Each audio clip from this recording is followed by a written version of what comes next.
He said they have that same issue, but he said people involved in doing different meetings, they basically their AI is running on different voice structure. And so then he said it even goes as far as. Hey, you made the long trek from the new building. I did. We're meeting in there today. She said, no. What? We're meeting in there. I heard it 2 months ago. But they're. Oh, you're there. This is the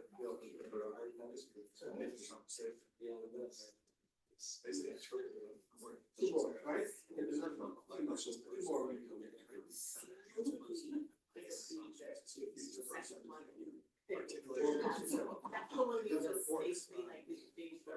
Fortunately, as people traveling, you said.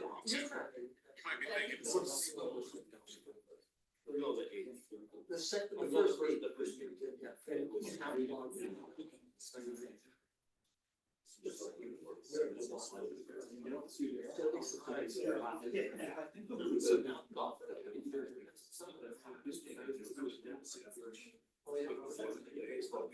Oh, that'll do it. That's Yeah. Birds. Right? Yes. Or you can find out life, you have so many. This is. This guy said. All right, we're going to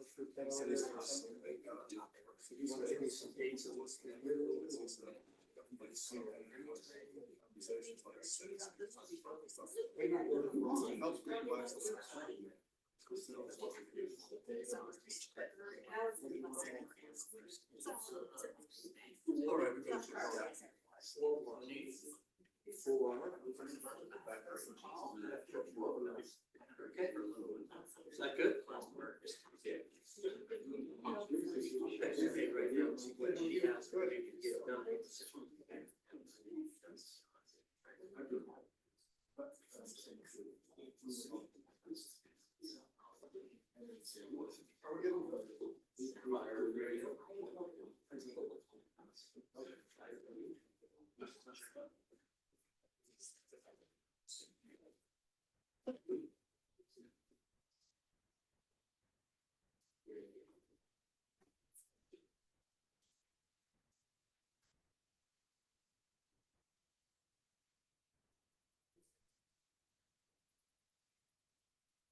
All right, we have a moment of silence, so I will jump in. Welcome today to our city council work session. We're going to start out with item 1.1. This is a presentation on our general plan update from Jared Hall.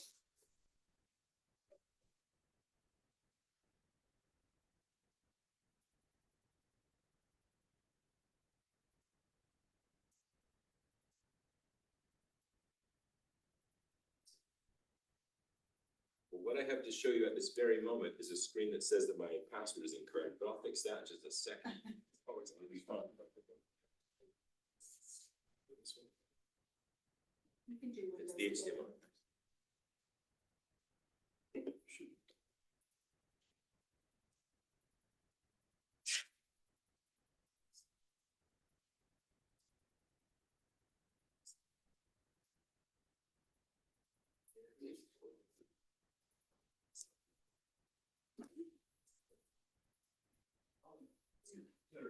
Okay, yeah. All right. Thank you. So this is an update about the general plan, and I'm going to go through some slides, but if you have questions about anything I'm saying or whatever, please feel free to jump in or throw a wadded up piece of paper at Gary's head and he'll nudge me and remind me that I need to interact, okay? So the general plan update is underway right now. We've started talking to the planning commission about it in work sessions. We have another work session coming up next week. But I just wanted to start by talking about the kind of the process and the goals that we have, or the things we're trying to keep in mind as we talk to the planning commission about it and as they're responding to drafts that we do. And the first part of that is to align. So align, involve, adopt, and integrate. Align is the most important part of the general plan is that it aligns, to me anyway, as we're thinking about it, as we talked as a group, is that it align with the city's direction and values. We need to make sure that it's reflecting those goals and those values. Involve is, we want this to be a process that is heavy on the involvement of the public bodies. So the planning commission, we're gonna be meeting every week, talking about the general plan. There aren't any weeks to spare. We'll get to that in the time in a second. We're meeting with them every week, and we wanna make sure that that process is as involved as, we keep using the term iterative, but we really, I think, mean integrated. We wanna make sure they're part of it all the way along as we draft each individual chapter for them. And then the council as well. We want you to see it several times as we're going so that you're involved in being able to comment on it. And we'll talk more about that in a moment too. Adoption, the goal is that it's adopted this year, correct? So there aren't, like I said, any weeks to spare, so we're heavy duty into it. And integrate, that's for afterward. After the plan is adopted, the thinking or the goal is that it should be part of what we do in analysis of projects and things that come our way. It ought to be integrated into the process. So we hope that the involvement of it makes you sick of hearing about the general plan. You get so sick of hearing us talk about it and seeing it in draft form and asking you to be commenting on it, etc., then you have to hear about it all the time because it's part of what we're doing too. So you never get away from it. So you stay involved, okay? So AI is gonna be part of your life because it's taking over everything, including the general plan. Now, on the update, this is the timeline. As I said, we've already started, so the planning commission has met a couple of times in work sessions talking about it. We have a couple of draft sections under review right now. Land use is where we are right now as we approach April. We have an introduction that's drafted. We have a bunch of comments and corrections we need to make too, to that. And then we're working on the land use section. On April 2nd, we'll be presenting the land use section in the draft form. We're having a kind of an overview conversation with the planning commission about that. Housing will not be after that. I'm sorry, this should have been updated. We move on from that to transportation, other elements of water. Housing we want to do not necessarily last, but after we've done transportation. And an economic development section, because we feel like those will probably inform some of the housing goals and objectives, so we want to make sure those are done first, so we're not retreading things. So that housing will probably be transportation instead as we get into April. At that point, before we get to May, we'd like to show you as a council what we've drafted so far, what the planning commission has done, in a work session, or at least as an invite to those drafts. We're putting everything in Google Drive, so we'll give access to everybody to comment on those, and you can dump those in real time, and we can take all those and integrate them. So by the end of April, you should see those first 3 sections in draft form at least. And probably a first draft of the economic development as we move into May. That puts us, we want to have at least a couple of times, as you can see in June, we'll want to show you again, and you'd be able to make comments and see them in draft form in that Google Drive all the way along. We're going to kind of informally like this, at least present to you where the draft is so we can talk and interact and have questions and answers about it. Jerry, Yeah, please. on the timeline, just keep in mind also, we have scheduled in May a joint meeting of the council planning commission. We talked about that when we talked over planning commission appointment process. And that will be an opportunity to talk about some high level things and possibly the general plan at the same time. So that's also, it's not strictly the general plan timeline, but that's also an opportunity to give feedback and have some discussion. Yeah, no, I appreciate it, thank you. And then we want to be able to show you that final draft, or the pre-final draft in August, so we can get it to the planning commission or any final draft reviews and public meetings in September, so that it's due up in plenty of time as a council to have a couple of meetings about it, and make sure the final draft that gets adopted is exactly what you want. So if everything goes according to plan, that's what we'll get. If not, we'll adjust as we go, and we'll adjust the timeline to make it work. And this is our draft timeline. And so, council, we need to be responsive to you and what makes sense. So if things need to be sped up, or we need to spend more time on things and extend the timeline out, that's great. That's not a problem. This is a pretty aggressive timeline. So we wanted to show you what we thought we could do by working pretty quickly and dedicated throughout this. I don't know how much we can shorten it up. But, you know, please be aware of that. There's nothing that we have with the general plan that we need to worry about, except state law has changed and we need to adopt the water element of the general plan by the end of this year. We do need to do that. So even if the whole general plan's not adopted, we do need to make an amendment of the water element of the general plan by the end of the year. That, we can do, that's a good segue, thanks Gary, because those are the required elements. State Code 109A says we have to have a general plan that has a land use element, a transportation and traffic element, a moderate income housing element, and now a water use and preservation element. That's drafted and ready. Any of you can see that anytime. We can put it if you want to look. We haven't, we're waiting to take that in as just, we're just gonna do it as part of the general plan. If there were some disaster, we could pull it out and get it done easy. It's been drafted and ready to go. Matt's got that ready, so. Those are the required elements. We have to have those, and the additional elements that the planning commission felt like they wanted to look at and have be part of the plan, or recommend to be part of the plan, would be the redevelopment section, an economic section, housing, parks and recreation, public services, urban design, and then an appendix for all the data so that we can keep the plan itself more short and readable. That's one of the other kind of overarching goals that we've talked about, is making sure that the plan is very sort of accessible to people so that it makes sense, it's in common language, and we avoid kind of strange language or legalese. So we're trying to simplify the language and keep the plan itself short and readable too, bulleted, that kind of thing.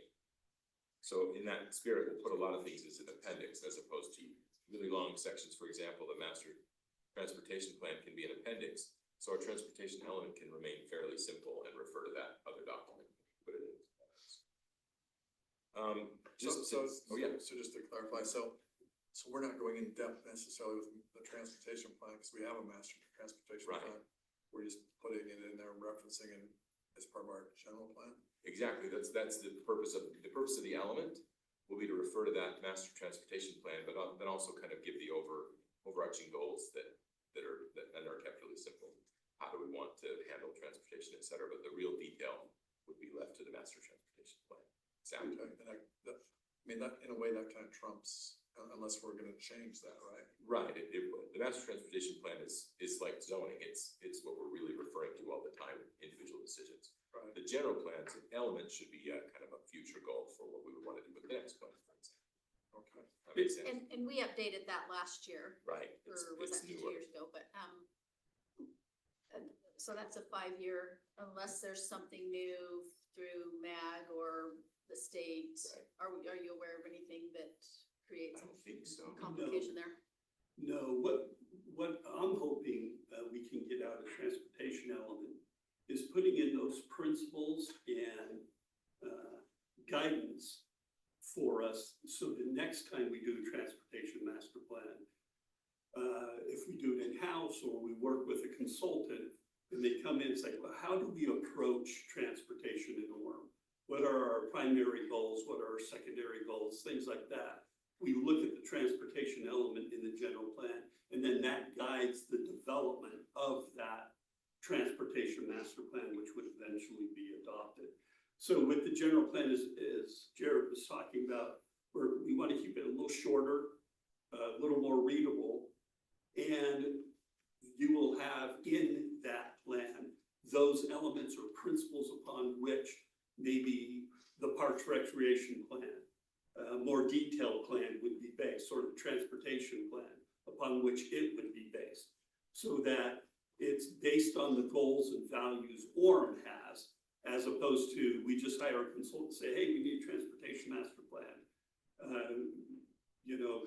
Go talk to outside entities who are worried about regional transportation issues, as opposed to maybe a little more local nuanced issues. And that's kind of my hope for your appendix.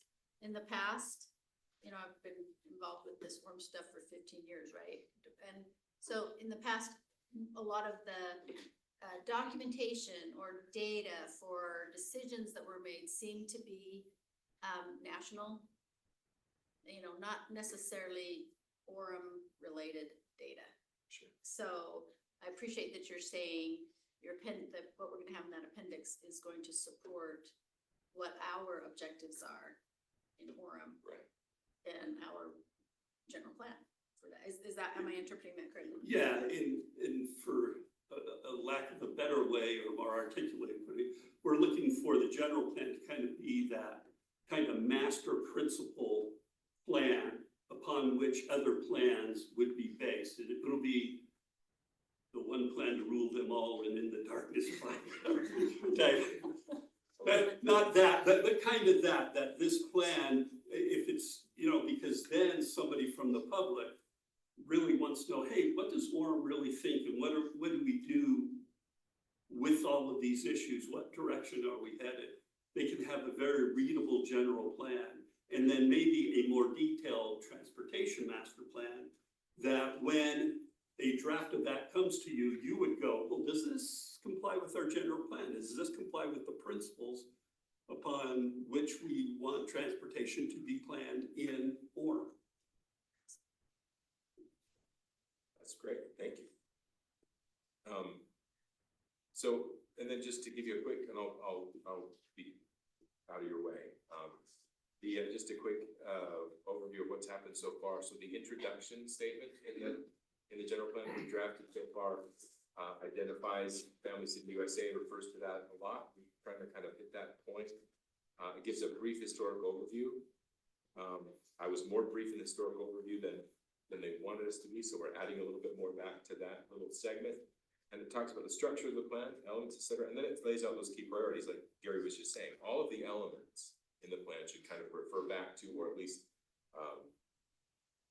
be referential to these other statements that are from your areas of focus. Safe and livable neighborhoods, community-focused government, thriving and balanced business environments, and the dependable infrastructure. So we want to keep hitting those points. We talk about those in that intro statement. Right now, the Planning Commission is going through the priorities and goals that we kind of set out in those to see if they're the right kind of alignment. Just want to make sure that everyone is comfortable with that language. So I think that was basically what we had, and now we're moving on to get to the land use, the mapping itself. We have some large maps of the general plan of the land use element, the thing that people think of when you say general plan, that big map that looks like a zoning map, but isn't. We can get those printed and plotted out for you all as well. Sometimes it's nice to look at that with the aerial kind of underneath it and see, does make sense or doesn't make any sense, the categories that we have, what do they really mean? What does it mean when we say medium density residential? We want to make that more understandable and more clear, and so that when it's referred to, everybody knows what we're talking about, and whether these categories still make sense or we need to adjust any of them, whether the map is correct or if we're off in areas. So that's what we're going through now. That'll take a little doing, so look for those things to be in that Google Drive, and we'll share a link with all of you. So if any of you aren't comfortable with that or have trouble accessing it, let me know. But you should see that in the next couple of weeks. They wanted their first draft revisions done before we shared it out. So. And then also the annexation plan needs to be in that land use element. So we'll talk about if there need to be any changes to that. That's all I have for you. You have any other questions or anything else going on? All right. Thank you, Jared. Thank you. Appreciate it. We'll be seeing a lot more of you, it sounds like. Yeah. We'll talk about the general plan a lot. Okay, we'll go to item 1.2. The proposed process for sale of 1600 North Homes. And we got Tiger Bowen, Jeremy Green, Eric Rasman.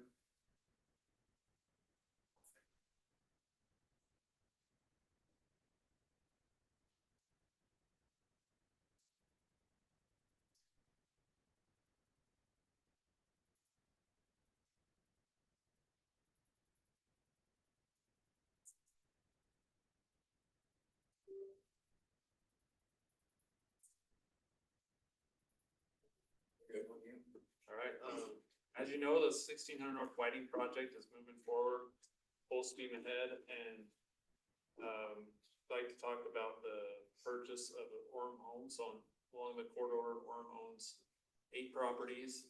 They're the 9th property that's impacted Bonneville Park. So we've invited UDOT to come. Eric Rasman is the project manager, and then we have Brent Schwanevelt here from WCG, the consultants, also here to answer questions. They're working on the design. So I just wanted to introduce Eric. He'll talk about the process to purchase the homes and let him take over. We bought some homes before UDOT was involved. Did we sell those properties to UDOT? That's what we're talking about. That's what we're today. talking about today, thank you. So, I'm gonna go back a little bit of history, Okay, okay? Back in 2018, 2019, there was some conversation about UDOT taking over the corridor and the jurisdiction of the corridor. At about that time, the city went to Mountain Land Association of Governments to take advantage of their corridor preservation funds. That funding comes out of Utah County. And, so in March of 2019, UDOT entered into an agreement with Utah County, who manages that corridor preservation funds, that if this corridor was to become a state corridor, we would reimburse that fund. And the caveat to that agreement is we would reimburse the fund for the original purchase price, including any closing costs, or the appraised value of the property at the time of the actual transfer, which is today, whichever is less. And so that's what we're working through today. In October of 2019, we entered into an agreement, and the Transportation Commission approved the jurisdictional transfer from Orem City to UDOT. And since then, we've been working through the environmental process and now the design. We are just about over the finish line to get the project out to contractors. We're crossing the T's, dotting the I's. We had a major milestone last week with Rocky Mountain Power. You have to relocate some of those power poles, and we came to an agreement with them. We are in the final conversations with properties. If you've driven the corridor, you've seen some movement. We've been taking homes down as we own them. Some trees that we were concerned about, and impacts to neighborhood, to the neighboring properties. And so we're really to that point. We've been working with the tenants that have been renting the properties from the city to relocate them. And we're just about done with that. This is one of the final pieces that we need we have to have a right-of-way certification from our right-of-way division, basically saying that we've got enough right-of-way secured so that we can actually construct the project without impacting private property rights. So so this is just the agreement for the jurisdictional transfer, just there for reference. This is the agreement that we have with Utah County for the reimbursement of the Utah County corridor preservation funds. And then I have two different templates that I want to show you today. There's, it's a typical right-of-way closing package, but here in the document and of the 8, you'll see this similar paragraph. So the property appraised for $390,000. Can you see that? Okay, where I've highlighted in yellow. It's kind of small, but. Perfect. Oh, that's good. Is that better? Yes. So we've appraised, and then the owner, Orem City, acknowledges that it's willing to donate that 124. That's the difference from what was the original acquisition cost to the, so that 390 is the appraised value today. When those properties were purchased, it was $124,000 less. And so that we have to document that as a donation, and so that is a piece for us in our documents. The other one is for the Bonneville Park. This language is slightly different, and that is that we are valuing the value of the park that we need at $401,000, and this will be provided as an in-kind match for the betterment cost for landscaping along the corridor. So there's about $700,000 to $800,000 of landscape improvements that are beyond what we consider a baseline of what a UDOT project would cover. And so the purchase price for the Bonneville Park will become a credit to those landscaping betterments, and then we have an agreement over with staff being reviewed for the additional to bring us whole to that between 700 and 800. Yes. And just so some of our residents, if they're listening in, you're not purchasing Bonneville Park, right? We're doing a portion. A portion. Thank Okay. you. Yes, the northern portion of it. I don't want them freaking out thinking Yep, that the park's gonna be gone. no, and if you'd like, I can show you some of the specifics, so. That'd be awesome. This is a GIS map that we have that is tracking our acquisition process. The Bonneville Park here is highlighted. And so the green is the current alignment of 1600 North. The yellow is basically the new, so we need to acquire this northern piece of the Bonneville Park as part of the project. And that's ultimately, we're buying pretty much all the homes on the south side of the road. So we're gonna be pushing it. The new roadway will be, in essence, going over many of those, where those homes existed today. So, any questions? So I'm still not clear. Yep. So let's say the first house we bought, and we go to the county and say, we wanna buy this house, the county gives us this $120,000 or whatever it was. Yeah. So we bought this house for $120,000, and now it's gonna be sold for $400,000. It's appraised. It's appraised. Yeah. But, so how does that go from there? So this is a spreadsheet. Hopefully this will help with that. It includes the original purchase price, 340. So this is just one of the parcels. The spreadsheet tracks everything for us. That's a different one, right? That's a different property. I don't think the one's so. Yeah, yes, it That was is. a difference. Yeah, so, Really? so the original purchase price was $340,000. There were, The difference was $100. yeah, there were, The number you mentioned was the difference between the two. Yeah. Okay. yeah, And was it more or less than what we paid? It's more now. yeah, today, So it's yeah. appreciated. So we're not proposing we will give, sorry, let me describe this. So 340 was the original purchase price back in 2019. And the county gave us that. That's correct. That included about $5,000 in closing costs for that property. So $350,000 was what was used. Yes, please. County didn't give it to us. It was MAG Thank you. that gave the money from their corridor preservation fund, which is generated By the county sales tax. Yes, in the county. from the county sales tax. So the agreement we had was So with the it's, so county. so it's MAG, and this is their quarter. Yes, it is. Okay. Yeah, sorry. I thought the county sorry. had something else going Yeah, on. Okay. so it's all MAG in Utah County. And so the original purchase price was $350. Today, that property appraises for $455. The agreement that we had was the lesser of the two, the original purchase or the appraised value. That delta is $104,000.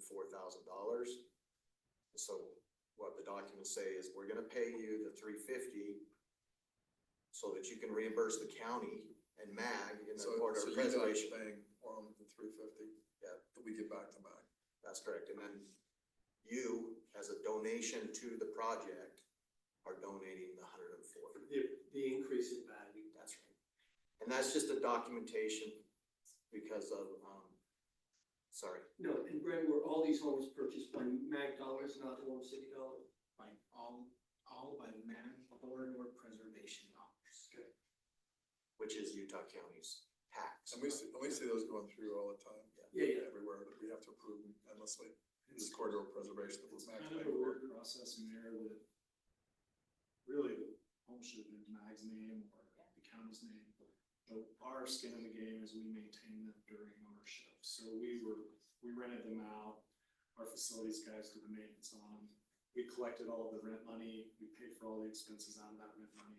There's now rent money that we will return back to the corporate preservation fund as well, about The $200,000. net rent money, less our expenses. Less our expenses. And you say 200,000 on that property or? All of the houses All the together houses generate about 200,000 in revenue right now, sitting in that account that minus up with our. Then we make a expenses. donation of the profits to UDOT. It's, How does that work? it's a document, there's no money transfer, whatsoever. It's, the US Constitution requires, Appreciated stock. yeah, the US Constitution requires us to give you just compensation. And so, in this documentation, the closing documents, it goes through your rights as a property owner. Your rights are fair market value. However, we had this agreement with the county and that's, so we've set up these agreements under the spirit of that agreement. we're just documenting that for the just compensation to be in compliance with the US Constitution. And Orem will get credit as we, by documenting this, so as we go back to MAG and the Corridor Preservation Fund for potential future projects in the future, by documenting this, we'll get credit and have a, you know, good likelihood of getting future access to those funds. Yeah, and it goes back in the pot and is for all the communities in Utah County to request that corridor preservation. But then UDOT, I mean, they get basically the profits from, and so that money, there was a cost of money back in 2019. Yeah. From this whole time, and so it's kind of a gift to UDOT, right? Well, it's going to the project. As far as the So profits. the project is well underfunded right now. We have to go back to the transportation. I guess when I say it's a gift to UDOT, so it's a gift to UDOT, but it is a city in our city that needs work done. So, yeah, we're part of those final hurdles that we're going, we have to go to the Transportation Commission and request additional funding to make this project whole so that we can send it out to the contracting. So we're trying to finalize these financial transactions so we know exactly what we need to ask of the commission. The total value of the donations, about $1.6 million. So if we ever wanted to buy the houses ourselves as Orem, with our funds, and then would we make that profit? We would. In a way, the contract might have said the same thing with Warm City as it said with MAG. The lesser of what you paid or fair market value, they negotiated that at the time they took this over. We entered, that's a pretty standard agreement that we entered into with multiple properties throughout the county. In essence, when we bought these homes with borrower money, we just locked in the value of them, and there really wasn't a future growth. You say you don't need much.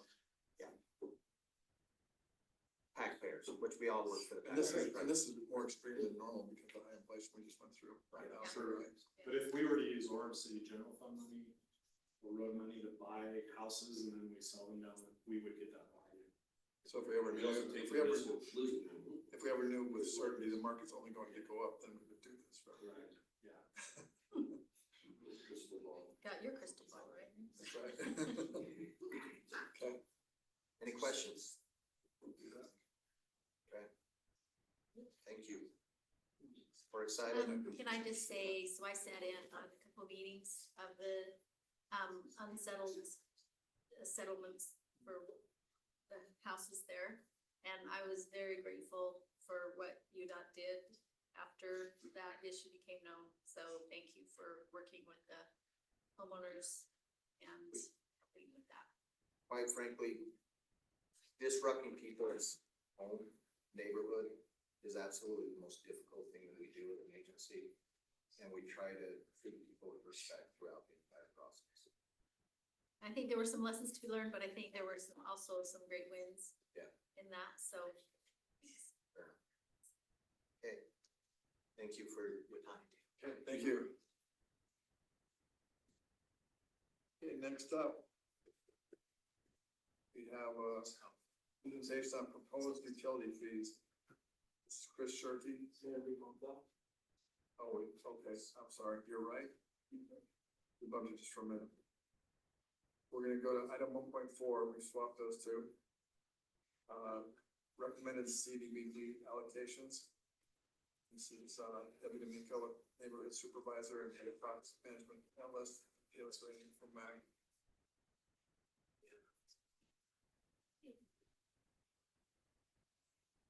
Yes, this is just a pretty quick presentation here. So we have been allocated our CDBG funds for this year. And just wanted to get a feel for how much money we have to work with, what we typically allocate, and what executive staff and our public works department have in mind for how to allocate the remaining funds for this coming fiscal year. And just a quick overview, we are limited to what our funds can be spent on as far as public services go. We cannot exceed 15% of our current HUD allocation, which is about $600,000 to public services.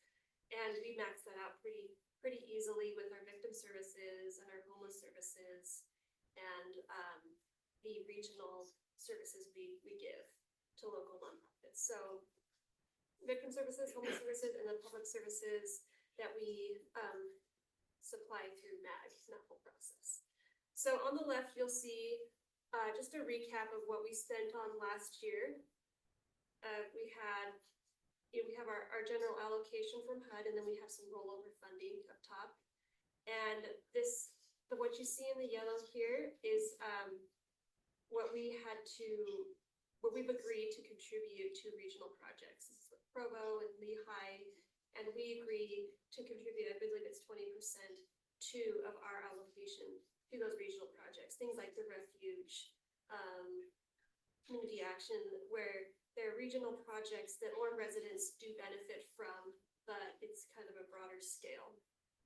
So, and what we have in blue, what I've highlighted here in blue, is just to kind of give you a visual of what our public service is. So we just wanted to kind of bounce this off of you, and on the right, you see our proposed 25-26 funding. We have $600,000 that's given to us from HUD, really just about the same as last year. And we had a significant amount of rollover funding from last year, $247,000, due to some, MAG uncovered some reporting issues from past years. It's kind of weird because we return those funds and then HUD just turns around and gives them right back to us. So it's not a net loss, it's just kind of a paperwork formality. So we had $847,000 to spend this year. We have our joint CDBG projects on the regional level. We will be paying $120 into that this year. Our MAG CDBG fee is $126,529. And then our PD victim services and homeless services, we propose spending the same exact amount we did last year. We have one last Section 108 loan repayment. Is Brandon here? Here you are. Is that correct? That's our very last one. So we'll have $101,000, we'll have roughly $100,000 next year that is open for us to use. And then, of course, code enforcement, $161,500. That pays for at least 2 people's salaries, is that correct? It does not go to one person, and also some materials. Critical home repair, we are going to stay with the same amount we spent last year, $57,000. And then neighborhood preservation, $30,000. That leaves us about $218,705 left to spend. And meeting with Public Works and exec staff, we thought maybe this would be a good opportunity to save on care funding and LWCF funding. So to replace the Cherry Hill Park equipment, the play equipment, so we don't have to spend LWCF or care tax funds on that. So just kind of wanted to open that up and see, how you feel about that, if you have any thoughts around it.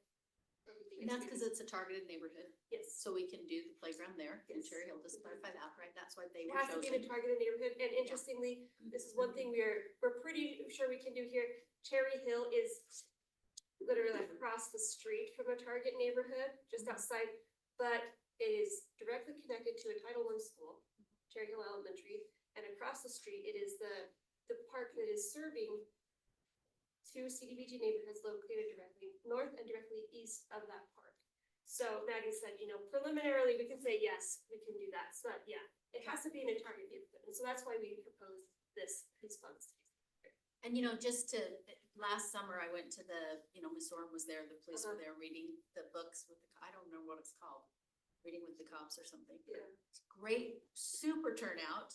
The library was there, free books. It was just wonderful. And as I kind of looked around that neighborhood, it just gave me warm fuzzies, right? To see that happening there. So I think this is great to Okay. help that. If I can just add some additional background, there is precedence to this. We did use CDBG funds back when we did the improvements at Sharon Park and did those pickleball courts there. And so yeah, when it qualifies in specific connection to appropriate neighborhoods and schools, then we can justify the use of this particular funding source. Are we using any CDBG money for this winter improvements? I don't think it's a targeted. it has to be, these funds are really tied to targeted neighborhoods, and interestingly, the amount of targeted neighborhoods we have decreased in recent years. Have what? Decreased in recent years. So this Cherry Hill area actually used to be bigger, the target part, and it's all based on an LMI income percentage, and I think the recent census made that a little bit smaller, so we're really restricted on where we can actually spend those boundaries up. Yeah, tighten them. And I think it's important to note too, that, okay, and I think Carrie was one who made this comment to me, is the first, joint regional projects line, you know, Orem is contributing to the homeless issues, to the other, care, facilities. We may not have one here in Orem, but we are helping to support and fund those by allocating that money there. And our residents do benefit, you know, we refer people to them all the time, so we play a part. But that's more Lamson, in terms of what we've been doing in Windsor, those funding sources have been LWCF, donation with Utah Jazz Foundation, and CARE, which comes in as well. I know we replaced the figure we put there a couple of years ago.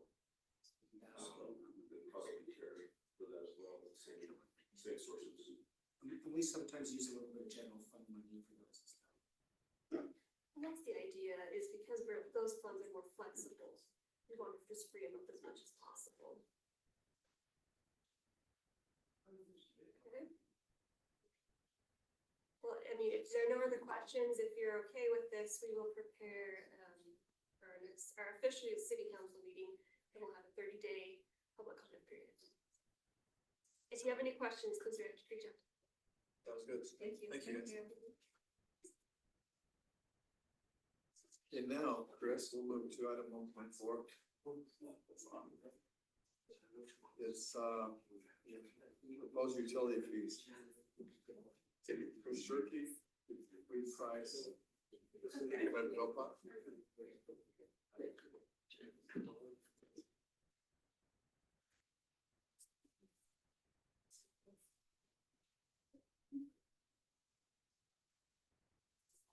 Thank you, Mayor and Council. We thought it might be best if we bump this and switch with Heather and Debbie, since we're gonna be introducing fees and charges that we're proposing for our utilities. And then right after this, then we have our finance director, Brandon Nelson, who will be talking about revenues.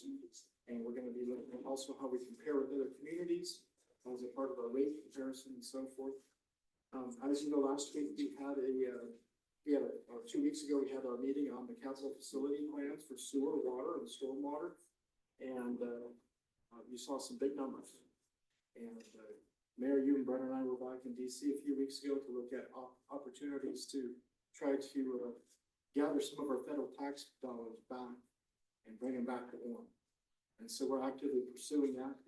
Since that meeting, we've had a discussion with the Salt Lake City Public Utilities Director, Laura Briefer. And we learned that her $315 million loan through WIPIA funding was actually at 1.34% and not 1.74%. It is tied directly to the Treasury note right now, and that's about 4.25%. And so what we're going to present to you tonight are ways that we feel like we can responsibly pay for these projects that are looming, and then some of which are unfunded mandates by the US EPA that we're addressing, and others are just sheer needs from aging infrastructure, utilities, and facilities. So with that, I'd like to introduce Fred Philpott. He is principal at LRB Public Finance. Used to be Lewis Young Roberts in Birmingham, now it's Lewis Roberts in Birmingham. I don't know what happened to Young, but anyway, we won't talk Not about yet that. anymore. I don't even know. That's my uncle. Just kidding. Oh, I can make that connection. And you know, Reed Price, my assistant public works director, who's over water resources, and so we'll turn the time over to Fred and Reed. So thank you. Chris, thanks again for sending out that video. That was part of it. I was also had a chance to watch it. Thank you. You know, as an engineer, almost brought a tear to my Well, it's a little too sad to fill out, but it was amazing. It was pretty cool. It was cool, thank you. I mean, and to rewind a little bit, back in the 1940s, the Duchesne Tunnel, which diverts water off the Duchesne River and brings it into the Provo River Basin, to the Provo River, it's a 6-mile tunnel. And in the 40s, they drilled at both ends and they surveyed that and they connected those lines together and they lined up. Wow. So pretty amazing. This is a small microcosm of what they did back in the 40s with much less technology. So it was pretty incredible. Dune, you know, it's just like the. The whole lake behind it, so. Yes, yes, it is pretty incredible. So Pretty awesome. So, thank you. Yeah, you're welcome. Alrighty, thank you for having me today. Excited to present our findings on the utility rate analysis and update that we've gone through. There's a lot of analysis and teamwork with the contract engineers and staff to get us where we're at today. I'm gonna cover the summary of our findings, and if you have questions, happy to address those. Our main objectives for this study were to ensure revenue sufficiency, looking at ensuring that we can maintain a system that covers all operational expenses as well as capital expenses.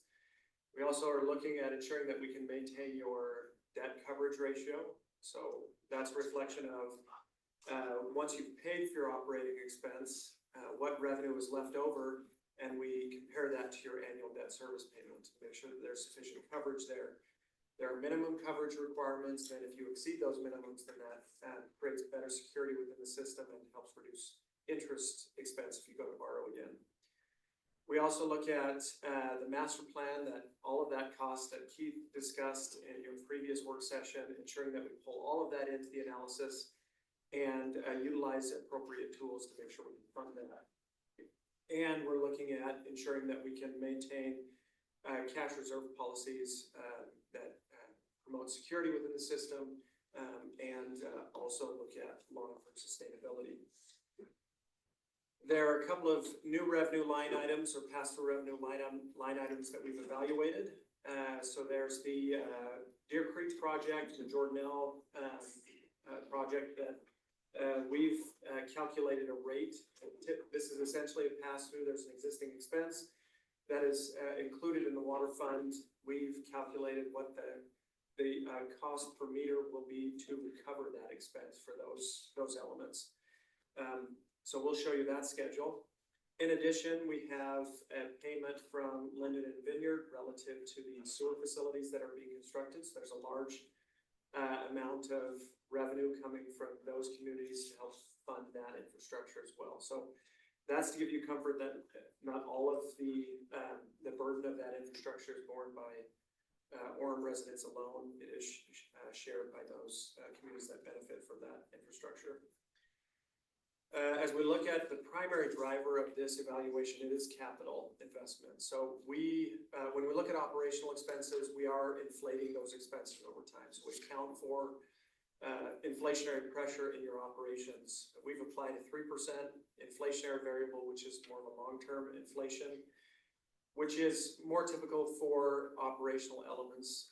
Capital, when we inflate capital, we're looking at a 4.5% increase. So we do bump that up. As you're aware, over the last several years, inflation has been much higher than that 4.5%. We are seeing that come down to be more a more historic average inflationary growth. But again, the primary driver of this rate evaluation is the capital investment that's required as we look at each of these funds. We've broken those out into master plan costs that need to be funded, as well as repair and replacement expenses that are ongoing as part of this evaluation. So here you can see in the water fund, we have 16.1 million of master plan capital costs and 77.7 million of annual repair and replacement and maintenance expense. This is through our 2033 horizon. So the model is built beyond the 5-year rate setting policy, so we can see kind of the long-term impacts. But our rate recommendations are focused on that 5-year window. But quite a bit of capital investment required as we look at the water system. If I could just point out real quick on this one, the master plan cost is $16.1 million. That's because the major need that we had was our tank and booster station. We paid for those. Those are major projects. We also have a couple of wells to replace well number 1 near Hillcrest Park and also to create a new well in 1600 North. That's what's included in that 16.1 million. The 77 million is investment in the system, repair and replacing existing pipes and facilities that we have. So if you, I just wanted to help you differentiate between the two. One is needs that like big needs, and others are we're gonna chip away at things throughout the city over time. And that's the same way we show on the sewer side, except the scales are tipped, and that the master plan, those big projects, we have quite a bit of that, with 130.3 million of capital investment from the master plan, and 41.8 million as it relates to repair and replacement. So a very heavy lift here on the sewer side, which will play out in the rate evaluation. And that covers our treatment facility as well as the collection system, the sewer lines in our roads. That's the annual maintenance R&R, the 41.8. And then the capital is primarily at the wastewater treatment plant. On the storm side, we have 33.1 million of master plan cost and 9.3 million in repair and replacement. No. Okay. So again, through this iteration, the primary impact is this capital investment that's required. And as we looked at the substantial need, there are a few ways we can tackle that. One is obviously do nothing. You kick the can down the road, which creates long-term problems within a system. The other is to look at, to try to do a pay-as-you-go approach, which is raise rates to a level that you can fund all of this with the revenue you generate on an annual basis. That usually results with this type of capital investment would result in a huge increase to your rates to cash fund. Without going into this third option, which is a combined approach, which is raise rates and look at funding tools to amortize that cost over a longer period of time. There are pros and cons to each scenario. What we're going to present is the idea of that third scenario, which is generating additional revenues while utilizing debt financing to amortize those projects over a longer period of time. So within the water fund, sewer fund, and storm fund, we're proposing the utilization of debt funding, which introduces bond proceeds, which allows you to fund all those projects, and then carry that cost through the debt service payment through the next 20 years or however long we structure that. We've assumed a 20-year amortization schedule. This is general debt service calculation. You will need to go through and work with your financial advisor to narrow in on the parameters and the actual structure of this debt, but we are including debt assumptions in the form of a debt service payment and the bond proceeds that I'm showing you on this slide. When we do 20-year bond amortization on an asset that's likely to last 50 or 60 years, we're still not matching, right? We're still doing some of the pay as you go. Yes. Is it possible to get 30 or 40-year debt on this? Yeah, there are ways to structure that debt for a longer period of time. It's not as common to do that. Most entities will focus on a 20 or 25-year period, maybe extend that to a 30-year period. But you're exactly right. I mean, these assets are 50, 60-year assets. We're amortizing it over a 20-year, which is not in line with that 50-year amortization. But isn't part of that too, I mean, like if you look at a house, for example, a home mortgage, you do a 15-year mortgage, if you can afford it, that's the optimal time. Once you go to 20, it's okay. Once you go to 30, you know, it's not as efficient. But then once you go to 40 or 50 or 100, it's completely, it doesn't make any sense at all because of the way that it compounds on itself. Yes. Right? Yes, the effect of interest expense on that type of structure, as well as the reality that there's likely to be additional investment that's required for those assets that can then affect that scenario where you amortize that over a longer period of time. By shortening that structure, you pay it off sooner and create the efficiency, but then also allow for capacity to either use that tool again or funnel towards more repair and replacement, which is, we're showing some of that here, right? With the need to issue debt while covering repair and replacement with revenues that we generate.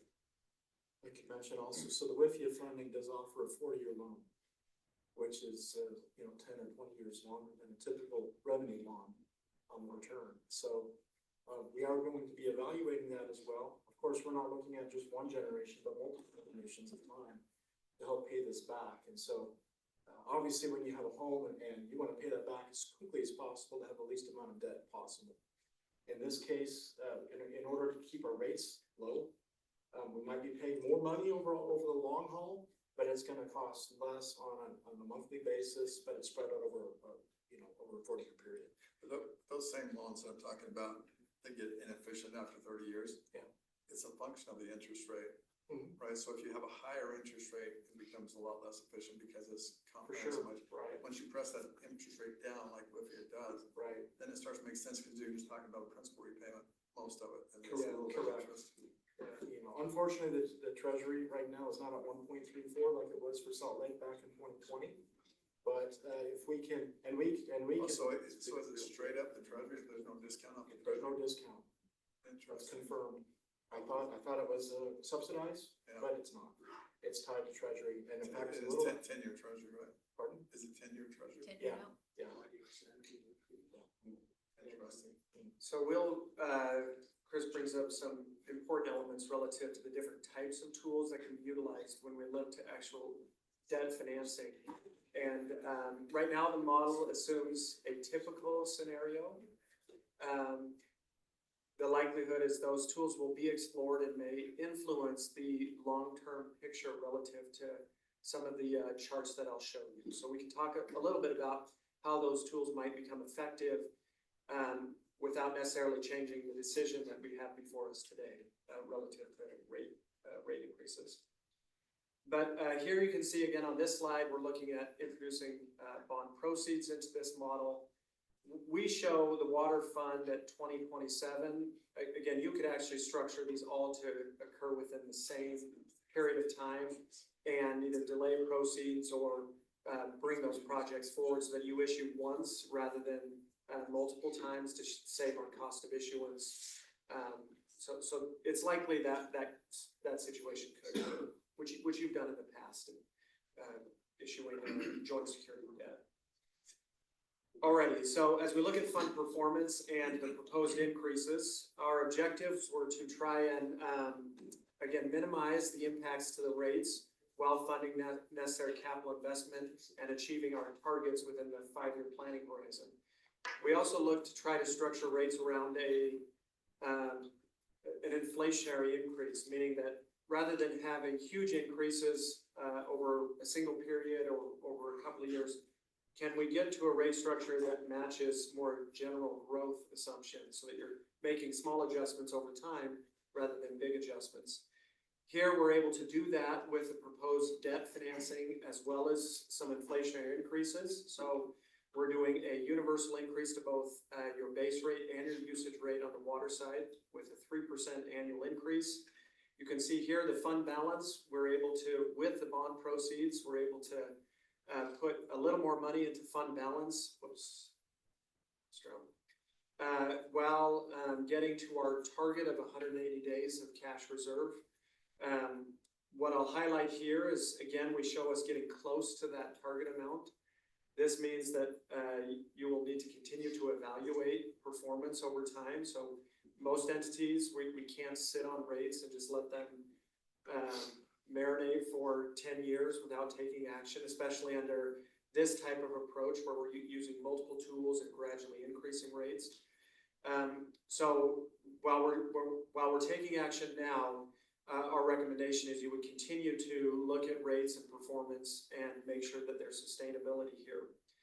I'll also bring up that WIFIA option. So if under a WIFIA scenario where we're able to issue debt under more advantageous terms and amortize that over a longer period of time and reduce the interest, the debt service payment, that may change this where we actually perform a little more positively. That doesn't mean necessarily that we're not going to take action, but it may reduce the action that we have to take out here.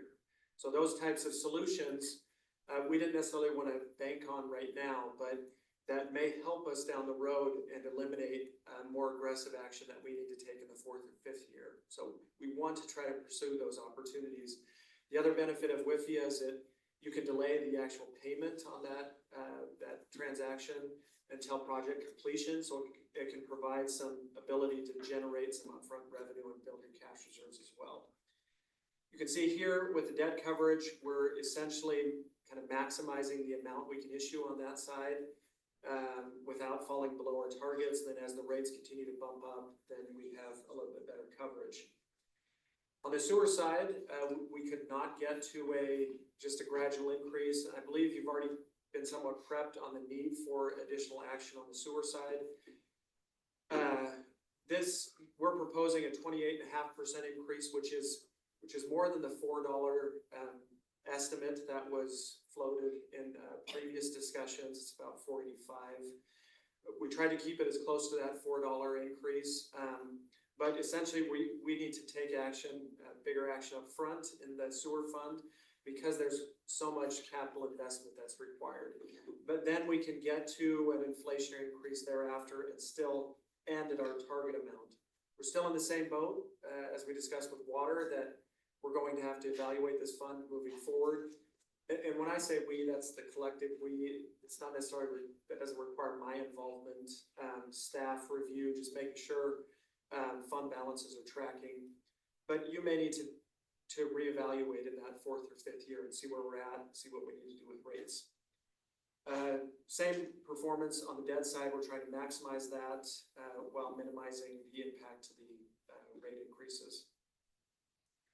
On the storm side, here we're not quite as aggressive as the sewer fund, but we are showing a slightly larger upfront increase at 6%, and then that 3.25% increase thereafter, achieving our targets. Here we have a little bit more room on the storm side relative to debt capacity. However, usually there's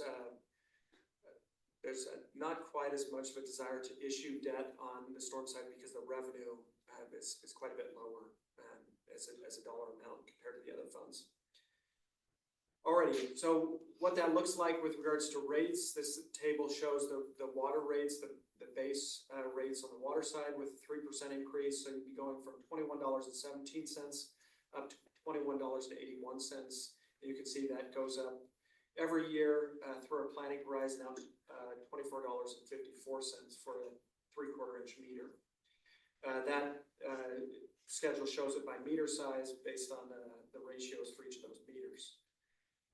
In addition, the usage rate would go up, so your tier 1 rate would go from 88 cents to 91 cents, and then increase to slightly above $1 for that first tier, and then the tiers 2 through 4 are also shown there.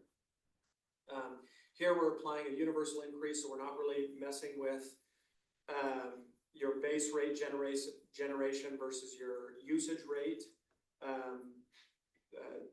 On your sewer side, that is going to change. So as you look at base rates versus usage rates, your base rate is really fixed income, meaning you get that regardless of fluctuations in demand or weather patterns.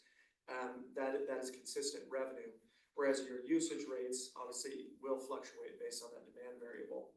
So this is those specific rates for those pass-through costs, the Deer Creek project and the Jordanelle pass-through expense, and we've also shown that on a per meter basis. So applying the same ratios that we have in your existing base rates, we've applied here.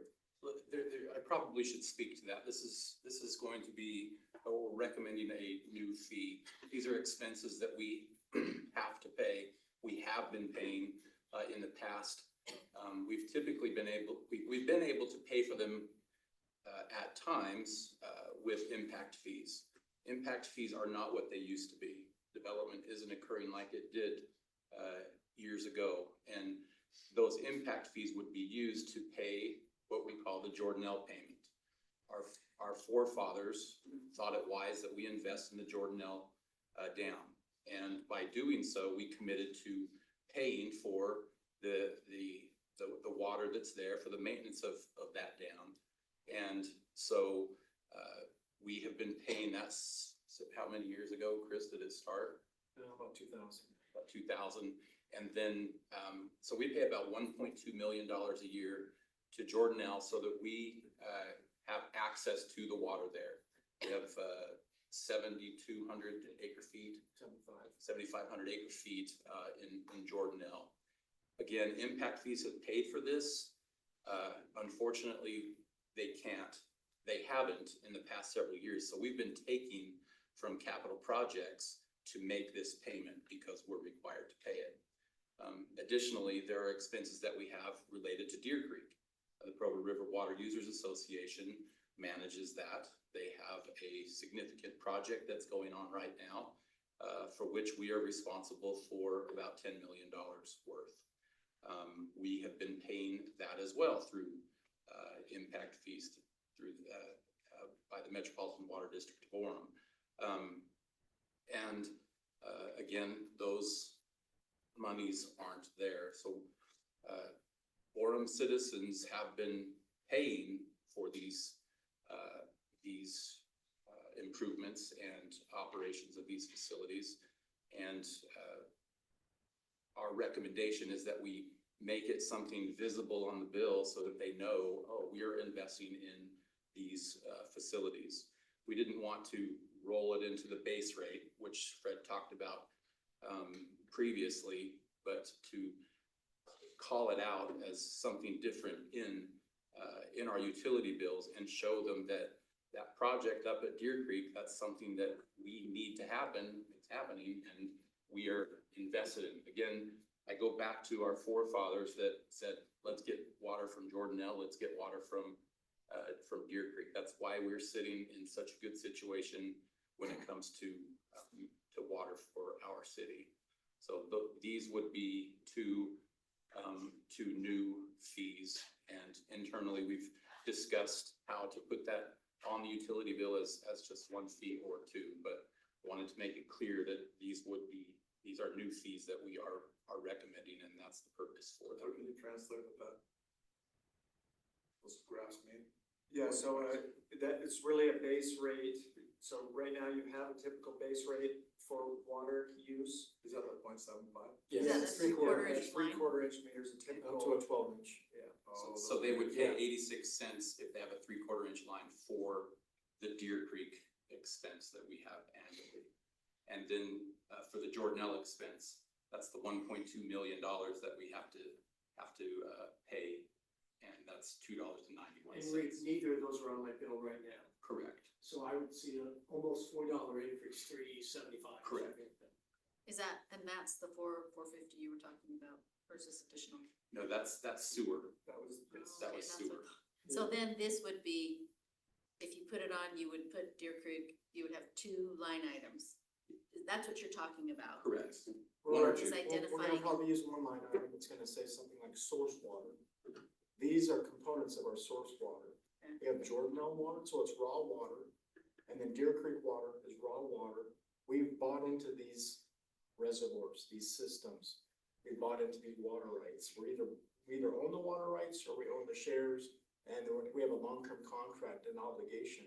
For Jordanelle, it goes through 2047. And so these will fluctuate over time. As Deer Creek, for example, the intake project, as that is paid off, then that portion will come off over time.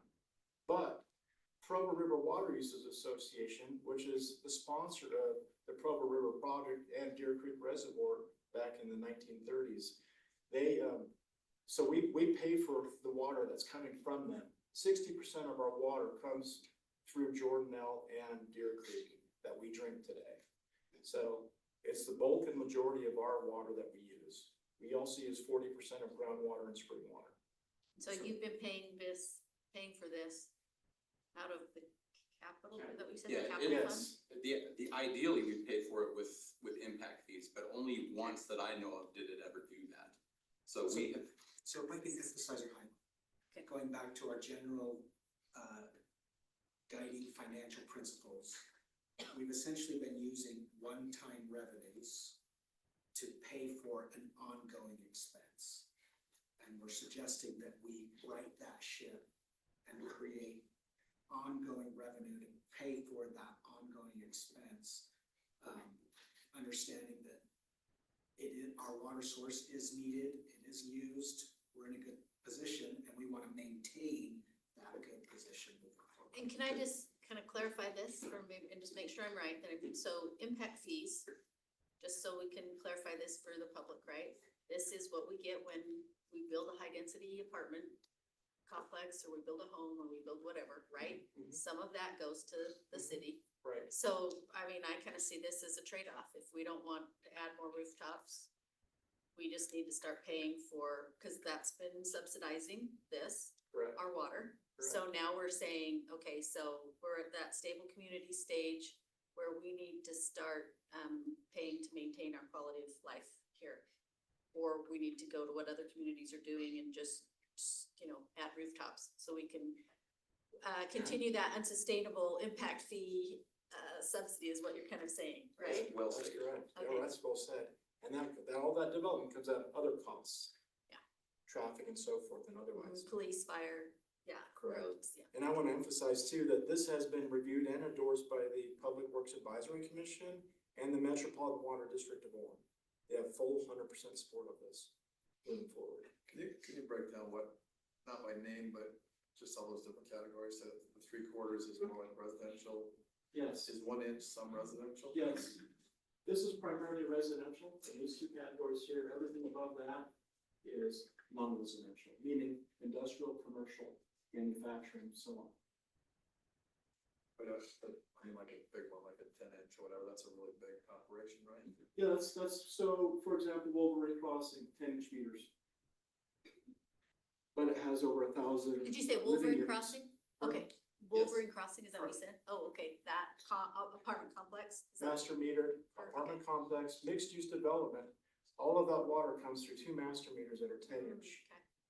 For all of the commercial development, non-residential development, as well as the residential, which are in essence dorms, for the apartments. Do most people have 3/4 inch or 1 inch under their house? I have a one. The vast majority is 3/4 inch. Yeah. Installed new today, it's 1 inch. How long has that been going on for? The change? Yeah. 15 or 20 years. Oh, wow. Yeah. Yeah. I'm just curious. How long it showed up there? Sure. I'm assuming at the Yeah, end when of the show, chips you're gonna charge see 3/4 our rates for a long compared to time, other and then I- cities. At the end of Brandon's show. It's like- Okay, Brandon, I have something to look forward to now, Brandon. No, thank you, Fred. I'll Maybe give- in the middle. I'll give a sneak peek. We're really low. Yeah. And we're not designing things and building things and bonding for things to be at the bottom. We're not doing that intentionally. But our rates are extremely competitive. Again, you talked earlier that somebody made a decision 20+ years ago to get us good water at a reasonable price, and we're the benefactors of that. Correct. Yep. And hopefully, our citizens in 20 years will say we're the benefactors of what we're doing now. Yeah, they should. I've worked with other entities that have essentially looked at this type of information, said, okay, then we're gonna wait, let's delay, and then 15 years, bill comes due.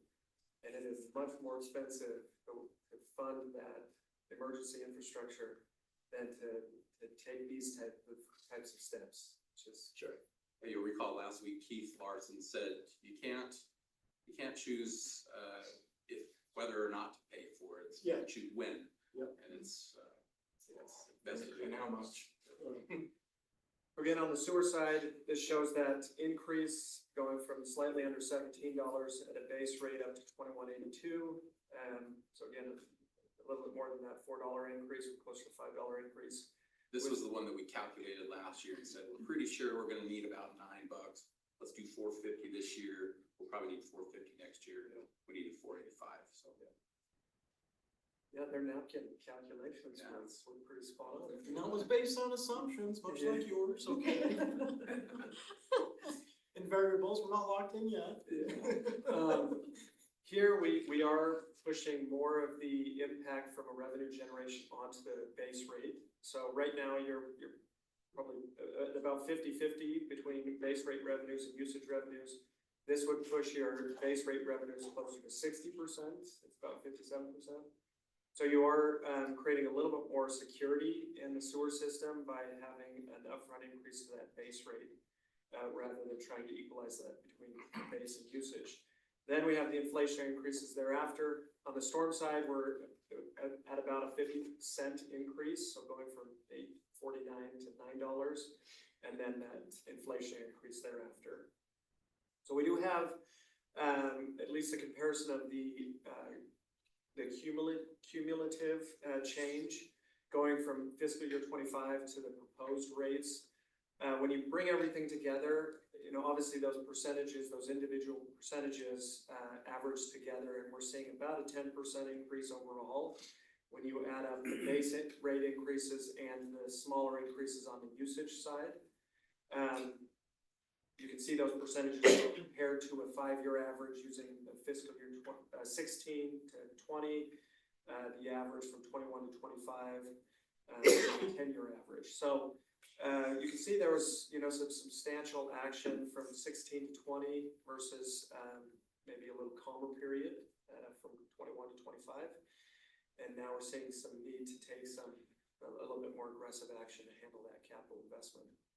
Overall, I think Orem has been very proactive relative to rate evaluation and looking at sustainability and not waiting for those emergency situations. So I think you as a community can pat yourselves on the back for being more proactive.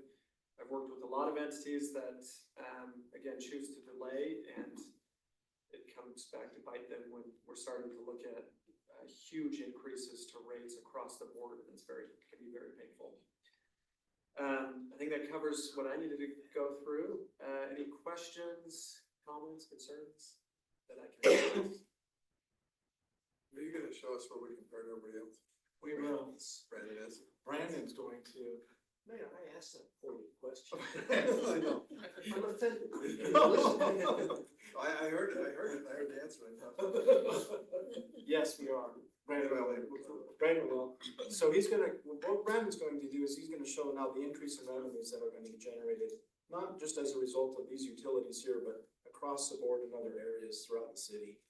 Then we will also then at the end review this thing right here, which shows our FY 26 numbers against others in the community. And so as you compare current to current conditions today, we are at the bottom as a comparison of what, 20 cities here, is Jen came here? You're stealing his thunder. Hey, Brandon doesn't get a lot of good stuff. I mean, I'm just so excited. I'm so excited. Okay, you'll get into details. Chris, they're saying, I hear rumblings over here, stop spoiling my presentation. Mayor, it's pretty nice when we, as the executive group, can set policies that we want our citizens to have good water at a reasonable price, and that we want you to protect us from future gotchas around the corner. And then Brandon and his team actually develop a plan that works well for our citizens.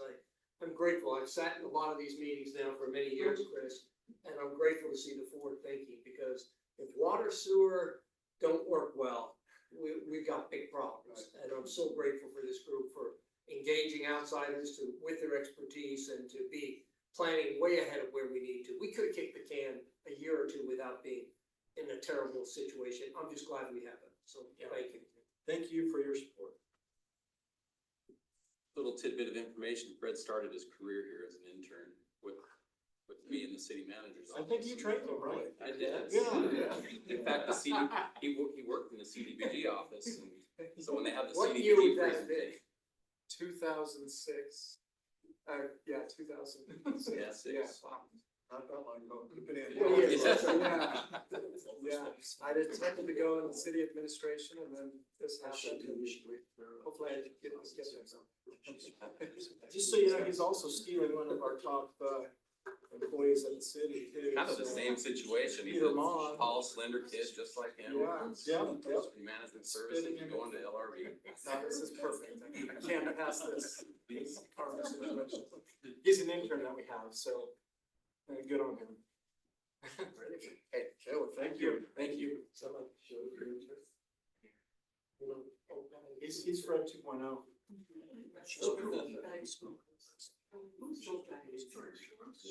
Oh, Mayor, if you, in 2 weeks at the next, work work session, Fred will be back. And we will be talking about impact fees to show how impact fees were taken into account in these rate developments. So, and he'll be talking about all 8 impact fees that we will be presenting to you for approval. Okay, sounds good, thank you. Good to Okay, next up, we got random, item 1.5. I was gonna have human resources stuff go first, but obviously you're very excited to see the table, so. And we're gonna do the budget presentation. For once, he's getting a positive response, huh, to your finance presentations. Instead of. Those of you who were here last year, the year before, and the year before, know that once it starts, it goes on for months. So this is the beginning. It is, beginning of the presentations, we'll see a lot of them. Brandon, bring his groupies. I put that in the right one.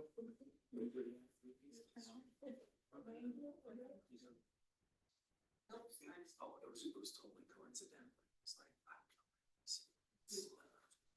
Orem.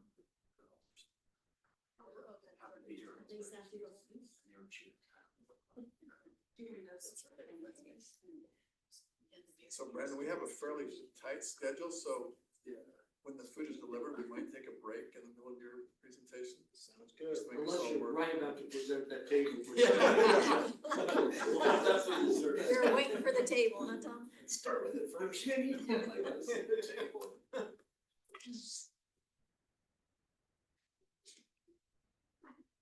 Very relaxing, slide. Breathe. Zen. It's my zen right there. Now you know. Okay.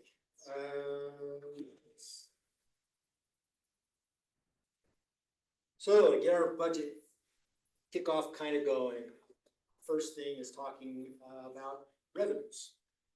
All things budget start with where we think we're going to have revenues, because we have to have a balanced budget. We don't spend more than we're gonna bring in. So we start with kind of just giving you, generally speaking, an idea of where we are currently in the current fiscal year, to give some idea of what we're looking at and what we may be facing in the coming fiscal year for budgetary purposes. This just gives you that idea of where our current budget is compared to where we actually are year to date through January. And the percent collected is just to give you an idea, our revenue does not come in on a nice even basis. Various revenue sources have different timetables. Property tax, you can see, pretty much have it all at this point. Obviously, we collect that primarily in November and December. Other sources, they do come. So at this point, January, we would be 58.3, right? That's 7 divided by 12. So it kind of give you an idea of which revenues maybe come in closer to that even throughout the year as opposed to not. Then on the far right column is, so how are we doing this year comparatively to at this same point in January in fiscal 24? And it kind of gives you some ideas there. Obviously, 2 of the bigger ones are cemetery fees. I never know quite how to look at that. That's a positive thing in many regards. However, from a revenue perspective, not so much. And then interest earnings. Interestingly enough, obviously we're building a rather large, expensive building next door. Funds, the interest that we had in the money that is funding that is now going away. And so our interest earnings are going to be declining in that regard. That said, that's just in comparison to 2024. That doesn't necessarily mean in relation to the budgeted amount. That 3.7 million, I fully expect we're going to hit that and exceed that slightly. And then, as you will see later, the budget amount that I have in there is fully what I expect to get in fiscal 26. Just real quick, Brandon, I noticed property taxes aren't fully collected. Do we get a little bit every month, like people pay late? Yes, and primarily the majority of that is from your motor vehicle registrations. Oh, because property, both personal or your property. Yes. Correct. Just to give you an idea of those major sources of revenue, this isn't all revenues of the general fund. This is just those major sources. You can see the percentages related to, from those major sources and where those dollars sit in relation to those major revenues. Other funds of the city that receive revenues, that we talk about are B&C road funds, that, from when you purchase fuel, our care tax dollars, obviously that one, and the next one, transportation, public transit sales, those are all sales tax related. As sales tax goes, so do those. And then the next three, all the rest are enterprise fund related. The three, water reclamation, and stormwater are all just the sales component, not necessarily, again, all of their revenue, just for those particular sales items, be it water, sewer, or a stormwater fee. And recreation, you can see how we're faring there as well, solid waste and street lighting. Street lighting, if you recall, just touch on that, street lighting, if you recall, we raised that fee pretty significantly for 25, primarily to fund the park lighting, as well as the last phase of one of the street lighting districts. And I have had so many people say that was so worth it. They love the lights, the Christmas lights, so. It's always good, oh, it's the Christmas lights, I think you're talking. Oh, Yeah. I don't know about that other, I'm sure they Yeah, love it too. I'm but- sure they love it too. You're right. Well, The last obviously lighting that's- district was the Hillcrest area, which over the years, we actually have had quite a few concerns expressed by the residents there, that they didn't have the nice city streetlights, but we're paying for it. Now we can finally go and have a nice new city streetlight standard. Again, just give you an idea of those revenues, where that comes from.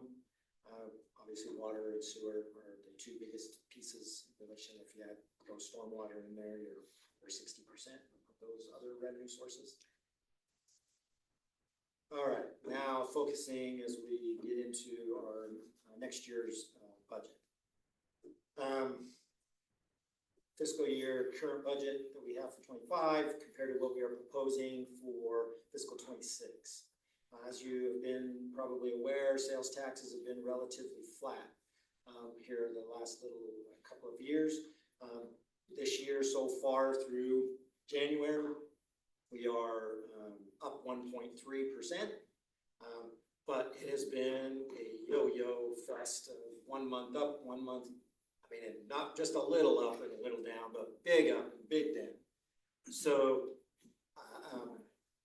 that 32,805,000 is based upon an expected 1% increase in the current year, with a 1.5% estimated increase for fiscal 26. So that's how we get to that 32,805. Franchise taxes have been historic, or have been pretty flat over the last little while. And then you can see some of the other items on here, as they're, again, I'm talking about interest earnings at the bottom. You can see impact in relation to the reduction in funds that we have available to invest in our business. Are there any general questions on here? You'll see some things later on as we talk about, there's not a lot of things we can do in the general fund to impact the revenue.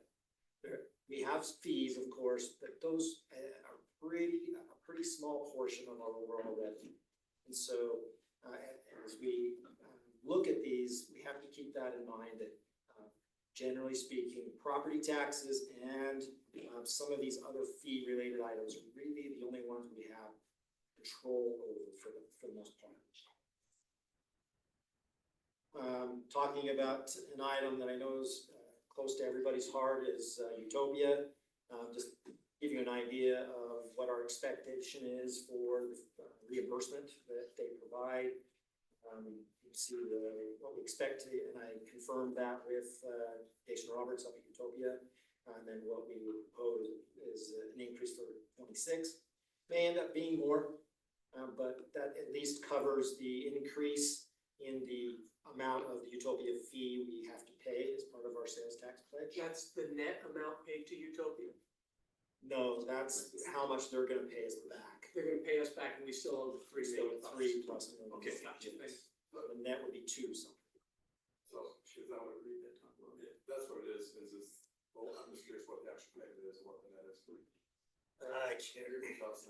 Yeah, it's like three something, two something. Yeah, so it's 3, 4, something like that, I wanna But say. if you go back a couple of years, we were paying almost all that 3 because we weren't getting as big of a. Correct. So, what's the total debt? It's not on that one, and 24. 40. You know the dollar number. I don't. Next time.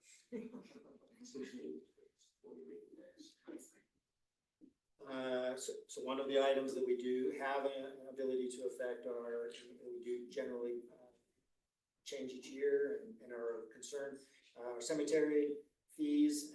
You can see the various elements here that we intend to propose to change. I want to say I contributed to that this year. Say what?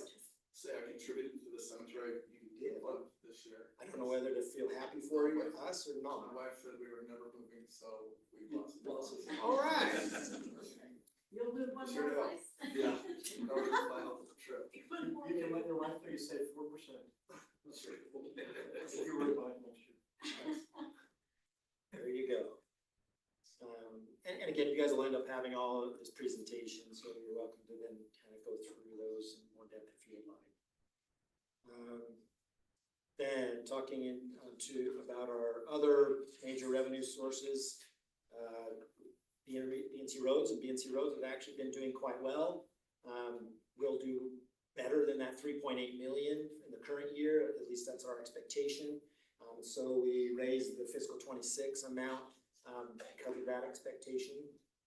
That may even be still slightly conservative, but we're feeling pretty good about that.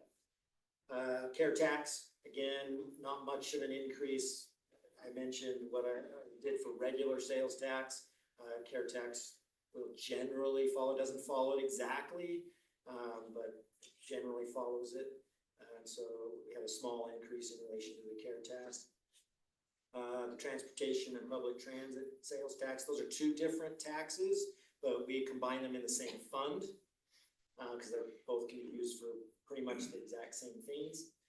You will notice the 4,275,000, and that there's only a 0.1% increase.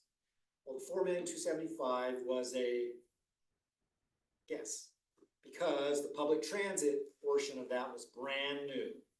So we did not know exactly what we were gonna get there, and we made a guess.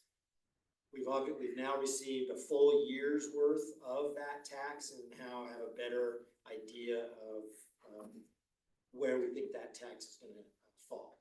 That's a pretty good guess. Yeah, we're just 1 year ahead of. Yeah, we're not gonna, I don't think we're gonna hit 4, we might.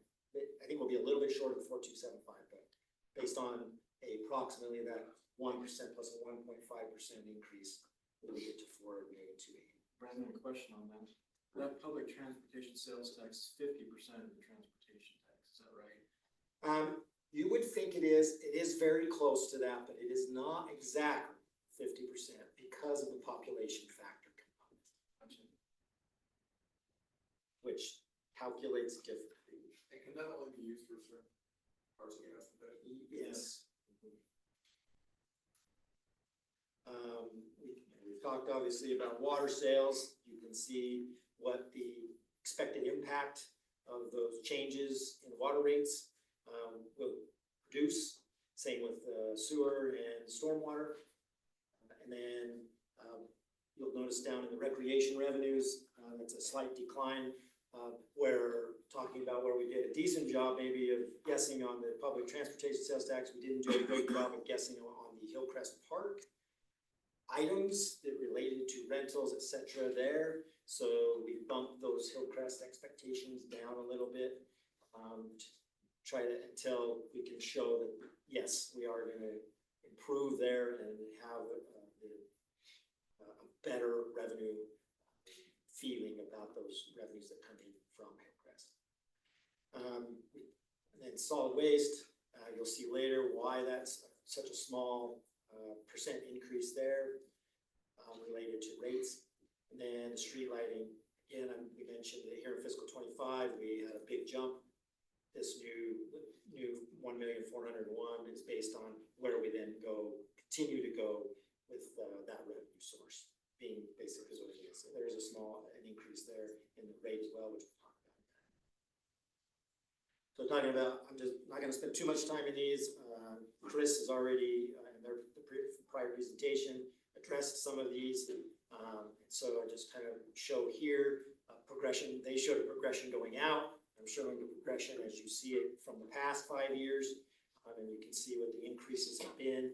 You saw in the presentation, that very last slide, those 5-year increments, and you can see based on those percentages where those, particularly in the 21 through 25 timeframe, why those were so low comparatively to the others.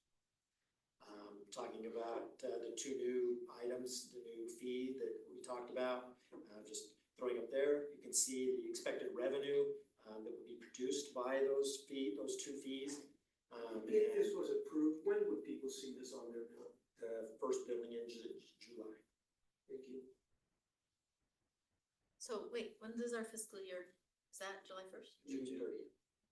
So the first So of I our, think the first billing is July 8th, if I remember correctly. So we're July 8th lining up bill. with that is your plan. Yes.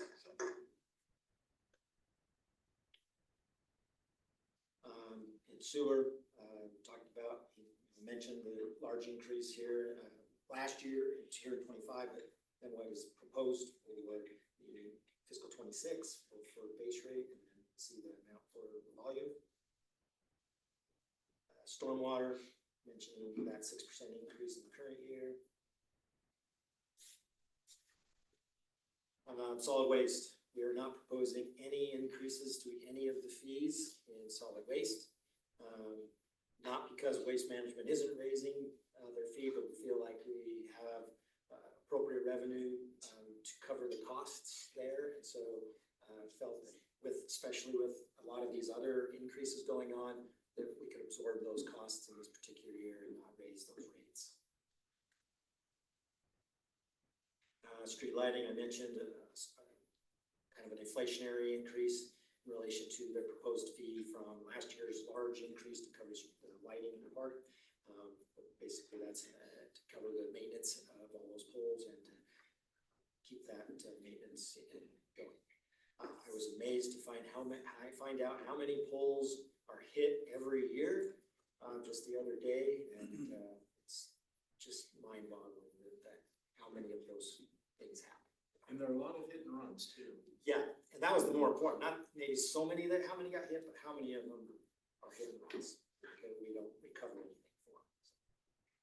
Maybe that's just explained because people who have poles are in no condition to think are still around, right? I'm not Something else counting going those on. times. Oh, the infamous graph chart.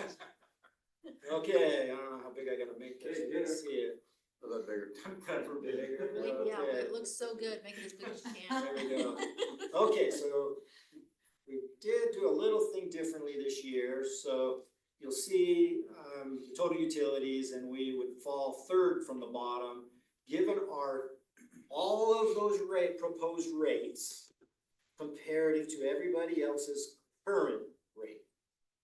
So then we said in the far right-hand column, we said, well, what if we use the historical average that their rate, if we go back in time, that their rates have gone up?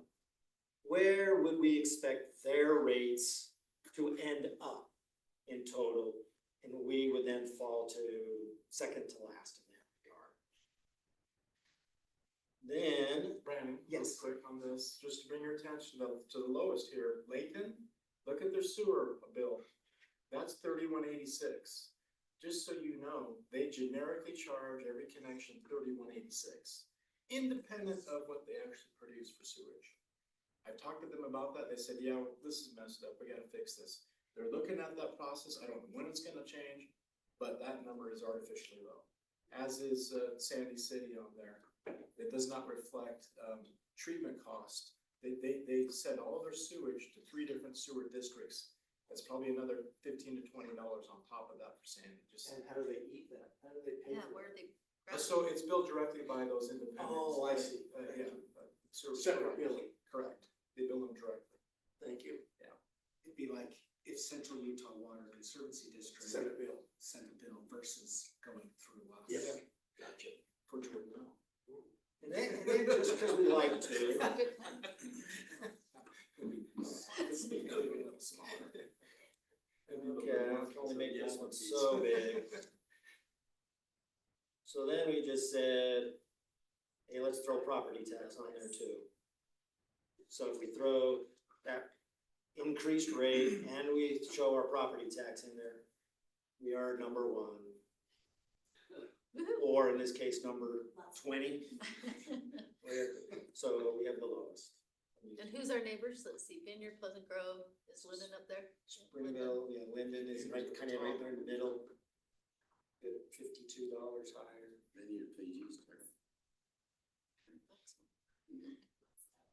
You know, this is sewer rates for all TSSD communities, meaning Tippanook Special Service District. Their rates are phenomenally high and going up. And is that, yeah, because I read an article in the paper, they're going up. Yep. So this doesn't reflect that, or this It does? does. Oh, it This does? does. This is why, okay. To some degree, up to this point, but they're gonna go up even more. What they've said recently is that their rate, their bond amount is gonna go to like 660 million for their sewer treatment plant versus ours at 160. Wow. And that's why you see that reflection on here. So it shows those increases or impacts up through FY 25. And then it shows just an average, if their increases continue to go up along the average of the past of 12.9%, what that would do. If they go up that percentage in FY 26.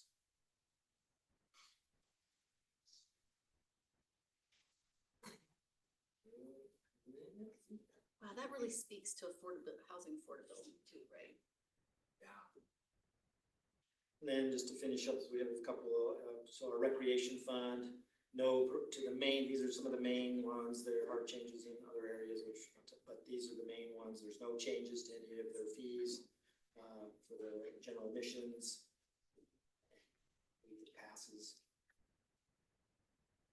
And there are, obviously, we have a huge fees and charges, section.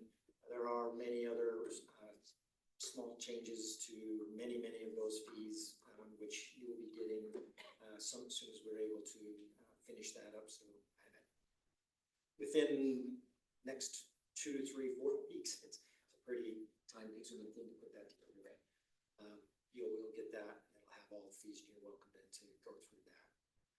Are there any? That's the last slide I have. Are there any questions about anything on there? I will say that at this obviously early stage, these are all not only proposals for you to think about, they're also just estimates and proposals that we may, subject to change on our part as well as economies may dictate or other things that come about that we need to make adjustments for.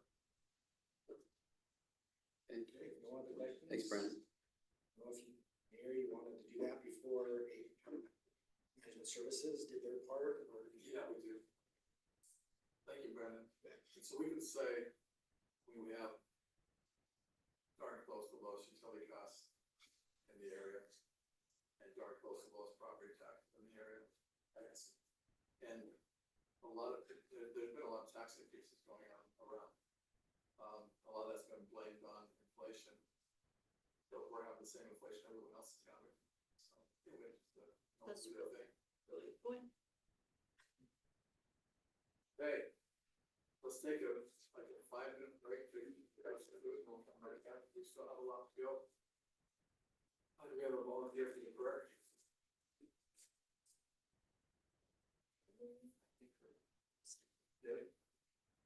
Thanks, Renee. Oh, he hasn't done it in a while.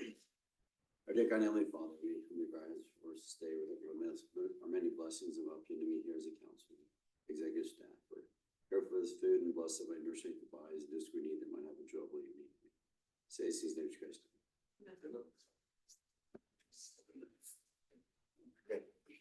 Start back.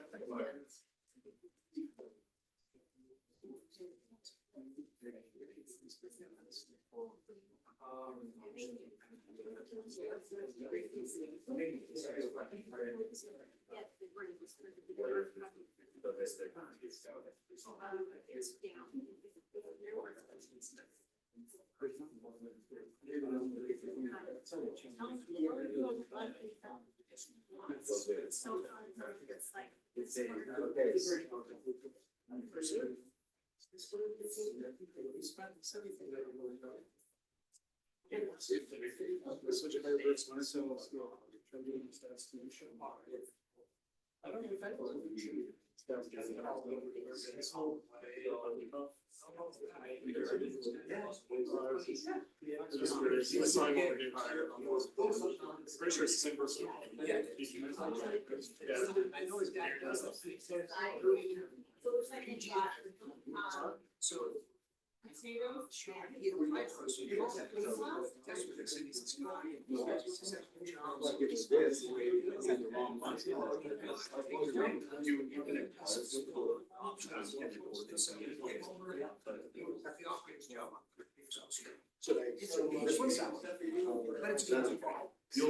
You'll be back.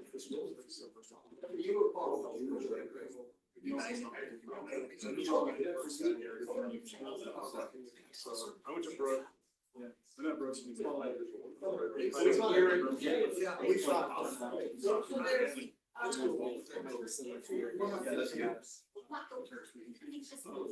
And then there's that.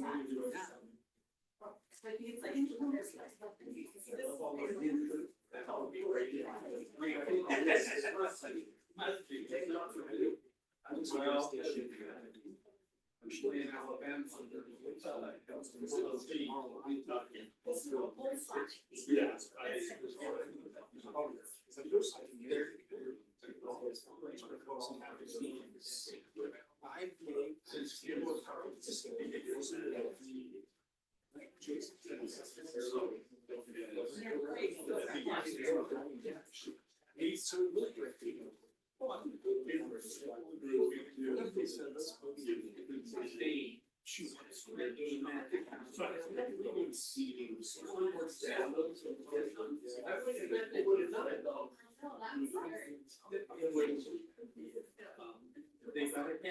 Just a little bit. Let's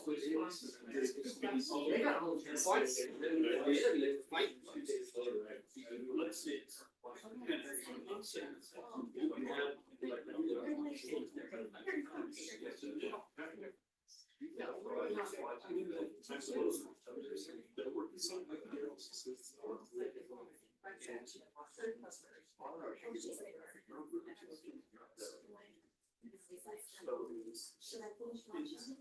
I went looking for you and then.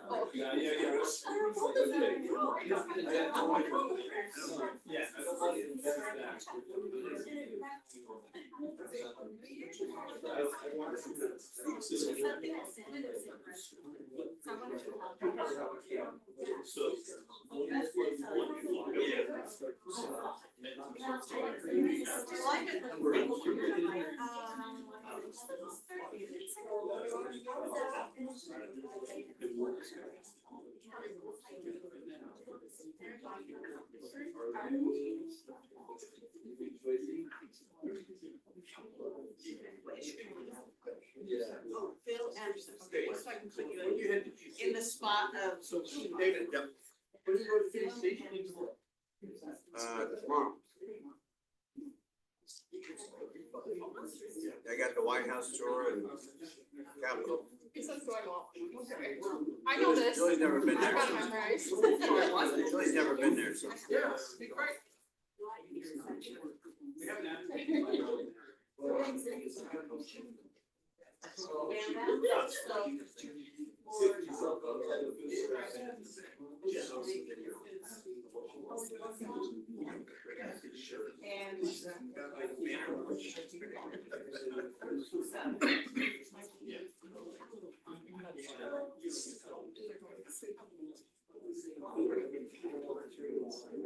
turkey or something.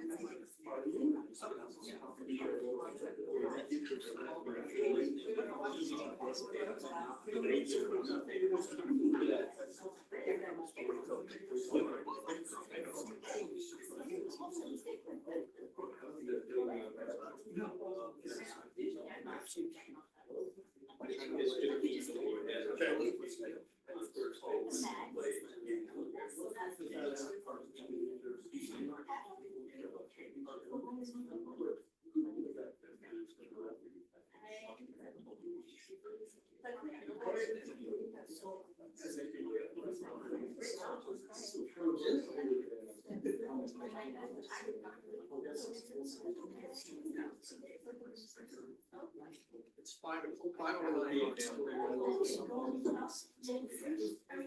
You know, some change, it's on the way. It was 10:45. Oh, really? Our days ago, our game. Yes. That worked for me, and they went 5:09. I've got that event over here for the financial planning tomorrow. Oh, yeah, I'm going to that. Yeah, now I see. All right. Let's carry on. Okay, yeah. So.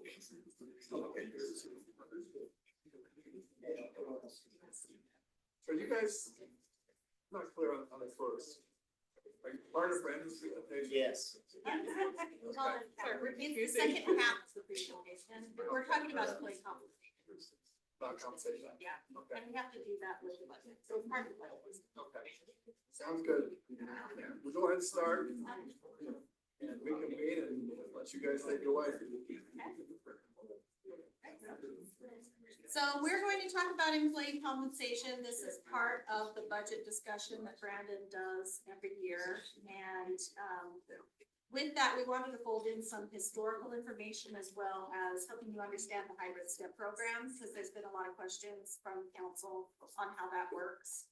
So with that in mind, Amy Peterson, our HR manager, and Jenica, the innovation and strategy division manager, we put a lot of time and effort into coming up with the compensation strategy for our employees every year. It takes a lot of manpower. So we're going to explain to you the process. So we'll start with some employment statistics. So currently, we have 481 full-time employees. And on average, we have about 672 part-time employees each year. And we range anywhere from 4 to about 70 seasonal employees each year. Our average is 1,183 employees at a time employed. And then our maximum that we hit last fiscal year was 1,277 total employees. And you can see on the bar chart there, the number of employees per department, with police, public works, and fire being our two biggest. And then the pie chart there shows you the percentage of the full-time employees citywide per department. And then just wanted to touch on a couple of the employee benefits. With our health insurance, we have 449 of our 481 employees enrolled, which is 93.3%. Of those, 88% is enrolled in our high deductible health plan and 12% in our traditional plan. It's kind of early in the year to be getting definite numbers on possible increases for premiums, but right now we are looking at probably 18 to 20% increase in our medical premiums. Dental insurance, 94.4% of our employees are enrolled. 78 of those. That increase happens in January or on our fiscal year?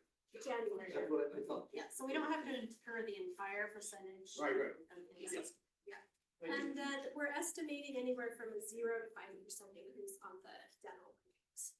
Is that typical 8 to 20%? It's well, I mean, that's about average in the market, but when we moved over to Select Health, we got a significant decrease. So this is slowly bringing us back up to one. So it's still, it'll be about where it was when we left the UHB for this upcoming. Okay. Which we generally know that that's what. That's what they do. They Lowballs get get us in, doing. yeah. But in the meantime, we're happy to take savings. And you're always shopping around. Yes. So we work with a broker, GPS, and they shop around for us on our behalf. And then we review all of our benefits every year. As part of our compensation, we obviously like to look at turnover and how our employees are doing. And so this shows our turnover for the past 6 or 7 fiscal years through FY '24. The darker blue on the bottom is Orem's turnover rate, and this is for full-time employees compared to the upper bluish green line is the National Bureau of Labor Statistics turnover rate for state and local government employees. So you can see we definitely have had kind of a similar pattern to the national trend, but on a much smaller scale. We obviously FY '22 had our biggest percentage of full-time employees leaving. Keep in mind, this is due to all reasons. It's not necessarily that they're leaving for a different job. They may be retiring, they may be moving. There's every reason is included in this, but we did have a significant decrease over the past couple of years that we're seeing, and now it's hovering around 10–11% of our full-time employees. When we talk to other local entities around us, that also kind of mirrors what they're seeing. It's kind of on par with what we see in our local market here for local government. So we just also want to talk about some things that we look at to encourage employee recruitment and retention in response to turnover. Obviously, when there is a negative case where we lose employees that we want to be keeping. So we want to make sure we're avoiding those Can cases. you go back to that previous slide? Yeah. So just, I can't quite see, but, Yeah, which one's on the top? The bottom. so the bottom form, so like for last year, national was 18%, 18%, and that's for state and local government employees specifically. and then Orem was 10. Uh-huh. So we're almost half what the national Yeah. average was, right? So that's great. So some of the things that we're doing to incentivize employee recruitment and retention is we're working on a dashboard that will help us better monitor employee turnover, looking at the reasons, trending and seeing if there's trends by department, so we can work on that throughout the year, not just a single time or upon request. We've also been obviously doing some employee surveys over the past couple of years, working on implementing feedback from those. For the past few years, this is something we didn't do before, but we've been doing more regular market surveys, and we'll talk about that as well, which has led to doing mid-year market adjustments. So not just in July, we also look at it on an ongoing basis, and in response to what other cities actually do, we're able to make adjustments. If they gave police a big increase, we are able to see and respond to that instead of waiting another 6 months for the new fiscal year. Upon obviously budget availability for that. We've also built and expanded our hybrid STEP programs, which we'll talk about, expanded our BABO program and supervisor trainings. New this year, we're working on a new leadership development academy for employees who want to grow into a supervisory role. We've also, in addition to those biannual market surveys, we do look at individual positions upon supervisor request, or even oftentimes if an employee comes and is concerned that their position is out of market, we can do a more in-depth review of that as well. And then we also meet with employees if they do have a case and they come to HR and they say, hey, I got an offer at another city for this much more money, and we can do, what this chart is an example of an analysis. So if they get an offer, this is one that an employee got an offer at another city for $2,000 more a year. But we help them look at, what's your health information gonna be? How much vacation and sick time are you gonna have? Do you get an additional to your 457 or 401k? What are you gonna pay for health and dental? And in the end, they were actually better off even now before a compensation increase in Orem, almost 4,000 better off annually, not accounting for future growth and like what they could top out at in their range. But so that's been a helpful tool, and we've been able to. Did they stay? Sorry? Did they stay? Yeah, they did. So, Woohoo. yeah. Hey, Obviously, HR. great when that Now, happens. sometimes they don't, and they do leave, and we have them bounce back. Yeah. That happens a lot in the fire department. They'll think the grass is greener, and then they bounce back. They're called boomerangs. Boomerang. We've seen that in the police department too. Probably when we come back. Okay, I'll turn the time over to Carrie to talk about some of our, actually, I'll do this slide and then I'll turn the time over to Carrie. So some of you have been here this entire time, some of you are a little bit newer, so I'm just gonna do a quick overview of some of the biggest compensation program changes we've made over the past several years. So in 2018, in response to higher turnover and some concerns from our public safety and just wanting to encourage career growth, we implemented the first phase of our career ladder program. So it created a career path for police officer 1 to 2 to 3. It wasn't a step program like we have today. It was just a career ladder where if they met requirements, they could advance to police officer 2 or firefighter paramedic 2. We continued to build upon that, and in 2020, we released the first version of what is our public safety hybrid step program today, which Carrie will go into more detail about. And so this was a combination between a traditional step program where they get an increase just on their anniversary date, but it also included that career ladder element because we really wanted to encourage career growth and those opportunities for them. So that was for police officers through lieutenants and our EMTs through battalion chiefs. In 2021, we worked with NFP, who's an external company, to conduct an extensive review of our compensation, benefits, job descriptions, and we made some recommendations and adjustments to our compensation system based on that. Part of that was implementing the first phase of the Public Works Hybrid Step Program, which was highly successful. In 23, we expanded the Hybrid Step Program even more to more departments and more positions. We also removed the grade and range system, which again, Carrie will talk about, to just allow us to be more flexible within the market to individual positions and make sure that we are targeting our resources where they're most needed. Last year, we continued to expand the hybrid step program to almost all positions in the city under division manager. And that's been, again, highly successful. And then, like I just talked about earlier, we do biannual now. Since the NFP, this is what we focused on, is making sure we're twice a year looking at our compensation and benefits compared to our peer cities and the market to make sure we're competitive. So several of you have asked, what is the hybrid step program and what's the difference from what we used to do? So these two graphs show what we used to do prior to implementing the hybrid step program. So in the past, we would give each position a grade, and it would be marked in that certain grade internally, depending upon their supervisory responsibilities, their technical skills, their education requirements, and the years of experience to determine a grade. And then we would have several positions in that grade number. So in this example, in grade 10, we would have building inspectors, police officers, and firefighters in the same grade. So when we would go out to market and police and fire were getting big increases, everyone in grade 10 would get the same increases, which isn't really sustainable when we're being market driven per position. So we did away with those grades for every position in the city so that we can be market driven for individual positions. This last year, we put all positions with some very limited positions that have been left out, which is our division managers, our executive staff, and some of our highly trained people like our attorneys. They are in the merit program still. So division managers on up and our attorneys are in the merit system, which means that their supervisors at the end of the fiscal year make a determination up to 3% what their merit increases will be for the fiscal year.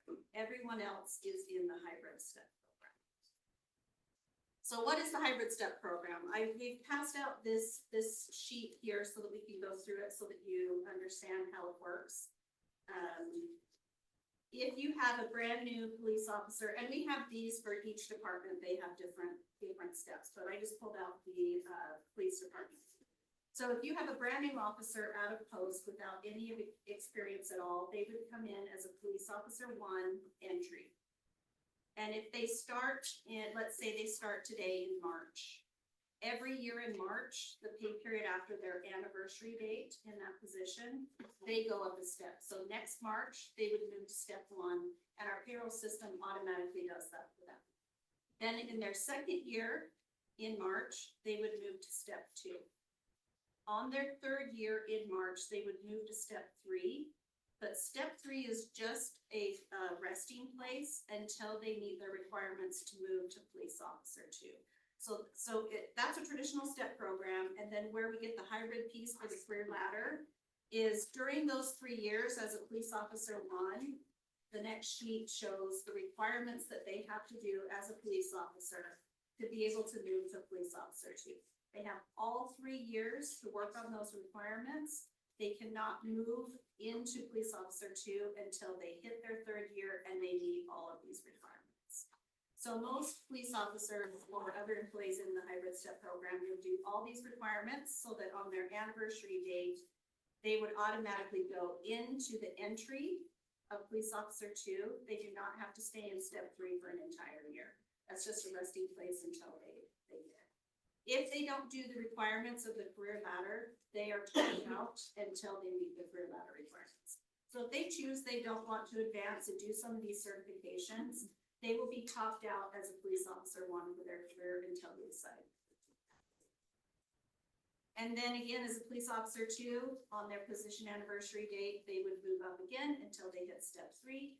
And then the next page on our document shows the requirements that you have to meet to become a senior police officer.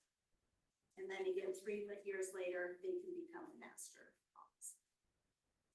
Any questions on how the hybrid step program works? How do the numbers that make up this change? So we look at these biannually, so we're looking at it right now, and then we'll look at it again in the fall or close to January time. So we look at them That would twice. change all the numbers, right?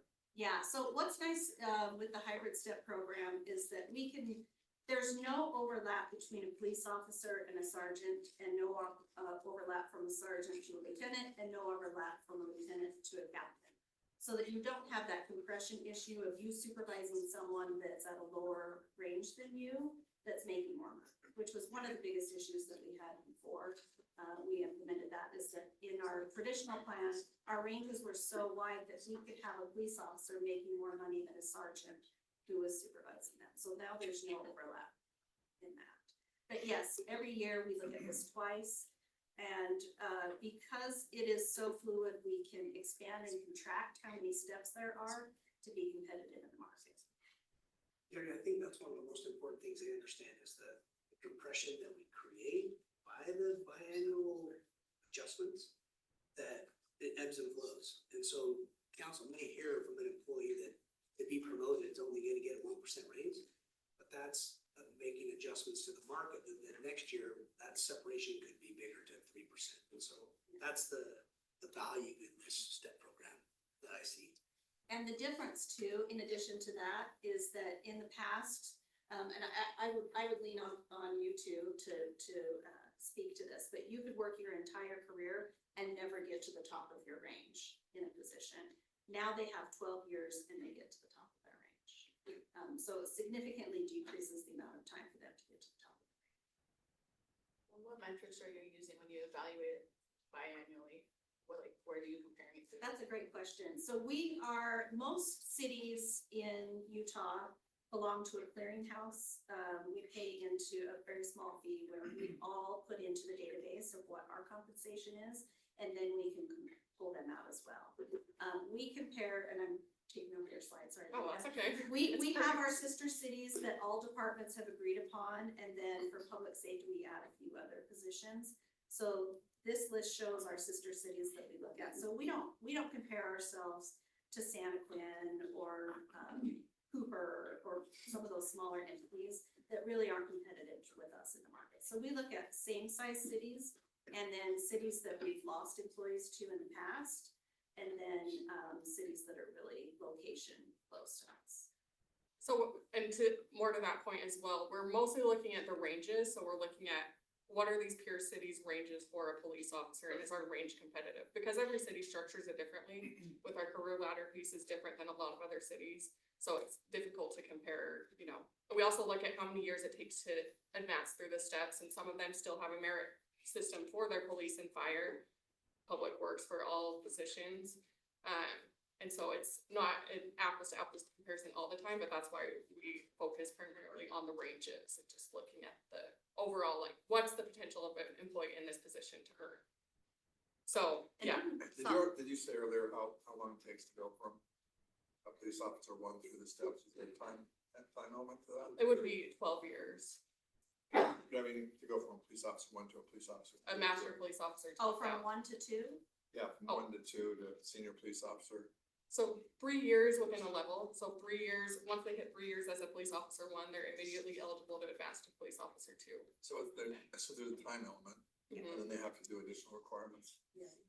They can skip a step if the position doesn't require it, and this is true for positions across the city as we've implemented this for other departments.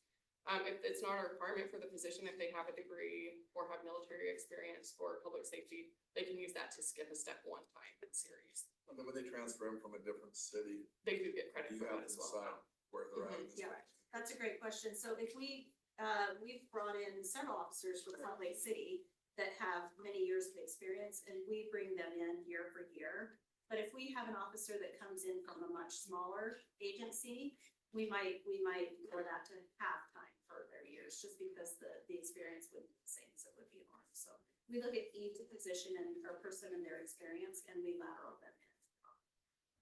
And is it still, you know, a couple years ago, right, when everything was crazy, Salt Lake was like, we will always be 10% above or 5% above. How do you deal with that? So they did commit, I think it was like 1% above any other city. They say they're the Block it capital erase. city in Utah, and they will always be the top of the top. And they actually had unions, so they made that contract with their unions. I don't think that they are following that very closely, because everyone's racing to bottom, like we've all heard that. But I would also say too, that compensation is extremely important for public safety, but also the community that we build, the organizational structure, the environment, the culture, all of that plays a role into that too. So yes, I think Salt Lake City does, but I would also say that we're seeing it cooling in that significant rise in public safety. Well, plus you're seeing, you get a plan for your path, right? That's kind of what what would be important to me is, you know, hey, if I do this, I can get that. Instead of just. There's something really important to be said, that you come in as a brand new police officer and you can see how much money you'll be making in 12 years. Yeah. And you own your career path with your career ladder requirements, whether you decide to or not. And if you decide to go get an education, it skips a step for you too. So there's a lot of things that they put their future in their own hands. Which is great to have that control. Which is a big deal, right? Because they effectively control their destiny, they control their career. Yeah. Whereas otherwise it's left up to their supervisor manager and they hope it all works out. Yeah. Yeah. I was just gonna say, one of the most transparent things that I feel that we have done for this program is that we encourage our guys to bring in they all have friends in other departments, so they bring in the pay study.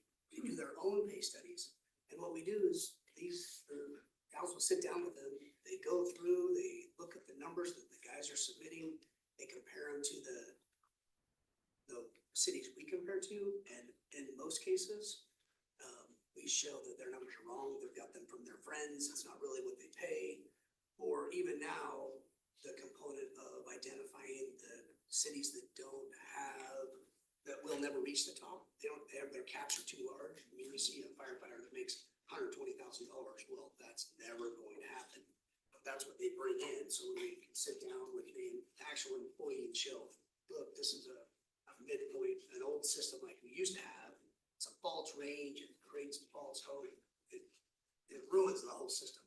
But they've identified the actual departments we can go to that have step programs, and it's made a huge difference. Right. And from your perspective, I mean, you think it's accomplished, you think it's working great, basically, this step program? Yeah, it's actually amazing, especially if you see the time that I started, Chief Adams started, and then the implementation of this, our employees have grown, 30-45% in 5 years in their overall wages. And the only way that happened is because of this hybrid step program and to be comparable with the market. Yeah. And ours are much more educated and skilled and certified than other agencies, because they have to get those requirements to be able to move up. So we're probably one of the most educated and certified agencies. No question. In the state. It's great. Mayor, if I could add a testimonial to this as well. We likewise with police and fire, we see tremendous growth and development of individuals that have been able to be trained and certified and become promotable into other positions as well. And in the course of my 30 years at the city, we rarely would see somebody that after leaving, after 30 years, nobody made it to the top of their pay range, ever, hardly ever, 99%. Now they get to the top in maybe 10 years and then become promotable. And they're excited about having a career and staying at Orem because we are market competitive. Thank you for your. Well, along those same lines, the huge tuition reimbursement program that you guys support and fund. I mean, you saw our booklet from our year-end report. I mean, we have 60 employees that have at least an associate degree and up out of our 90. I mean, so you're not only contributing to a higher level of education, but it's something on a 20-year retirement.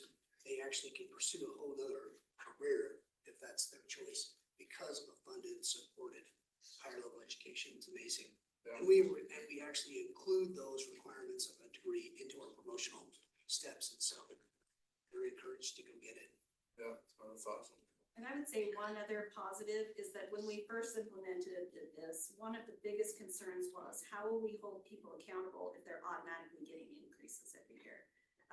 And what we found is just the opposite. Now that it's not tied to their pay, supervisors feel more comfortable holding their employees accountable.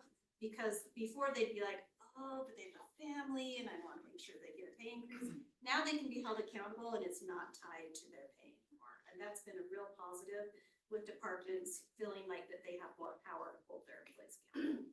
Making our supervisors better for sure. If I was giving a state of the city address today, and I could explain this program in 30 seconds, it really is a good example of how we took a situation where people worried about being exception to good things, as it relates to pay in the market, to now showing that this actually reinforces our culture of continuous improvement. And it's a great example of how our employees are proving that they're becoming exceptional in delivering these city services. It's not a 30-second need, it's 2 words, freaking amazing. That's really what it was. But it also speaks to the council's ability to understand our need to be innovative, and we don't have to be the same as other cities. This hybrid step program, nobody else does. We created this because you guys are open to funding things that you can see that's best for the employees. We appreciate that.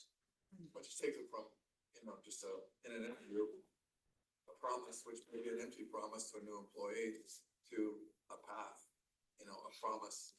And so your incentives are aligned really well. I think that's what drives everything. I think turnover rates that we saw earlier. Yeah. Yeah, going down. Yeah, but that's the thing you have to remember is any one of you could get hit up at any time from an employee that just isn't meeting their own financial needs and expect the city to do more. Well, those are individual cases that they're isolated to their own personal issues, not what the city's providing them. And so it works for the majority, and I think that that's the huge focus. The one-off employee that runs the promo from the fire department for a personal circumstance, I mean, it's positive displacement in my mind. And we have to have those conversations occasionally. And so we're not afraid of them, and you shouldn't be afraid of them. Know that administratively, police, fire, public works, I mean, we're taking really good care of our people because of your guys' support. And can I just add a little anecdotal experience? So I'm in my mechanics, and the fire comes in to do an inspection.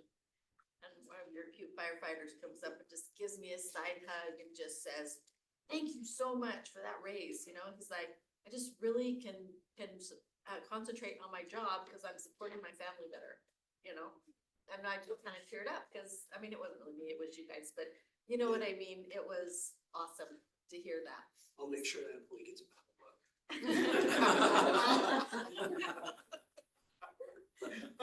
They do feel that way though, so I appreciate them sharing that with you guys. That was. Okay, so yeah, we already talked about this, but we look at every position at least as much as possible to do that market study. Like we talked, each position has its own unique range, whether it's still in the merit program as a division manager, or if it's a floor position in public works or community development. We have this program for every single position. And so we look at all of these positions compared to other cities. Obviously, there's some positions that other cities don't have that we do, or vice versa. But we're able to use this database and then also reaching out to our network and reviewing job descriptions of other cities to make sure we're comparing comparable positions to do this market study twice a year.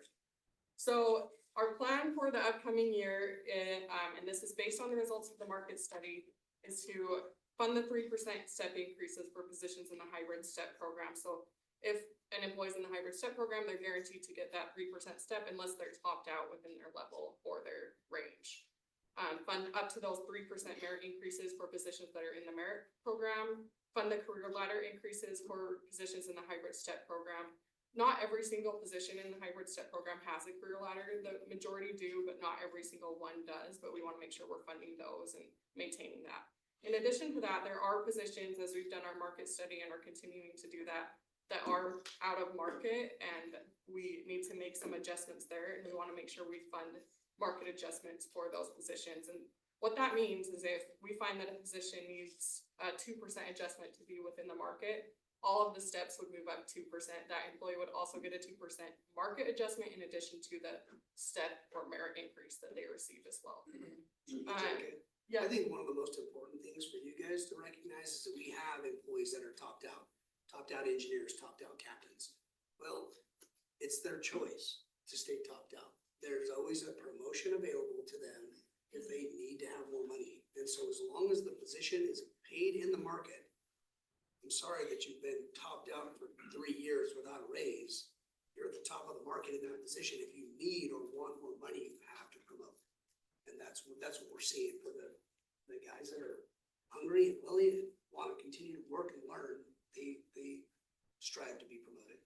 What percent would you say are topped out or stay at where they're at? Sorry? What percent would you say are topped out or stay at the level they're at? Our engineers are probably the top, and there's probably 5 out of 15 engineers that are topped out. And probably 3 or 4 of the 15 captains. So it's a smaller percentage. But that will grow over time, right? Sure. I mean, our captains will get to the top of the range, but on the flip side, they could have worked their entire 20-year career here and never gotten to the top in the past. So yes, it does stink that when you finally get to the top of the range, but before you never would have gotten to that range. They get there fast. Yeah, they're sitting at it longer. They're sitting at the top of their range for a significant period of time versus just not reaching it at all. So yeah, there's positions that would not receive a targeted market adjustment for the upcoming year, just because as we do this study, we find they're still within the market. We don't need to make a market adjustment. Again, the employee would still receive their merit or step increase. So it's not that the employee would not receive an increase unless they're topped out. But there are other positions that need a bigger market adjustment, so we want to fund those as well. As part of the hybrid step program, we also want to make sure we're competitive within the range, looking at both ends, the minimum and the maximum. So that means adding new steps and career ladder levels to certain positions in our city. And this will encourage career growth and incentivize people to stay.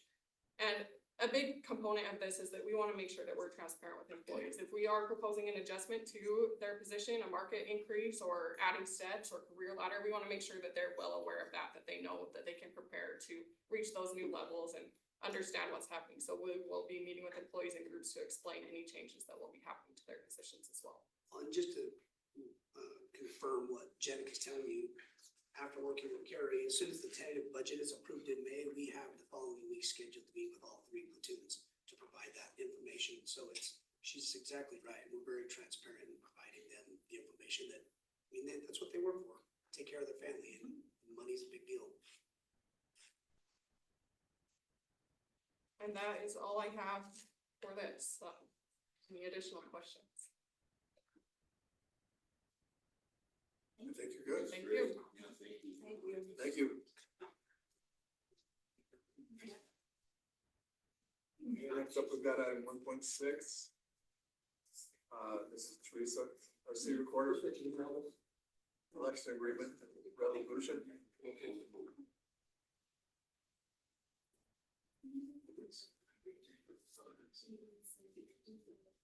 All right, so this is concerning the agreement that, this is actually concerning the resolution that we need to, pass today that would allow the mayor to sign the agreement with Utah County, to administrate or help administrate the 2025 election.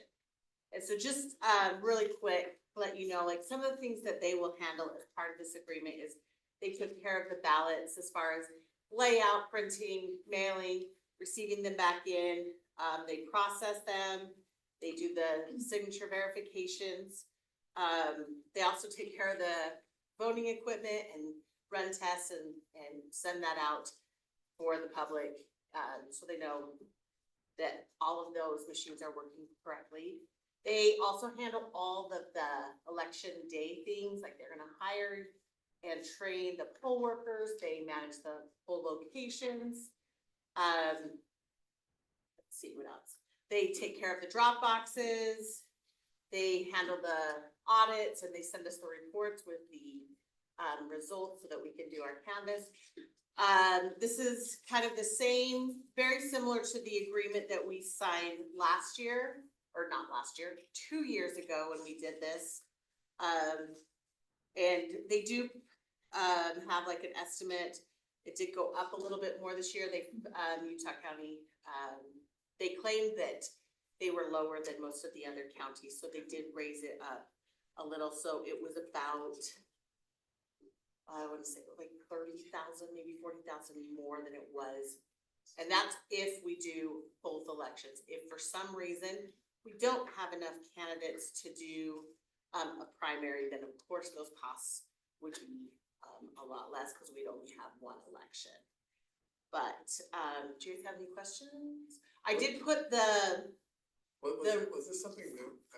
I mean, this is the same agreement we did last year, but wasn't there something in here that was new? Thing she sent out today. Yeah.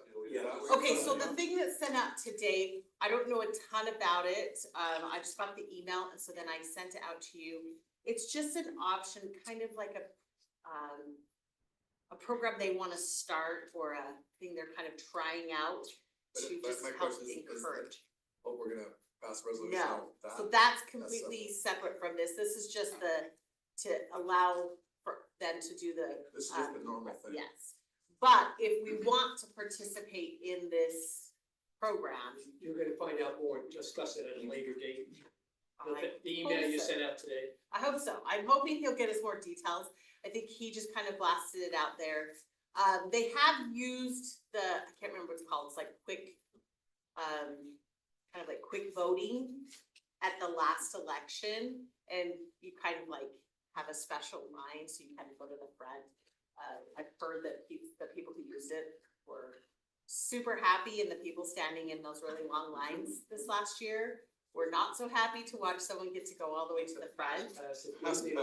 Yeah, it was kind of, like a fast pass to voting. They need to put So- it in a different door. For sure. Yeah, so I think the big requirement would be, it's not that that part is new, the new part would be our city would be involved in that. And that, we may have to have like, kind of a location here where they could, basically fast pass besides just like putting it in the box. Okay. So I can't remember the titles, the words they used. That's something we'll discuss. No, so this is completely different. This is just to their standard agreement for them to help us with the election. Whether or not we participate in that program doesn't change this agreement. I'm hoping that in the next month or something that Aaron will either meet with our Cura group and talk about this a little bit more. They tend to come to our groups quite often and try to keep us You updated. said the price went up a little, could you quantify that? So it's, the price went up to, it's $2.75 per voter per And what was it election. before? I think before it was like I'd have to look it up, but it was, I think, a little bit more like $2.40 Okay. or something like that. He did say, I think Salt Lake was like $4 or $5 per. Well, our other option is to do it ourselves, right? Our other option is to do it I don't think ourselves that's a great- without any of the equipment that we would have, so it would basically be like. I think we did it. They had the voting Have machines. we ever done that? Have we ever Well, done we've it done it ourselves? before because the county used to have old machines that you could rent. Well, those machines have kind of hit their Yeah. thing and they are no longer available. So if you're a small city, then it is absolutely in your power to run it yourself. 2 years ago, they took that option away and everyone had to use the county because of that change in the dates and stuff, so they've kind of forced all cities to use it no matter what. But this time, yeah, if you're a smaller city, it maybe. So this is basically formality. Yeah, Right. and we have to have a resolution. And we have it already on the agenda, right? Yeah, it's a consent item in the next one, but both of these items are in your packet if you have any questions that you wanna look over that for, definitely. Any other questions? Okay, all right, care tax is up.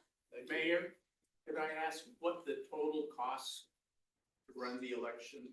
Yeah, so 46, they are, as of January 1st of 2025, they say there are 46,632 registered or active voters, they call them active voters. And so that would work out to 128,238 per election, so that's 256. And that's how many active? 46. We've never gotten that many in a municipal election. Yes, and it's like, that's just what they're saying on January. I think it can vary You only pay for as people they to get vote. to, Yeah. yeah. They have to I'll swap do my the prediction. prediction. Save the city $3. Why don't you just give us $3? I'll give you the $3 and We want you to vote, we want you to vote. Okay, Okay, we have to make this pretty quick. I love these graphs, that I have no idea what you've got. That's why we do it. Yeah, good. that's the care tax. So, and the reason it's so small is this year we had the most, by far, applicants for care tax. Oh, and it's impossible to put this on 2 slides? Well, I'm just checking. This computer doesn't do that. so 38 applications. We reviewed over 3 nights of fun-filled packed evenings with Jeff and Dave, so. So we thank them and we thank our 5 commission members who hung out with us for that time as well. Elsie Pally was here earlier, I think she had to leave, but it was a good time had by all. So during that time period, all but about 4 or 5 of the groups came in and presented their, if you will, presented their case to us. And then the last night we had deliberation over, what amounts. You can see the various amounts that they requested. If you'll recall, we increased the limit for major to be 15,000. So, of course, a lot of them asked for more based on that increase in that limit. And then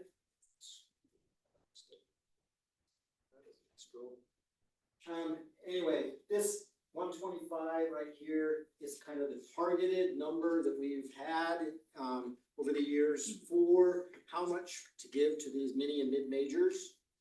And so that's kind of the target.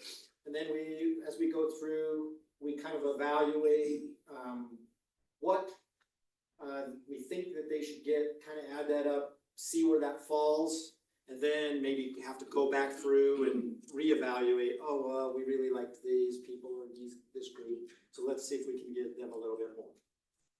And so this column is the final result of those deliberations, and what is being proposed to you. You can see our 2 major grant categories, the 2 groups that are in that category. We had several that applied to be in that group, but we did not propose. It was not proposed that they move to that major grant category. And so this is where we currently are sitting in relation to the total amount of the arts side of the care tax. Now, there is there's an element related to the city's participation in the arts side that is not yet here. These are specifically to the application groups. So we will be, coming back at a later time with the recreation side as well as the other element related to this. And then there will be I believe it's an ordinance, could be a resolution, but resolution or an ordinance, basically awarding those care tax dollars in relation to this. And this will then also be included within our tentative budget. Normally, we would probably come to you in the second meeting in April. It's probably not going to happen this year, so it may be right before the tentative budget. But needless to say, are there any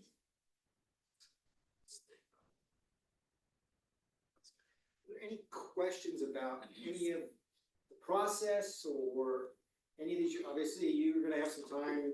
It got sent to you, I believe, yesterday, so you're welcome to look through that. And if there's any questions, you can specifically ask Jade. Well, no, honestly, yeah, because one of the main things, this was the first commission I was on as a resident, was the care commission. And at that time, one of the main things that we looked for was, how many Orem residents are on your group, how many do you touch, how many do you influence? I don't know, are you guys still looking at that quite diligently? Okay. Are they physically located here? Yeah. how many members of your choir are from Orem, how many concerts in Orem do you do, how many people from Orem come to your concerts? So yeah, that's one of the major things. Great, and I like that, I think that needs to be stated, or I appreciate that you said that here, because I think people need to understand when you vote for this. I mean, this builds Orem. Well, it's not like this is, it should not be their whole funding. A lot of people just relying on that, and it's like, so every year they go down. It's $500 or $1,000 here because they're not doing their job, they're not getting out on social media, they're not trying to get fundraising. So, It does, we do try and ask them to, is how much of their funding this is. yeah, we can see it on the applications. Does that help with their application if they get more funding from outside sources? Are you more likely to give them more? It depends on them, if they're going pro, to also get their tax. You know, it depends on what is in Orem and what's affecting Orem. So we were pretty, I mean, 365,000, we had 125,000, so people were like, hey, I want 15 grand, I'm like, and so does everybody else, so we cut, I mean, it was a unanimous decision on everybody, we just went through, boom, boom, boom, had to keep people on track, you know, keep focusing, let's keep moving, because we'll be here until midnight, so we got it done. It took you 2 or 3 nights too, didn't it? It was 3 nights, yeah. 5 to 9, it was fun. Thank you for your service. Thank you for the recommendations. We're not voting on this tonight. This is inform and vote sometime in the future. Correct. All I really have at this point, and if you have any questions about any of those, if you, or about the process, or about any of them individually, obviously let us know. I mean, just that, I mean, Adam's here from the Sarah, and we give him, we give him 100% because what he does in our community is amazing, so we appreciate Adam and the Sarah. Adam is a wise steward of those funds, as he does more with that money to impact the citizens of Orem and people that come to Orem because of what he provides and his staff. And we owe Adam a huge thank you. It's a good outdoor concert coming up. Well, and he takes care of kids and older people. I mean, it services people who might not be serviced by any of these other options. Correct. So thank you. Yep. Thanks for your support. Appreciate it. Okay, thank you, Brandon. Okay, we're gonna move to the agenda, but before we do, we'll have agenda for our commissions. Right, we've got some fun commissions. We have youth council, which, has been fun. You also have a video that they put together, people put together for the city. That was really fun to see. They've got another service activity in April, and then in May, they'll have an end of the year dinner with staff council, and we can cheer them on and just get them for their service. So that'd be fun. The Natural Resources Advisory Commission, formerly the Natural Resources Stewardship Commission, used to fall under Development Services, and with all the changes to boards and commissions we made, now it falls under Public Service, and Tyler Pay runs through that. So that's a pretty new change, and I think it's a good change. It lets them kind of be more integrated into all the great public service things that really aligns with their goals and mission. But they also want to just connect more with city departments. So if you feel like you in your department have something that might, they might have insight on, or I want to get them involved, I think they really like that. They're trying to set up a schedule throughout the year so they can meet with various departments. So, and then upcoming activities for them, if you want to go birding, they're going to do that. They're going to celebrate Earth Day, and then the community free swap in April as well. So, events also had some changes. It used to be that events was the Orem Fest Commission, and now it's the Events Commission. So that's been fun. They brought some new members on. We had some really, really great new members, some with experience from other cities that they brought to us, and we're learning from them. Others with just lots of enthusiasm. That's been fun. And they're talking now more about, they're not just talking about Orem Fest, although they are right in the middle of that. They can have you right now. But they're talking about bigger and broader things. But as far as Orem Fest goes, you council members all should have received an email February 27th from Kenise Whitaker. And if you didn't look at it, please go back and look at it. It just outlines the events that are coming up for Orem Fest. It asks where you want to be involved or don't want to be involved, just so they can best use you in a way that makes sense for your life. So if you could look at that, that'd be great.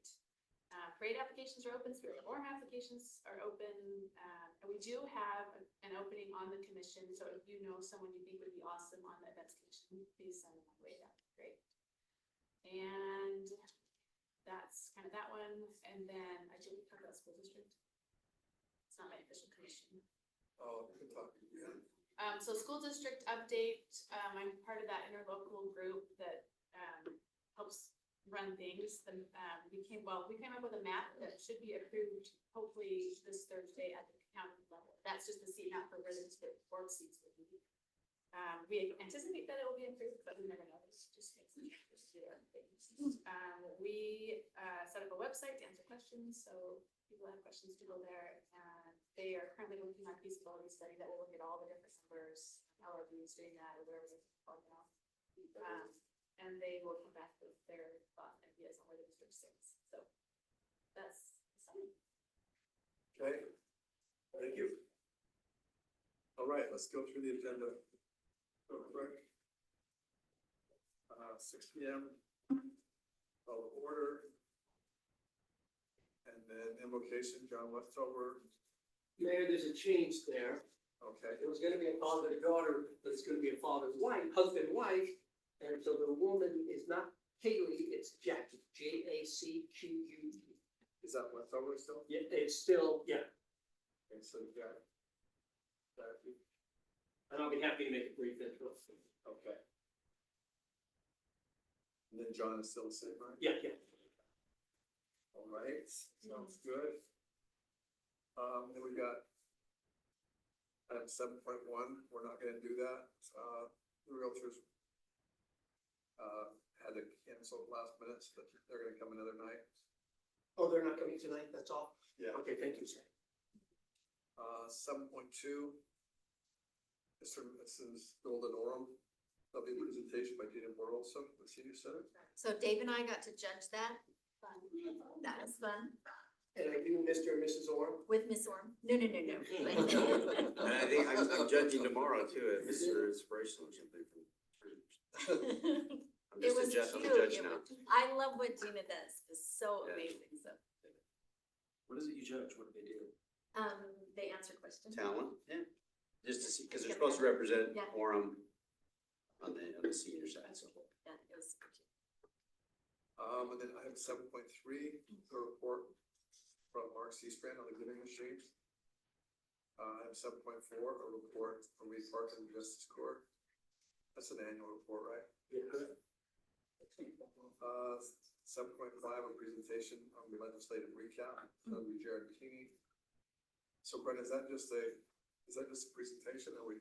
Yeah. I mean, cause that could go forever if we start asking questions, are we supposed to ask questions or no?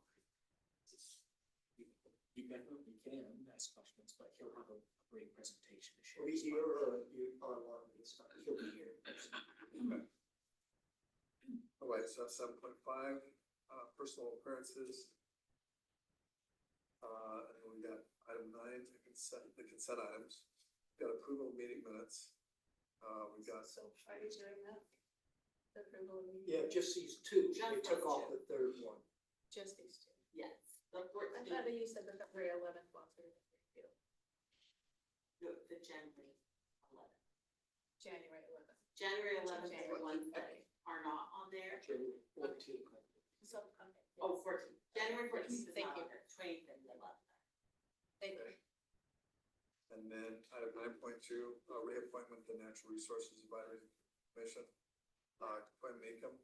And this is something, that we just decided. Essentially what we've talked about in the past is on our commissions is trying to have people serve on there for 2 years or 2 terms. And that would be it. Jen wanted, or Quinn wanted to reapply, but this would be his 3rd term. I got booted from the care commission.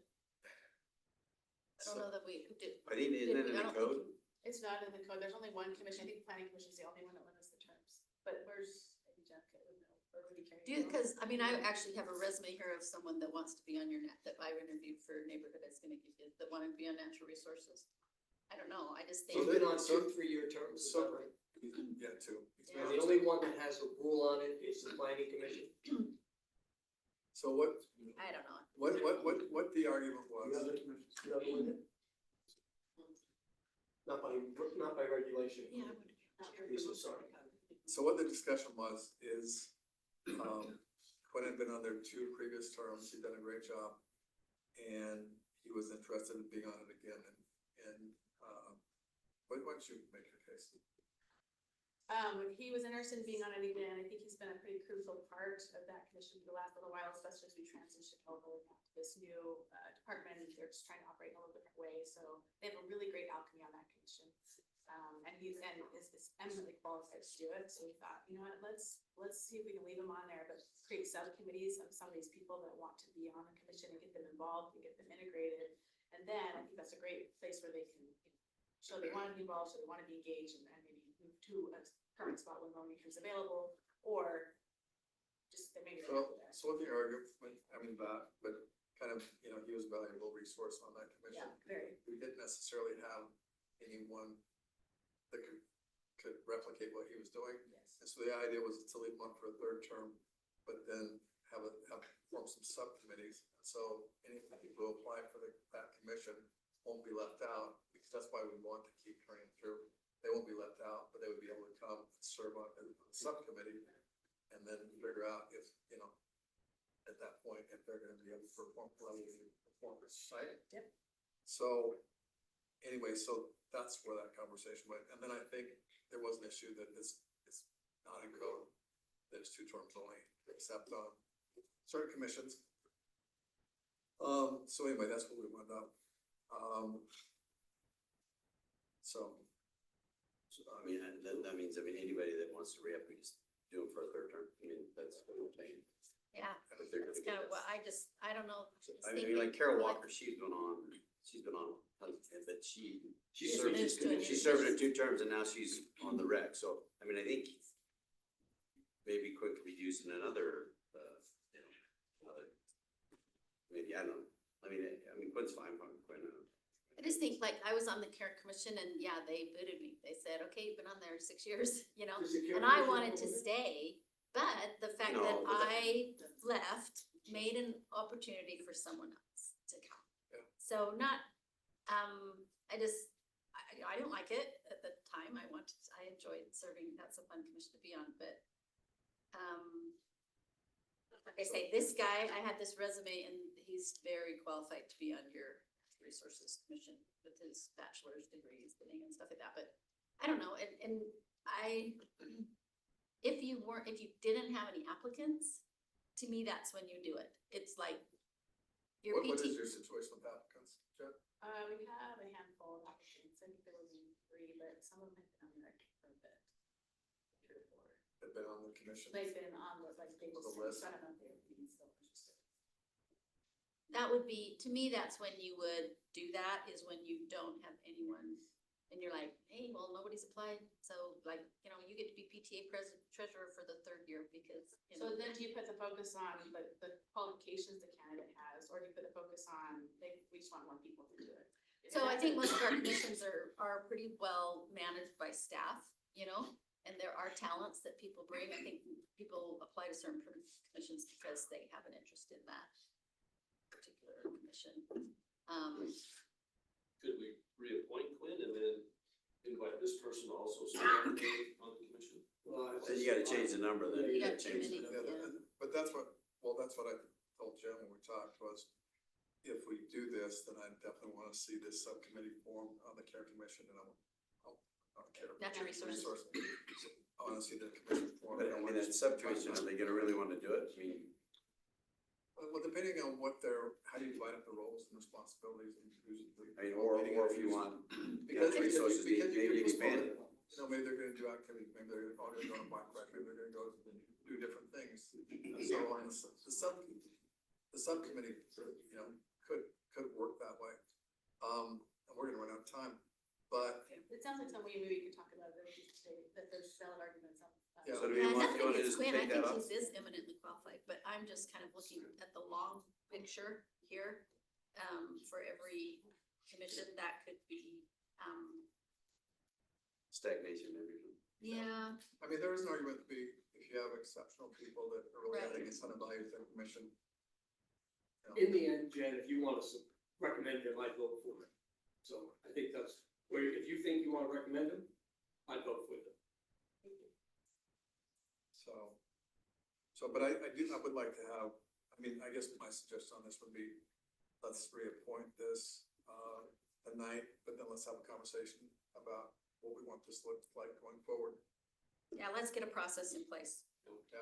So can I mention, We're all about process. we are rebuilding the boards and commissions website to make it more user-friendly for you to make reappointments. So if we do want to make changes to some of these rules, we'll probably want to know sooner than later because we're almost done building the system out.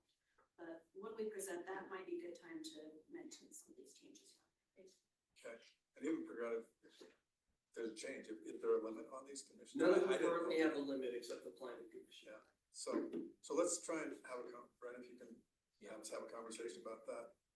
Just to, do a balanced process, so. And, Joke? Yep. and Mary, Okay, both of them, the two that were sitting. there's an appointment to the Neighborhood Advisory Commission, Kristen Bascom and. So I'll just have them Rodriguez. stand. I think they're coming tonight, Mayor, so. You know if Gwen's coming tonight? Kirsten was on the beautification. Item 9.4, resolution authorizing the city manager to sign an agreement with Utah County for the 2025 local elections. That's what we just talked about. So those are all the consent items. Scheduled items, we got a public hearing on the zoning map. Was this Canyon Park? Yeah. Yeah. Okay. Can we do also known as in our descriptions? So then it's easily searchable, with someone, I don't know, do you know what I mean? Yeah, do that. You just put, like, in parentheses, Canyon Park. Yeah, cause like Whitestone or whatever, nobody knows that's what we're supplying. Yeah, we should. I mean, on this, it does have the parentheses Canyon Park. It is, it's just buried in there, so maybe on a subject line. Okay, so that's to, Yeah. But it is kind of. it's basically to approve Canyon Park for RA, right? Yeah, Ken Garff moved. Okay, party parentheses, that's what we want. And then item 10.2, that's Ken Garff, and they've asked to continue to the April 8th. Ken Garff has? Yeah, April 8th meeting. Okay. And city manager information, and then thank you for coming, and we'll go on to part 2.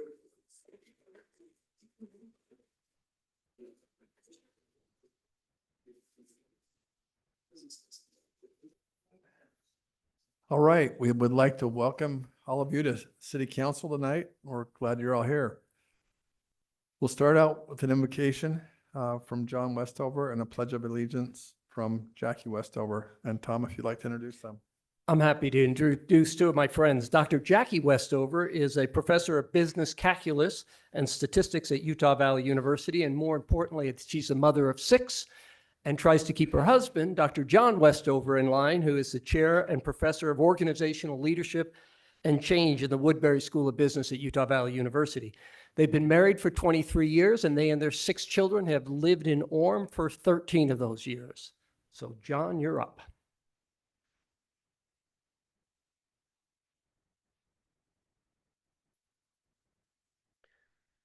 Our loving Father in heaven, we're grateful for this beautiful day, for the beautiful weather that sustains us, and for the opportunity to gather as concerned citizens. We ask thy blessing to be upon this body and our city leadership, that they can keep in mind the needs of all those who reside within our boundaries, that they can seek thy guidance, and that they can strive to meet the needs of everyone who is in need.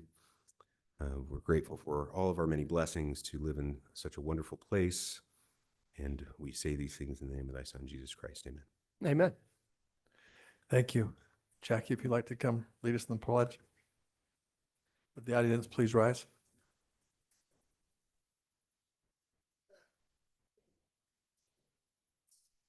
I pledge allegiance to the flag of the United States of America and to the republic for which it stands, one nation under God, indivisible, with liberty and justice for all.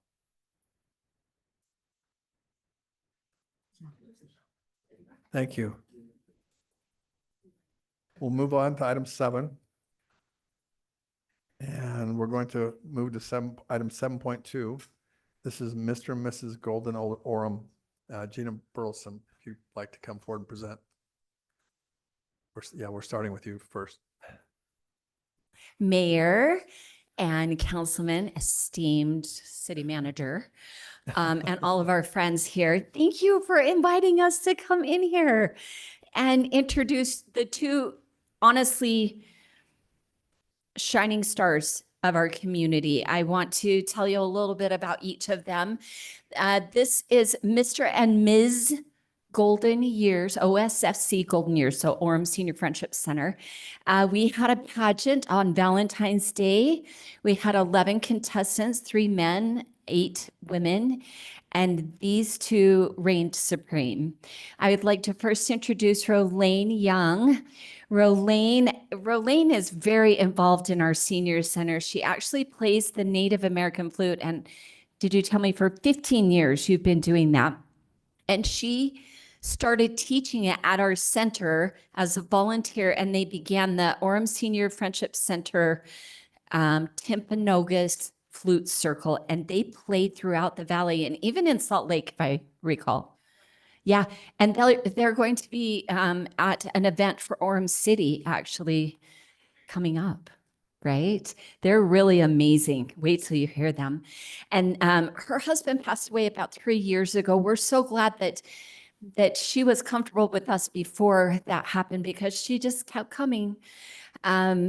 We're just so delighted to have her with us together. Combined, they have 7 children and 21 grandchildren. And I'm going to have them, if it's okay, are we going to get a picture with all of you guys and them? Because that sounds official, right? And then I want to introduce Brian Clifton. Brian, let me tell you, was pretty impressive at the pageant. Was he not, Dave Spencer and Lene? Yes, he was, and he had a nice suit too. Yes. I mean, you should see, he dresses that way all the time. I'm just telling you. So Dave and Lene were both judges for us, along with Miss Orem. And when they walked out on stage, they got to choose the song they wanted to walk out to that would really empower them. And I'll be darned if Brian didn't start doing burpees on the stage. It would put every single one of us to shame. I told him if he does them here, he's got to take the crown off, so it doesn't like injure somebody. But he has been married to his beautiful wife, Judy, for 35 years. They have made Orem their home. They have loved raising their kids here. They have 2 children and 4 grandchildren who are all boys. And I said, oh my gosh, they can aspire to be Mr. Golden Years in years down the road. Though this one's only 3, so I won't be here. But anyways, if I would love to have them come on up here and maybe share with you how they feel about Orem Senior Friendship Center and how grateful they are for the value you put on our seniors. Rolane, we'll go with you first.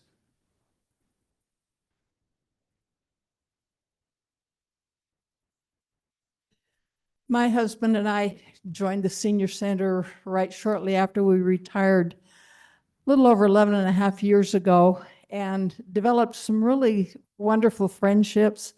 I even made friends with my dad's grade school buddy. I got to know him, and he became one of my really dear friends at the center. I've been so impressed with the classes that have been started up at the senior center. Our brilliant university. I have watched, roughly about 13 people who probably had never laid their hands on a wood flute before become some of the finest flute players I've ever heard out there. And I get to be the one who sits back and smiles as I listen to them play and I see them progress and share their music. It's given us an opportunity to go out amongst the community and share this new skill and talent as we perform in malls and at the conference center. And I see it building confidence in some of the members of our class. And it's given me a chance to make some really lifelong friendships in that classroom with my second family. That's how I look at them. And I'm grateful for the opportunity I've been given to come into that class and share something that is very dear and special to me with my music and be able to see it bless the lives of others. Thank you.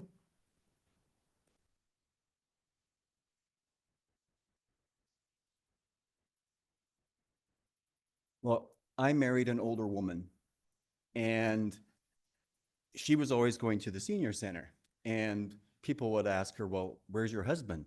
And, you know, they were making the moves on her because they never saw a husband. And I wasn't old enough. But when I became of age, I started attending the senior center. And I've been impressed. There's so many activities going on. There's always something going on.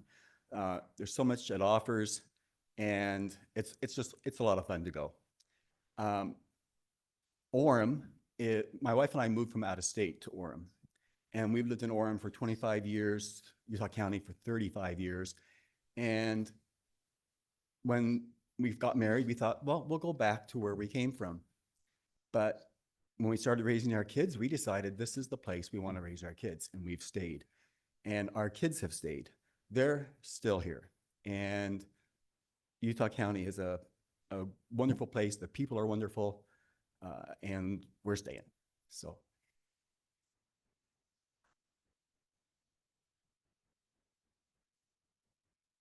I just want to let you know that they will be representing the city of Orem at the Utah County Fair at the very first annual Mr. and Miss Golden Years pageant on August 1st. We invite you to come and support them.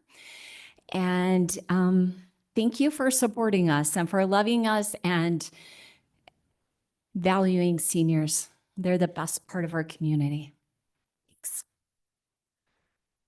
Thank you, Jeannie. Yes, we'll do a photo with you.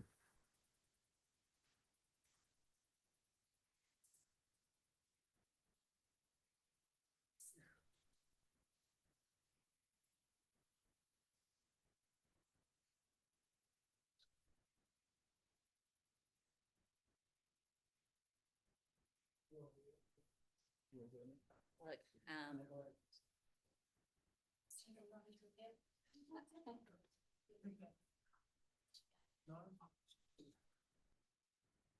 All right, maybe let's just have you go a little to your right. Good, there we go. 3, 2, 1.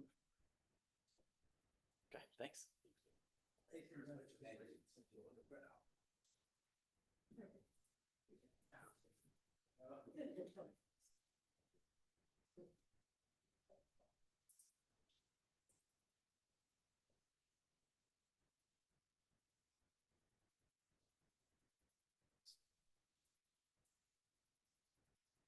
Thank you.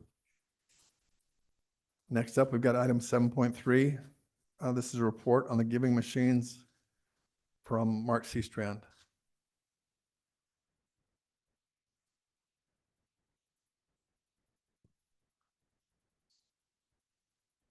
And right. Hey, you guys, great to see you again. It's a pleasure to come here again on our annual reporting of the giving machines and the amazing things that have happened here in Orem. Our purpose is to recognize three things. One, we have a fantastic community that has been so generous, and we want to say thank you to them. We also have some amazing charities that are here locally that do an incredible level of work. We want to recognize them and say thank you to them. And then we also want to do whatever we can to continue the support in terms of better understanding and knowing that the giving machines will be here next year to make sure people know that their donations are going to a great cause and doing very well. My name is Mark Seastrand, and this is my wife, Shelley Seastrand. We are the co-directors of the Orem Communication Council for the Church of Jesus Christ of Latter-day Saints. And the Light the World program is sponsored for and paid for by the Church of Jesus Christ of Latter-day Saints. And we are thrilled to be here. Throughout the Light the World campaign, thousands of individuals and families will be fed, clothed, educated, strengthened, and become more self-reliant here in Utah Valley as well as around the world. Wherever giving machines are located, we see a great spirit of love and selfless service in those communities.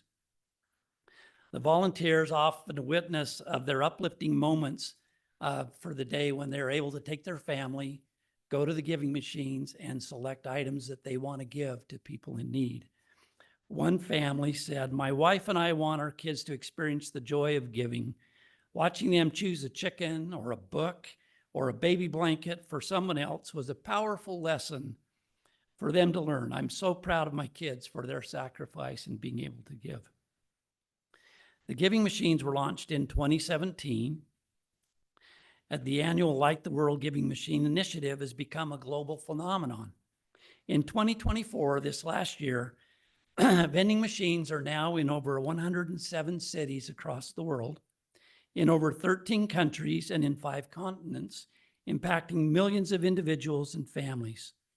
This year, the program worked with over 450 charities around the world and to help them be more successful in delivering the important things.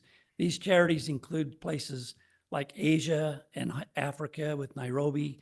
And after 5 years of absence, the giving machines returned to the United Kingdom. COVID kind of got in the way of that process, so it was fun to get that back there.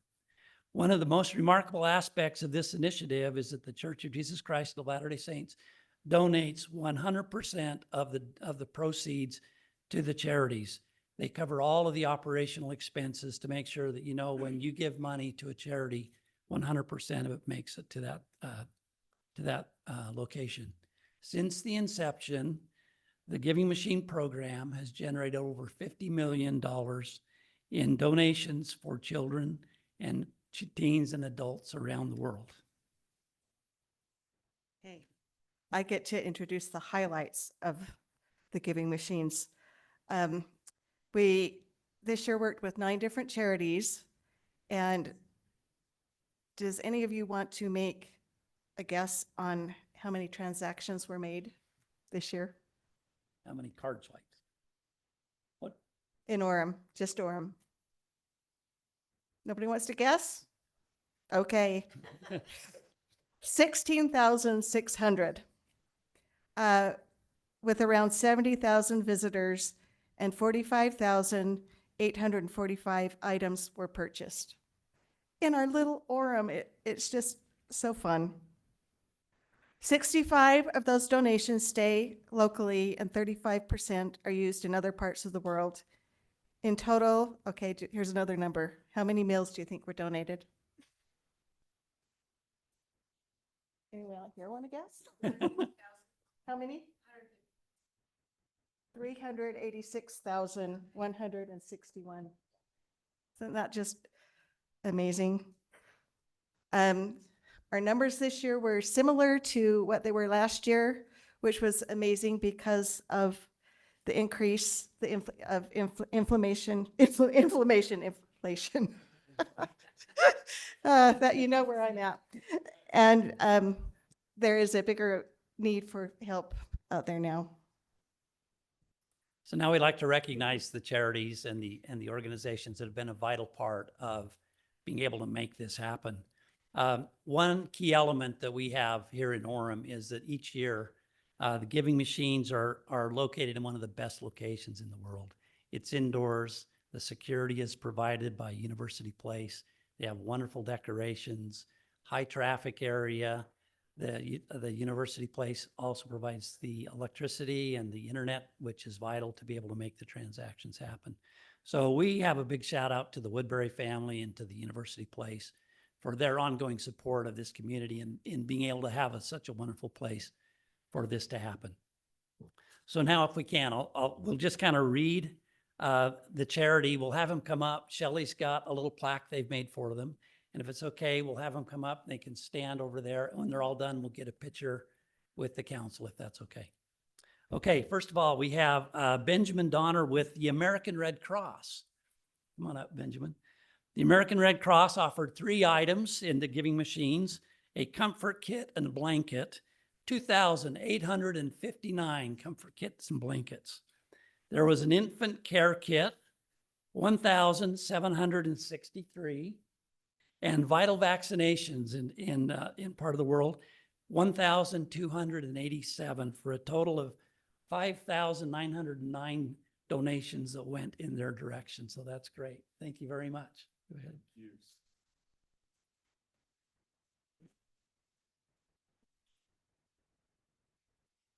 Another one of our international charities that's located here in Provo is the Academy for Creating Enterprises. They specialize on helping people in poverty create a business and to develop that business into a long-term source of income. These are typically some of the most popular items on the giving machine. They offered a farmer starter kit, which included seeds and a lot of things to allow them to help begin their farming. 3,232 small businesses will be started with these starter kits. And then also for 2 little piglets, which we know generate more piglets, 3,583 new little business startups. So we have Curtis Beasley. If you'd like to come up, Curtis, we'll recognize you. That's a lot of pigs.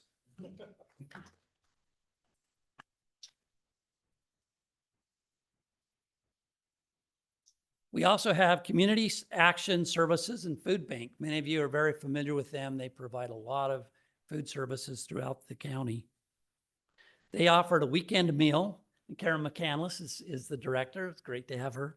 They offer a weekend meal, 3,493, a warming center kit, which is a new addition that they added to their services this year, 599. And then also the real exciting one is people bought 200 meals, 1,586, for a total of 320,693 meals being provided by Community Action Services.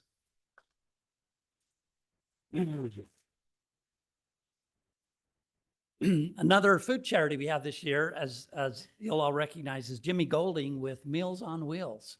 Meals on Wheels not only offers food, but they offer a very vital visit and a care checkup with many of our seniors. 1 meal visits were 4,028. Five meal visits, 1,750. And 20 visits and meals, 461 sets of those, for a total of 21,998 meals and visits to our seniors.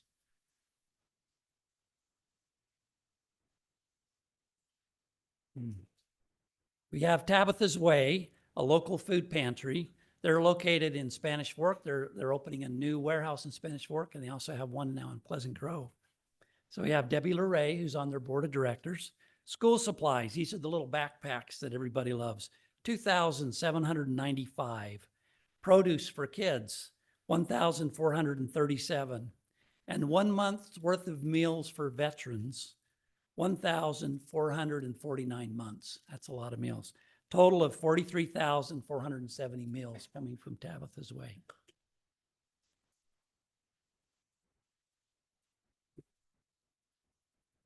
We have Matt McKell here from the Alpine House, which offers a variety of supports for our community, including housing support, 321 nights, is that what that be? Nights of housing support, and 598 maternal mental health visits to help those with postpartum related issues with new infants. Thank you. Matt McKell.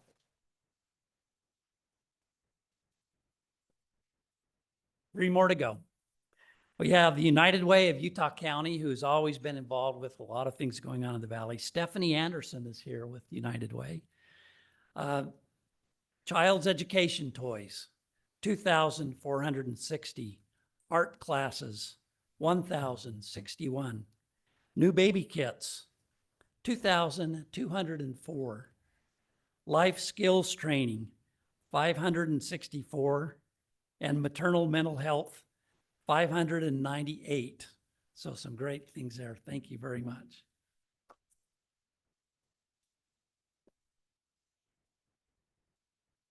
Another one is Kids on the Move with Raquel Rutherford. Their organization, as you know, works with families and children that have a variety of challenges, and they are fantastic here in the community and do some excellent work. They had 5 tiles this year in the giving machines. Empowering through play, 722. Caregiver respite care, 646. Specialized therapy, 1,181. Equine therapy, 677. And assistive equipment for those in need, 394 pieces. So we're excited to recognize Kids on the Move.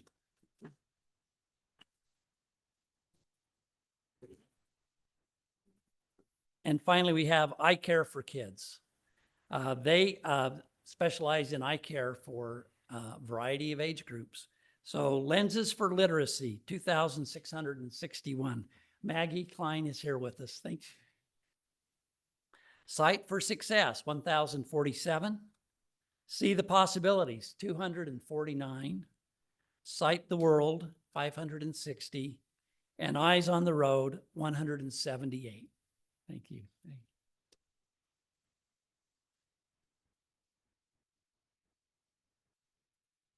So all in all, our community rallied.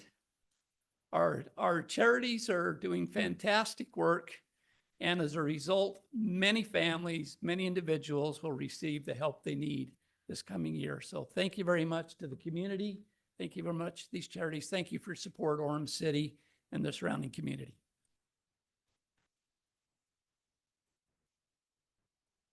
Hey. Thank you, Mark. Let's get a picture. Let's go ahead and take a photo. Anybody that's here at these organizations, feel free to come up and get in with us if you're not already here. Hey.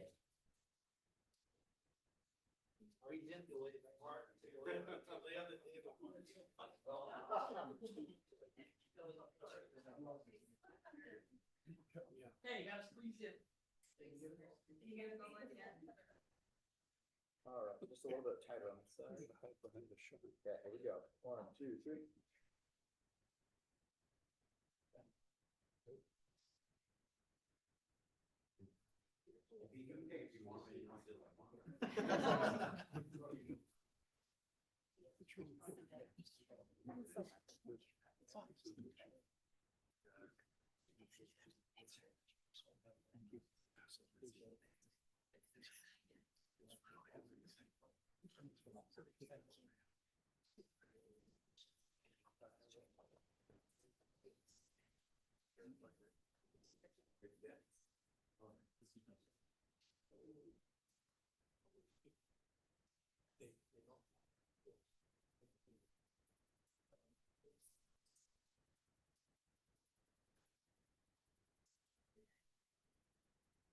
Well, thank you, Mark, and thank you for that amazing presentation. It's pretty unreal what the giving machines are able to do for the community and all around the world. We'll move on to item 7.4. This is our Justice Court, and our Judge Reed Parkin will present to the council. Impressive to see all the service and how it keeps the world moving around. Thank you to everyone. Mayor David Young and distinguished members of the City Council, it is nice to be here, and thank you for all the service you do in our behalf. I do appreciate the opportunity to be here tonight and to present to you my annual report to the council. My brief report will be on a matter that is vital to the integrity and fairness of our justice system, the use of language interpreters in the Orem Justice Court. As judges, we have the responsibility to ensure that every individual who appears before the court, regardless of their language background, has full and meaningful access to justice. Language access is not just a procedural formality, it's a foundational element in due process. Interpreters serve a critical role in ensuring that our proceedings are understood and that individuals can participate in their defense or resolution of their cases. They are provided at no cost to the party, and their use is mandated by both state and federal law. Whether someone is appearing for a traffic infraction, a misdemeanor charge, or a small claims matter, the court is obligated to ensure that language is not a barrier to understanding or engagement. In the Orem Justice Court, we have provided interpretation in a wide ranges of languages. From the court's inception in 2010 to 2025, Spanish has remained the most frequently used language by a significant margin. Over these years, we've interpreted over 6,800 cases. In addition to Spanish, we have provided interpreters for American Sign Language, Portuguese, Tongan, Samoan, Vietnamese, Arabic, Russian, Korean, and Mandarin, among many others. We've actually interpreted court hearings in over 29 different languages. This diversity reflects the rich multicultural makeup of our community and reminds us that the need for interpretation services is not isolated or rare. It's routine and essential. I'd like to talk about some of these slides before you. That is all the languages before the court. As you can see, the bold in Spanish is by far the most commonly interpreted language in the court. Okay, the next slide emphasizes those are the top 6 languages, and you see Spanish by far out is the most common language. Just yesterday, I had 1 Burmese language and 9 of my 130 cases in Spanish. And today I had 7 in Spanish and 1 in Portuguese. So every day we have interpreters in the courtroom. All right. The presence of interpreters helps to foster transparency and dignity in the courtroom for individuals who may have already feel overwhelmed or intimidated by the legal process. Having someone there to help them understand what is happening and to be understood in return can make a world of difference.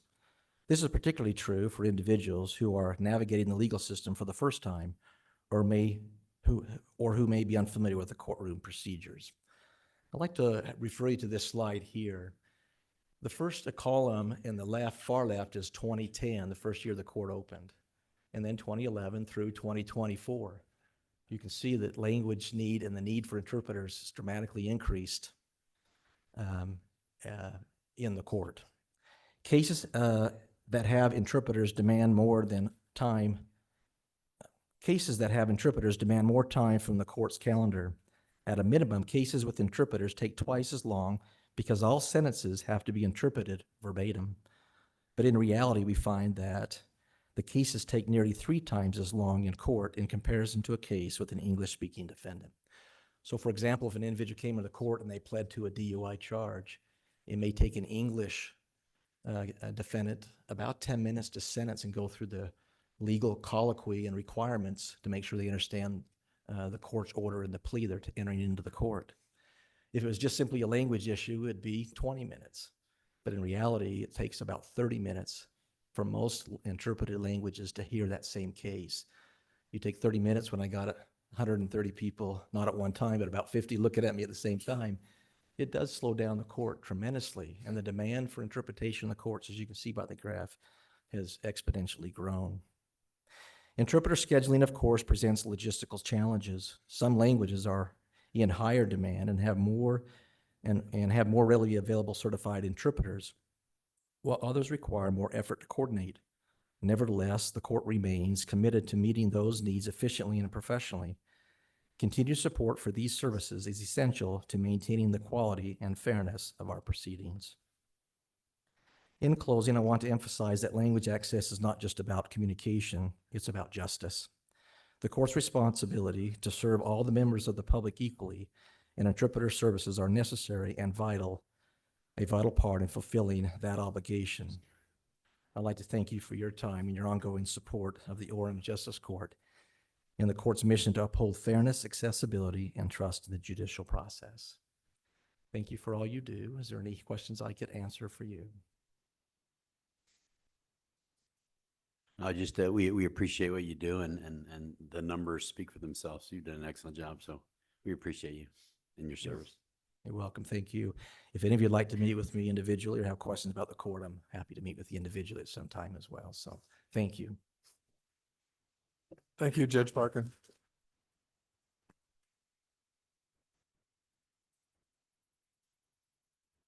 Item 7.5, a presentation, a legislative recap. And this will be Jared Tiengi from ULCT. I just thought this. Is that all right? So just to clarify, you're with the Utah Leagues of Cities and Towns. Yes. Yep. And what we just went through with the legislature was a very, very busy time. And one of the times that you and your organization are on full deck. So you're going to give us a summary of that, what happened at legislature. Thank you. Thanks. Thank you. When I walked in, I thought, I wonder what is so controversial on the agenda. And it's remarkable to just sit here and listen to all this service being provided and the good things that Orem has going. It's awesome. So thank you for letting me be here. My first slide here is thank you, because we consider the various cities, we call them our league army, because that is our touch point with legislators. That's what it really comes down to, is your relationships with legislators. And Orem is front and center in helping us as the league be able to affect change. Some of your members have been on the Commission on Housing Affordability Advisory Group, as well as actually on the board. So we appreciate their service, and so just wanted to mention that. So as far as a recap goes, there were 959 bills introduced. That's 134 more bills than the prior 9-year average. So that just gives you an idea. It is escalating. It is on the rise. And I'll get to why there's 110 substitutes and amendments to legislation. That's 6 fewer than last year, 118 above the prior year average. So what we're finding is that legislation that comes forward typically cannot be killed in committee, and it cannot, other than modifying it before it goes on to the full House floor or Senate floor and for a vote. And even on the House floor and Senate floor, we're not very successful there. Just percentage-wise, it is a lot of our ability to make changes comes through substitutes and amendments. We tracked 279 bills, 61 more bills than the 3-year average, and 582 bills passed. And that's 9 fewer than the record that was set last year. And so this kind of gives you an idea, just a graphical, a visual version of what that looks like. And we just keep going up and up and up on the number of bills that are coming out. And this is going back to 2016 up until this year. We are 9 below what was last year being the top. Now, after last year, the governor had said that we really would wish that there would be less legislation. 9 bills, it looks like. So, so this kind of gives you a summary. There were 568 House bills, 342 Senate bills, and for the Senate, with 29 senators, 342 is mind-blowing. It is a lot. It is significant. And then 52 resolutions. We tracked 279 bills, supported 34, we opposed 26, we monitored 161, and then we had some other stragglers for certain positions. Our positions really do matter when we are talking to legislators. It was interesting, I had one come up that I got a frantic call from a legislator saying, "Wait, I thought you supported this. Your tracker says you don't." And it was, okay, yep, you're right. We haven't updated our tracker, and okay. You know, it was unbelievable to see the strength that the league has in either supporting or opposing legislation and the impact that that has. This is why we engage on bills we don't like instead of just trying to kill them. And we get that question quite a bit. Most bills that fail procedurally. That's 37% of all bills, meaning it got circled and it just stagnated. No one brought it forward. No one pushed it forward. Or we were able to hold it in Rules Committee. So even before it was assigned to any committee to move through the process, we were able to, we knew about it, we were able to talk to the legislator and make changes and have it move forward, or say, let's not run it, hold off on this. And so that's why we have started to engage more on bills. In the past, it has been where we were able to address those concerns in committee and hold those bills that are really impactful negatively to cities in committee or on the House floor. But what we're finding here is that we just don't have that. Committees are less likely to hold something, well, we can fix it going on down the road, down in another committee, or on the House floor, we can fix it. And so that's why we negotiate on those. We wanted to give you just a heads up. Our mid-year conference is in St. George, April 17th through the 18th. And look forward to doing that. Hope you can make it down there. We had a board meeting yesterday, and we are already talking, unfortunately, it makes me sick. It really almost does.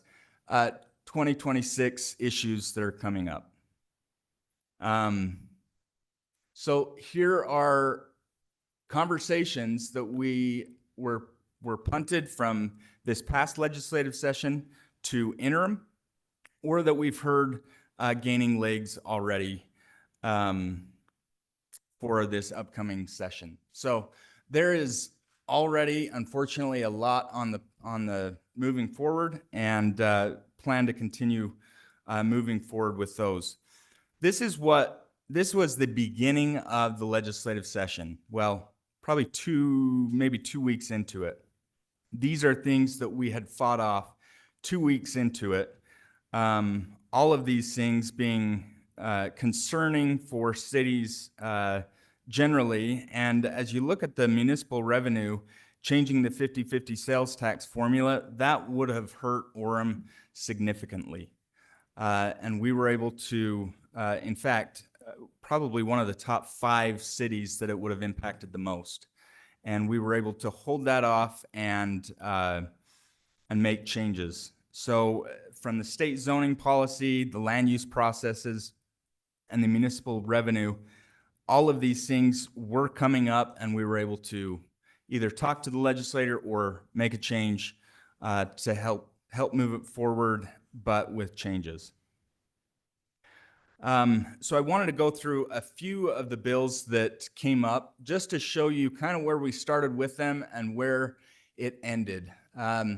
Many of you have probably heard of this bill, SB 337. This was essentially a state-created district that had its own land use authority. And this came up, I believe, about a week and a half before the end of the session. And so there was a lot of scrambling when it came out, and it would have allowed this Beehive Development Agency, state agency, to create SCIPs. Why the acronym? You would think that they would do better on the acronyms, but SCIPs that did not require local government consent. Some of those would be a spaceport or a nuclear facility, where the city would not have any land use control. By the time, and hats off to Cameron Deal, the executive director, he spent probably over 50 hours in conversations with legislators trying to get to a better place.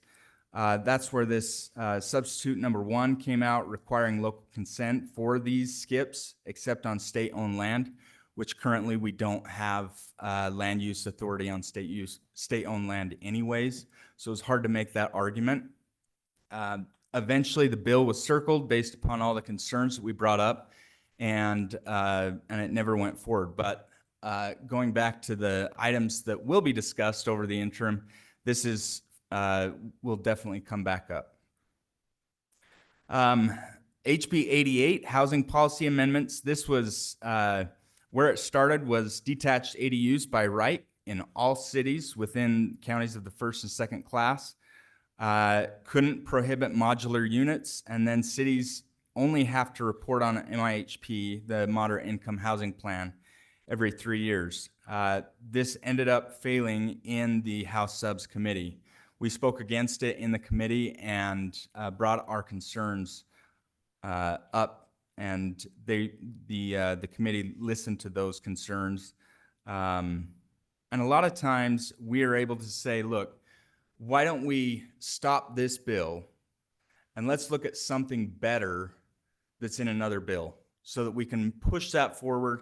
It's in a better spot. It's in a better place for cities, and we're able to get to a better spot. HB 90 on zoning amendments, this would have allowed single-family detached homes on lots of at least 4,000 square feet are permitted uses in all residential zones in cities located in counties of the first and second class, and housing being permitted use in all commercial zones in cities as well. Again, we were able to speak up in opposition in committee, and this was also failed in committee. SB, I'm going to skip over that one. On SB 262, where it started was several provisions talking about how general plans would need to be binding by ordinance. And we obviously pushed back hard on that. And we're able to get that language removed. Where it ended up was just technical amendments to prior housing laws, allowed the legislative body to settle litigation by consent agreements without approval from the Board of Adjustments. This was really in relation to one situation in the state, and that's usually how laws come out, is we've got one issue, one person, and let's create laws for the entire state. So that was one of those provisions. Required counties, not cities, to comply with land use provisions for all pending and new applications. This is one that came up at the last minute, and we pushed back because it wasn't brought up in our land use task force meetings prior to having it inserted. This is about parking. Where it started was it was going to be covered garages you could only require 10 by 20, no more. Uncovered parking spots would be 9 by 18. Tandem spots would equal 2 spots, and you can't require garages, can't require in the development agreement. Limited the ability to regulate where the garage or parking went on the lot. But after significant negotiation with the Property Rights Coalition and the Home Builders Association, we were able to get it to a place where it's now 9 by 20 for uncovered parking. And I think the biggest thing would be that on the issue of cannot requiring garages, we can't require garages if the home is owner occupied and affordable housing. So that's 5-year deed restricted and 80% AMI. So average median income of the county income. And so those were minor changes, but significant changes that we were able to move through. Let me get to this. This was our land use task force bill. I don't know how many of you are familiar with the land use task force, but it's a meeting that we have with developers and realty folks from the Utah Realty Association, Property Rights Coalition, cities, just a whole group of individuals that have interest in housing and seeing what we can do to solve problems instead of fighting it up during the session, taking care of those issues beforehand. And so these are the big list. I think this bill was 7,000 lines long. So if you don't have anything to do, pull that out and start reading it. It's joyous. So the This one is actually really important, and I talked to Cameron on this, and he said, I think you should give Orem a big shout out for this. Cameron had conversations with Mayor Young on this revolving fund long time ago, and this is kind of where it ended up. First and second class cities obtaining loans from this Utah Housing Corporation. There's 10 million in the fund, and where they would be able to purchase, renovate, and resell at 450,000 and deed restrict it to be owner occupied. So, and then that sale of that house then goes back into that housing fund. And so it's kind of a revolving loan where you're able to get new homes, folks that need to have a home to live in. That's, I mean, I personally wouldn't consider 450,000 an affordable home, but that's where we're at with the legislature, and not just have it be rental properties, but have it be deed restricted. So how does that work? If I qualify economically and I want to do this, I can apply for this loan because I live in a first or second class city? Yes. And then they'll loan me money in theory at a better interest rate or not? Well, it would be the city that would be taking that money. The loan would go to the city and then and then you would renovate that money the would go to city would do that work. buy it, Okay. renovate, and then sell it at 450, and then that would go back to that fund would then be replaced by what you sold that for. Does that make sense? Right, and the premise of it is that there would be areas of the city that would be older that would be needing in repair, and so you could go into a larger area and you could upgrade that whole area. Right. Yeah. This one is billboards. Trying to think. Does Orem have any billboards in its city? So this one started out in a really not good place. It started out where the owner could relocate the billboard anywhere along the same road because of reconstruction, or if the city refused or the land use authority refused, they would get compensated.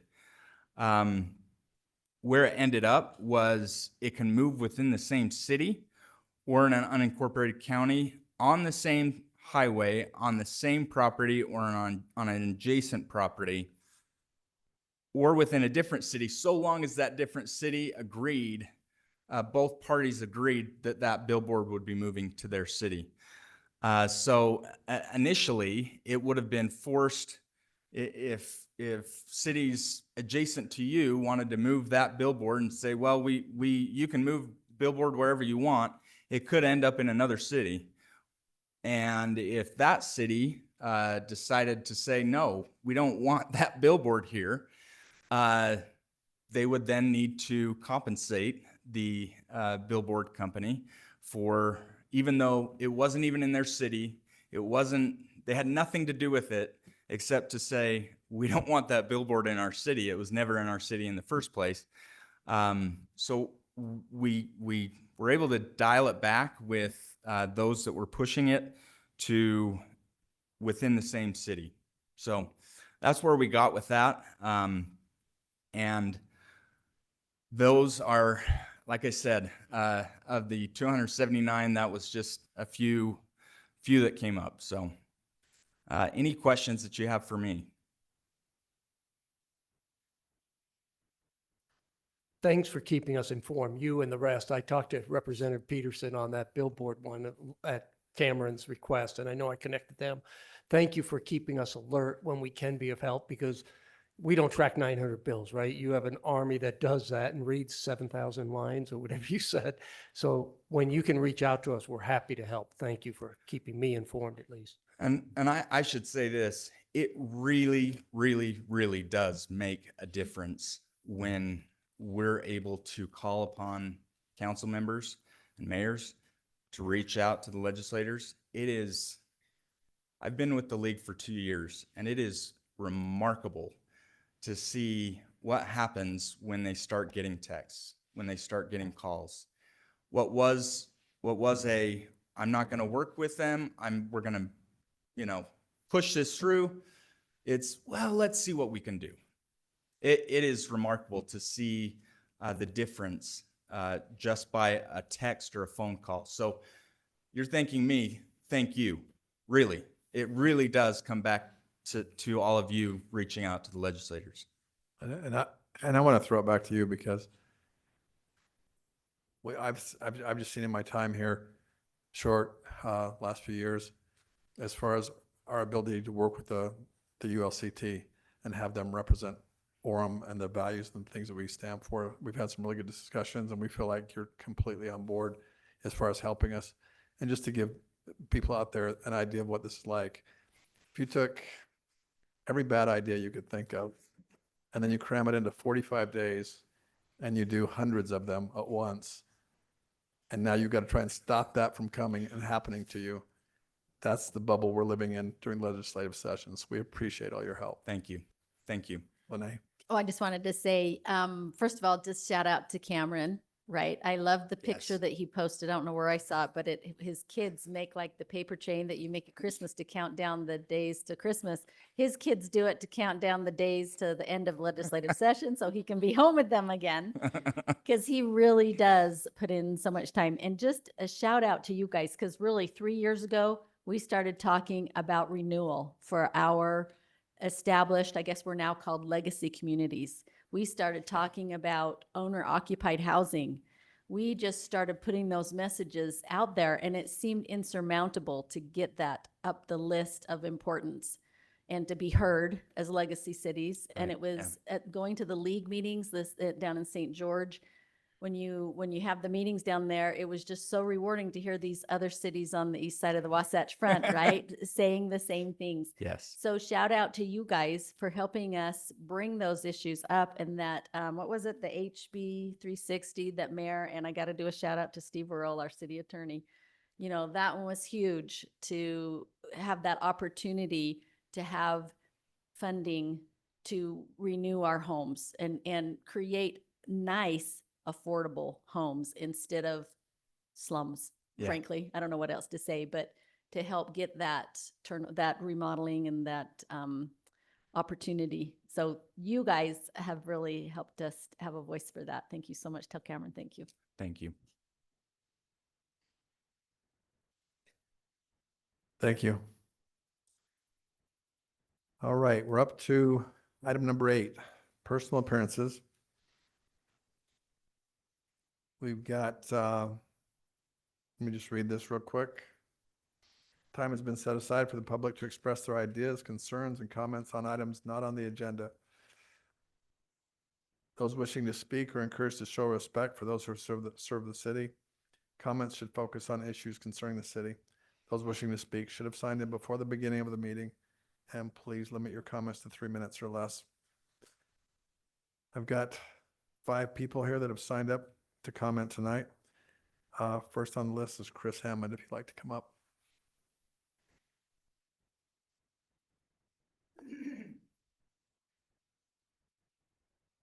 I'm humbled a little bit based on what has transpired prior to this.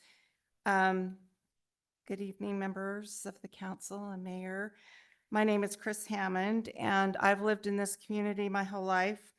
I'm a real estate agent with Coldwell Banker, and I was told to say hi to David. I work with someone he knows. I have loved Orem and have a vested interest in the economic success of this city. I was told earlier that the council met on Airbnbs and what they may do and what regulations they may place on them, and I wanted to speak to that issue tonight. First of all, I think that Airbnbs have an economic impact that is positive on the community. Those of us who host contribute directly to the economy.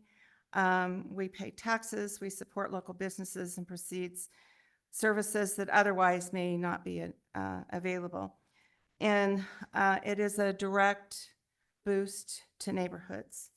And that supports small businesses and foster job creation and the driving and growth. Second, we promote the community. I have an Airbnb, which some of you have mentioned. It was a home that I built. I raised my family in it. I was using it as a rental, and under the Airbnb program, that house has been remodeled. It is in pristine condition. The yard is always looking awesome. And so it generates and makes that particular neighborhood more prestigious. It upgrades the value of the properties, and I think that's important. It also, an Airbnb gives diversity for tourism. It takes the location close to hotels and makes it more diverse throughout the community, and offers a difference in how people can come and enjoy our community. I think it is a sustainable factor, and we talk about green and the reuse of properties and upgrading them and making sure that those homes are reused and used in the proper situation. In conclusion, an Airbnb doesn't just bring visitors, they also bring growth. I have found connections with families as they've come in because of my longevity here. I've worked in your schools, I've worked in your community, I've worked for the state. I've been a teacher before I decided to have a whole nother career as a real estate agent. And so as I've had people come and enjoy my property now, I've had individuals who've come back for weddings or funerals, and they have been people that I have known or know my family. And I've been grateful for that. I hope as a committee, as you make decisions, that you'll look at grandfathering those of us who have put money and investment into our properties to be able to do what we've been doing. I tried everything I could to make sure I was following the rules. I thank you for your time and your consideration. Thank you. Next up, Rachel Kirkham.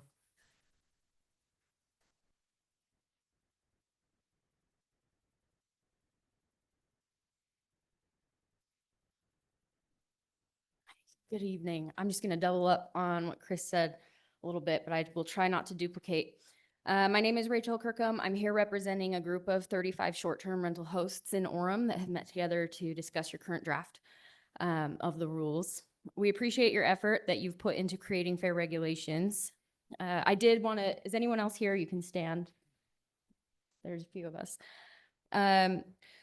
We appreciate your efforts. We agree that all short-term rentals should operate responsibly and legally. As local hosts, we take pride in our homes and in the guests we welcome. Most of our visitors are family members of Orem residents, here for weddings, graduations, or temple visits. We see them as an extension of our community. Our properties are well maintained because our success depends on guest reviews, and short-term rentals actually raise property values, which Chris touched on. In fact, I just sold one that has been operating legally as far as it has been known. They did everything they could to be legal, and it sold for $100,000 more than the appraised value due to it being a short-term rental, which just upped the value of the homes around it.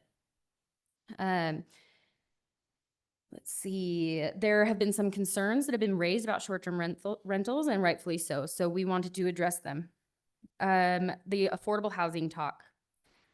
Short-term rentals are not taking away affordable housing because most of them are 4-bedroom plus homes that are larger and not considered in the realm of affordable housing. Short-term rentals make up just 1% of Orem's housing stock, which is not a major impact on availability. The demands for short-term rentals will continue to grow with our temples, universities, and strong family culture. People will always need short-term rental housing that can provide that family gathering space. Orem was just nominated as Family Town USA. Which promotes that. So there are concerns about noise, parking, and trash, which are the most common, and they can be handled through some of the items that you have mentioned in your current draft that are very viable. That said, we do have concerns with certain parts of the proposed regulations. One of being the 8-person occupancy limit is unrealistic. Larger homes should be regulated based on fire code and not an arbitrary number. There's a 182 night cap in there that's unnecessary and difficult to enforce. Other cities have struggled with this as well. It decreases the available income to us, but also it's not necessary as the average occupancy rate of a short-term rental in Orem is 67%.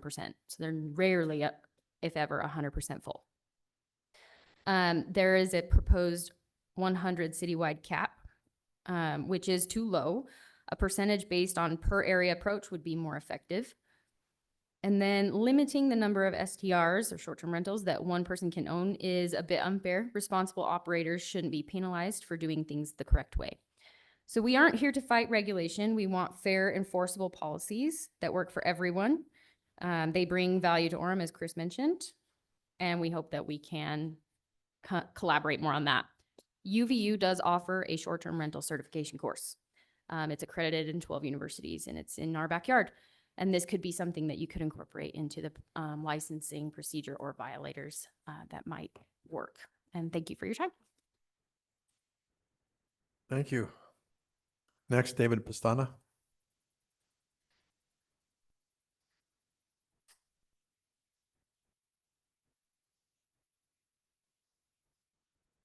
Thank you, Mayor and City Council members. I appreciate the ability to speak here tonight. Just to introduce myself, my name again is David Pastana. I've lived in the area for 18 years, and I own a real estate brokerage and am an Airbnb owner as well, and manager. For a long time, I've managed long-term rentals, over 70 of them right now.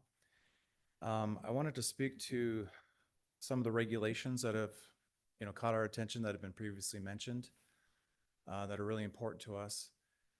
Orem is a beloved city, I think, of all of us. And as families, we have families that want to come visit us. There's few hotels and they're expensive. And when people come, Airbnb is a huge choice. It's such a new industry that's grown. And with growth, there's growing pains. And I remember when I bought my first drone, I could fly it anywhere. And now there's regulation, right? Because people make mistakes. There's been mistakes in short-term rentals or Airbnbs, but a lot of the reactions to those, I believe, are overreactions. And it's a product that has grown not because it's a great business, but because it's what people want. We want to stay in a home. Everywhere I go, I look for an Airbnb because it's more accommodating to my family and to my needs. And so as a city of families, we all know that some families don't have enough room in their homes to accommodate. And they find that just renting out an Airbnb for a few nights really meets those needs. Responsibility of as us owners is twofold. We're a customer approved industry where we have to, in order to really get our product out there, we need to be good managers and have a product that people love. On the other hand, we're also judged by our neighbors because mostly Airbnbs have been regulated by nuisance laws. So we can't annoy them either. So we have these two people that we're trying to please, and we're doing our best to please them. Most of the troubles come, I think, in two issues: noise and parking. If you can fix those, I think you fix over 90% of short-term rental or problems. And as managers, I hope that, if you'd like to counsel with us, we could give you a lot of practical solutions. I know that one of your solutions was to simply park in the garage, park on the driveway, don't park in front of people's homes. That also tends, if that is the rule, that also tends to help with occupancy because you're not going to have 50 cars showing up for a wedding, right? So nowadays, one of the things we do is we don't give front door codes. We say, here's the garage code because we want you just to drive in and not to bother anybody. That's been very, very helpful. Noise, one thing that's been very important is we have noise monitors within the home. So as soon as someone misbehaves, we can let them know. So there's a lot of practical issues that don't take a lot of regulation, but just good management. As was mentioned, just some brief but important courses to help people understand our industry. Thank you for your time. Thank you. Thank you. Next, Peter Rem. Hello. On February 13th, I think it was, Representative Nelson Abbott, who's a representative over Orem, gave a legislative report. And in a section called Homelessness, he wrote this: "We are taking bold steps to tackle homelessness and its impact on our communities." Skipping down, this session, we're holding local governments accountable for reducing homelessness, enforcing the laws, and blah, blah, blah. Skipping on, he talks about how much money they've given. And then he says, But this effort requires municipalities to do their part. That's why we're aiming to address the root cause of homelessness. And unfortunately, at that point, he goes into talking about drug abuse. But the latest research on drug abuse and homelessness is that drug abuse is started because many people are trying to self-medicate because of stresses and pains that they have, either physical pain or emotional stress or just the difficulties of life. Life is difficult for many people, and some people just can't make it. It's like a game of musical chairs.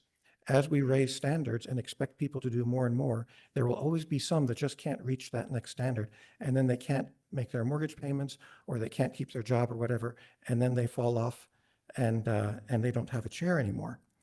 And one of the things that people have found that they're able to do if they're just barely getting by, and they're not people that want to have strangers in their home, but they might have a spare bedroom or 2 or 3 or whatever it is. And so they found out that through Airbnb, which is very well regulated by the hosts are well regulated and the guests are well regulated through a complex system of referrals and comments, confidential ones. They found that they can substantially supplement their income and they can survive. Now, the proposed ordinance regulating STLs is a mixture of good and bad. It's mostly okay. It's mostly, a great way to regulate and to collect taxes and things like that. But there's a few things in there as a former attorney that I view as arbitrary and capricious. And that is very troubling. And if I can get to that page. So limiting the number to 100 in the city, that again, it's like 100 chairs in a game of musical chairs. A lot of people are going to fall off and they might not be able to make it. They might not be able to survive. Spacing the short-term rentals 1,000 feet apart without regard to the capacity of the particular home and local things like that is just arbitrary and capricious. Limiting the number of nights rented to 182, that's basically half a year. That would be like telling the businesses on State Street, instead of revitalizing, we're going to make sure that for every item you sell, you have to throw one away. Half your inventory has to go to waste. Arbitrary and capricious. Forbidding multiple simultaneous rentals. So if a person has 2 bedrooms or 3 bedrooms, and somebody is here to do a work project for 2 weeks or whatever it is, and somebody else just needs it and needs the other bedroom to attend a wedding, that's to limit that, to make that illegal when nothing bad has happened is like punishing people for crimes that they might commit. Again, arbitrary and capricious. So you're going to have to wind up. You're past the 3-minute Okay. deadline. All right. So my final point is that like the 1,000 feet limitation, some of these things put Airbnbers in a worse position than registered sex offenders who can live in groups, and so long as they stay 500 feet away from schools.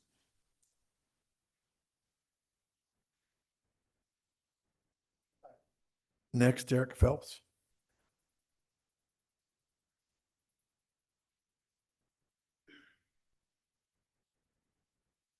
Thank you so much for the time. I also just want to add my support to a lot of what's been said surrounding the feedback of the proposed regulations. I add my support to the same identified issues of the nightcap, which makes it almost impossible for those who have invested lots of their hard-earned money to get any sort of return. And limits the financial or economic benefit to the city as well that short-term rentals can provide. I also add my support to some of the feedback surrounding the 100 limit. As I've shared previously with the city council, there are currently in Orem 200 active full-time rentals and closer to 450 total rentals that maybe, you know, are listed for a portion of the year or rent by the room. And the current proposal doesn't accommodate for all of us who have invested and sought to be responsible business owners and Airbnb hosts or short-term rental hosts. I would also like to reiterate that we, you know, are more in favor of these of regulation and, you know, of the proposed actions to take, but we just have some issues and some feedback surrounding some of these points of the proposed regulation, and hope that the city council will consider this feedback moving forward in solidifying some of these proposed regulations to consider all of us who strive to be responsible and strive to provide a meaningful service to our community. Thank you for your time. Thank you.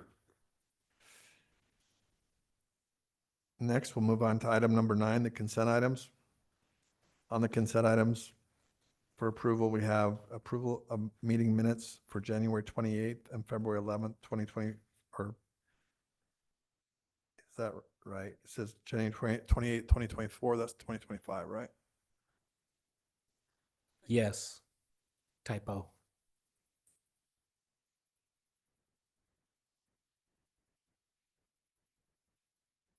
So I just changed that verbally, we're fine, right? Okay, so approval of meeting minutes, January 28th, 2025 and February 11th, 2025. Item 9.2, a reappointment to the Natural Resources Advisory Commission, Quinn Meekum. Item 9.3, an appointment to the Neighborhood Advisory Commission, Kirsten Bascom and Tamara Rodriguez. And item 9.4, resolution authorizing the city manager to sign an agreement with Utah County for the 2025 City of Orem elections.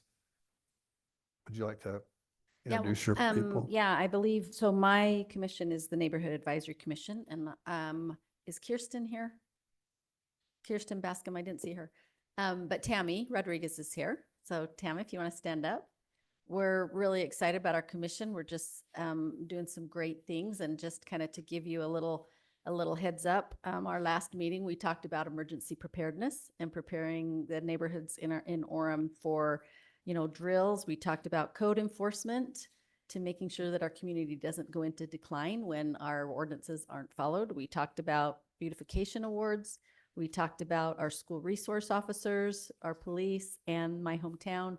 So many great things. So I appreciate your service, Tammy, for being willing to serve. Thanks. Thank you. Would someone like to make a motion on the consent items? I'll make a motion to approve the consent items. Second. Aye. Aye. Aye. Aye. Aye. Aye. The consent items are approved. Thank you. Okay, we'll move on to item number 10, scheduled items. All right. Need glasses for this. We've got a public hearing for an ordinance amending Article 22-5-A in the zoning map of the city of Orem by rezoning the property located generally at 1203 North, 630 East, also known as Canyon Park, from the Timpanogos Research and Development Park, PD6 zone, to the single-family residential R8 zone. There's approximately 23.3 acres. Jared, would you like to present that? I would. Thank you.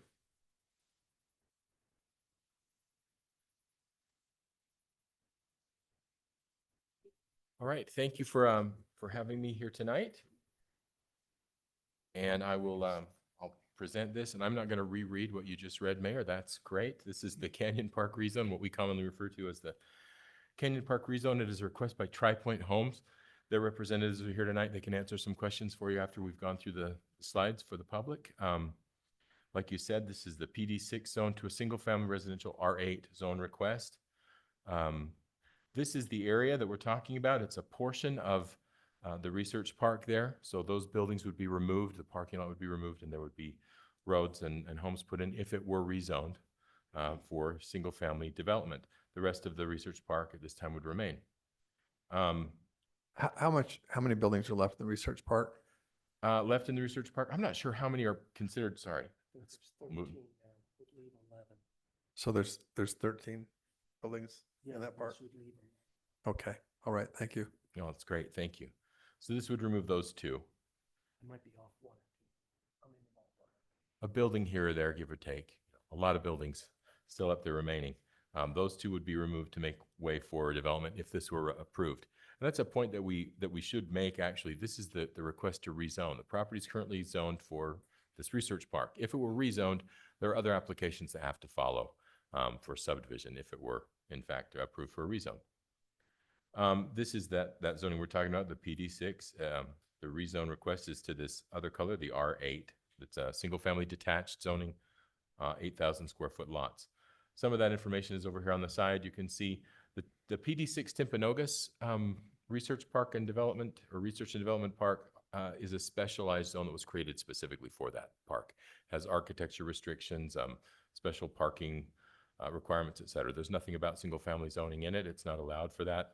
Anything that's not in the specific regulations just reverts to business park zoning. The R8, on the other hand, is a standard single-family detached residential zone. So you have requirements for 8,000 square foot lots.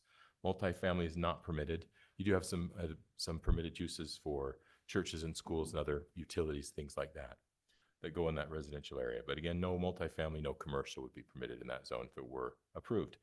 These are concept plans that Tri Point Homes did to help us kind of understand what it might look like if it were rezoned and then subsequently approved for a subdivision. They could serve it with public roads that could be accessing the property from 1200 North and from Research Way. Those kind of things all remain. You wind up with the same number though, basically 77 or 78, maybe 79 lots. And if I got those numbers wrong, the guys from Tri Point can correct me on that, okay? So those are the concept plans.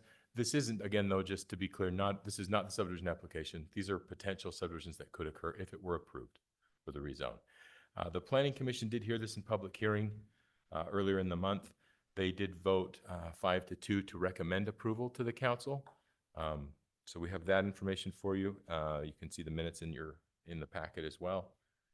These are some elevations that Tri Point provided, the kinds of homes they feel like would fit on those lots and in this area if it were approved.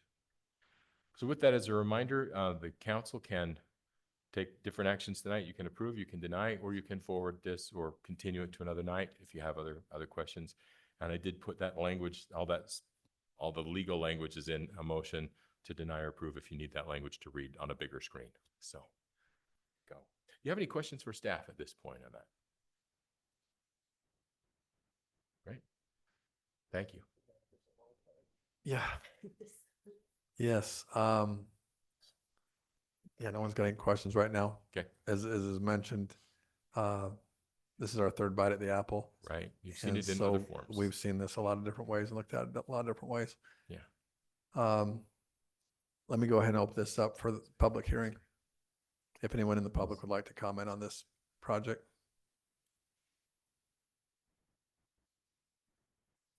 Okay, we'll go ahead and close the public hearing. Bring it back to the council.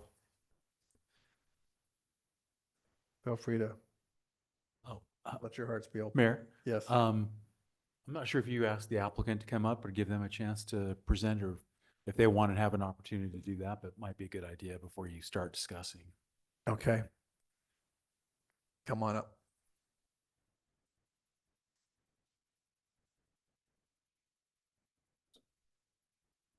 You can sit by him if you'd like. If you've got, you have any slides? No? Okay, go ahead. Evening, Council. Brian Prince with Tri Point Homes. Don't have anything other than want to thank staff and for all of you that have I've been able to communicate and talk to and get guidance and feedback from. So happy to answer any questions that come up. Or if there are any questions you have now. Maybe just give us a summary of what took you here and why you like this project better than the other projects. Yeah. No, Mayor, you hit it right. We've been at this for a while. I started conversations with the property owner in 2023. So it's been a long journey. And during a kind of a quick evolving market. So, but we're very proud of the process. Did an incredible amount of community engagement. I counted up 9 neighborhood meetings, both as requirements of the applications and then additional just private meetings we had with specific small groups of residents. So TriPoint's very proud of that engagement, that feedback, that, you know, it's doesn't mean everybody's happy about the proposal, but I think we've garnered a lot of positive relationships and a lot of understanding on what the concerns were from residents and how we could make it better. This concept is an idea, but a lot of the ideas that are shown there come from concerns and interest from the neighbors. So, yeah, so it's been a long journey, but you know, the seller and the property owner has worked really hard to find a way to make this work. I think they're really committed to making the Canyon Park Tech Center a sustainable business for them. And we're just excited about the opportunity to build a beautiful community here. So what's your timeline? What are you looking at breaking ground? You know, like Jerry mentions, it's a land use decision tonight. In the event that it is approved, we go through the preliminary and final plat approvals that will take several months. We would hope to break ground on land development this year. So there's a lot of demo and utility subdivision work to happen. And we'd start the home construction next year with a hope that we could have a community grand opening next summer. Well, Brian, I appreciate your patience because it has been a long road and it's been good to meet with you many times. And Yeah. I think you guys have, you know, finally come back with what we've asked and what the residents wanted. So I think excellent job. So thank you. Appreciate it. I might add to that, you've had conversation with all of us multiple times, as well as the 9 meetings with the residents. So thank you for listening and adjusting your plan accordingly. You bet.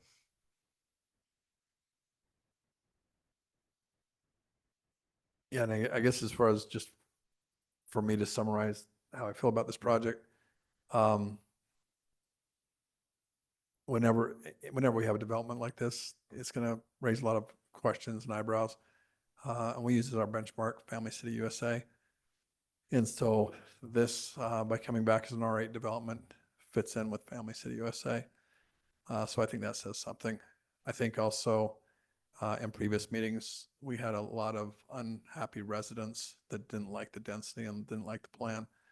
And tonight we don't have anyone speaking out against us. So to me, that tells us what our residents want. And one other thing is, a lot of times it's difficult to, what I look at when changing zones is we're going from a commercial down to a residential. So we're basically down zoning this property, you know, which is in my mind a net benefit for the community, because anytime you're going to a wider use or broader use that's not as impactful, it's a good thing. So all in all, it looks to me like you've checked all the boxes and you're in a good place. Thank you, Mayor. So Mayor, Do you want me to make a motion? Oh, go ahead if you want to make a motion. Are you ready? Is everybody ready? Okay. I move that we amend Article 22.5A and the zoning map of the city of Orem by rezoning the property located generally at 1203 North, 630 East, also known as Canyon Park, from the Timpanogos Research and Development Park, PD6 zone, to the single-family residential R8 zone, approximately 23.3 acres. Second. Aye. Aye. Aye. Aye. Aye. Aye. The motion passes. Thank you.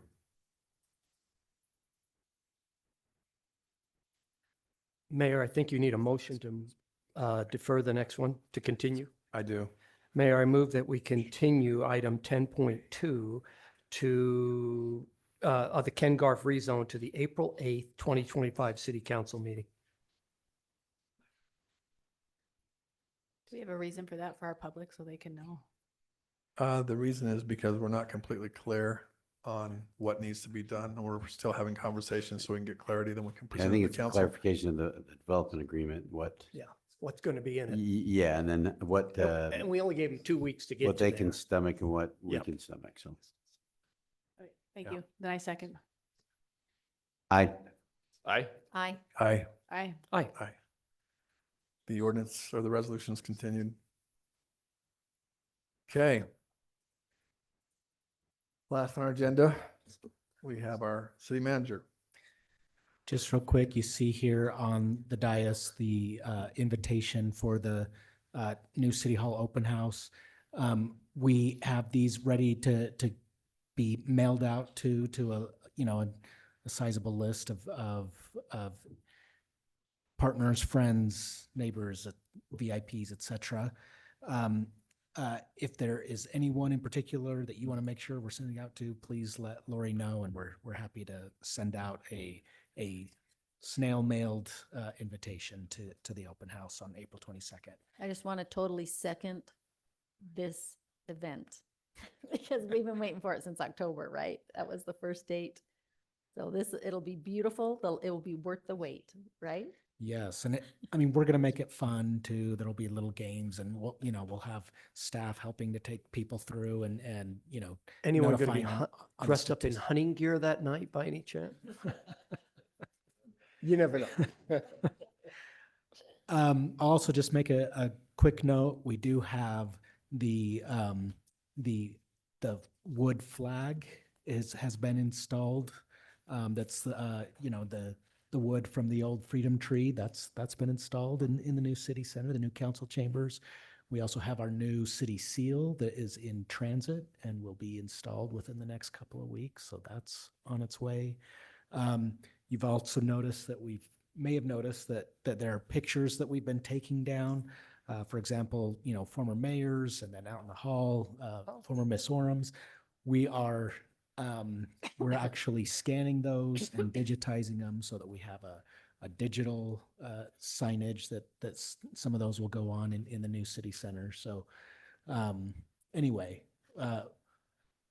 we are bringing those up into the new century, but also being mindful of limited space for displaying those things as well. So anyway, we're excited. Our momentum and excitement is building for it, and we're really looking forward to the move.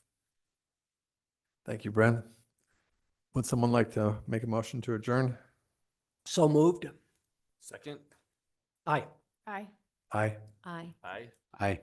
This meeting's adjourned. Thank you for coming.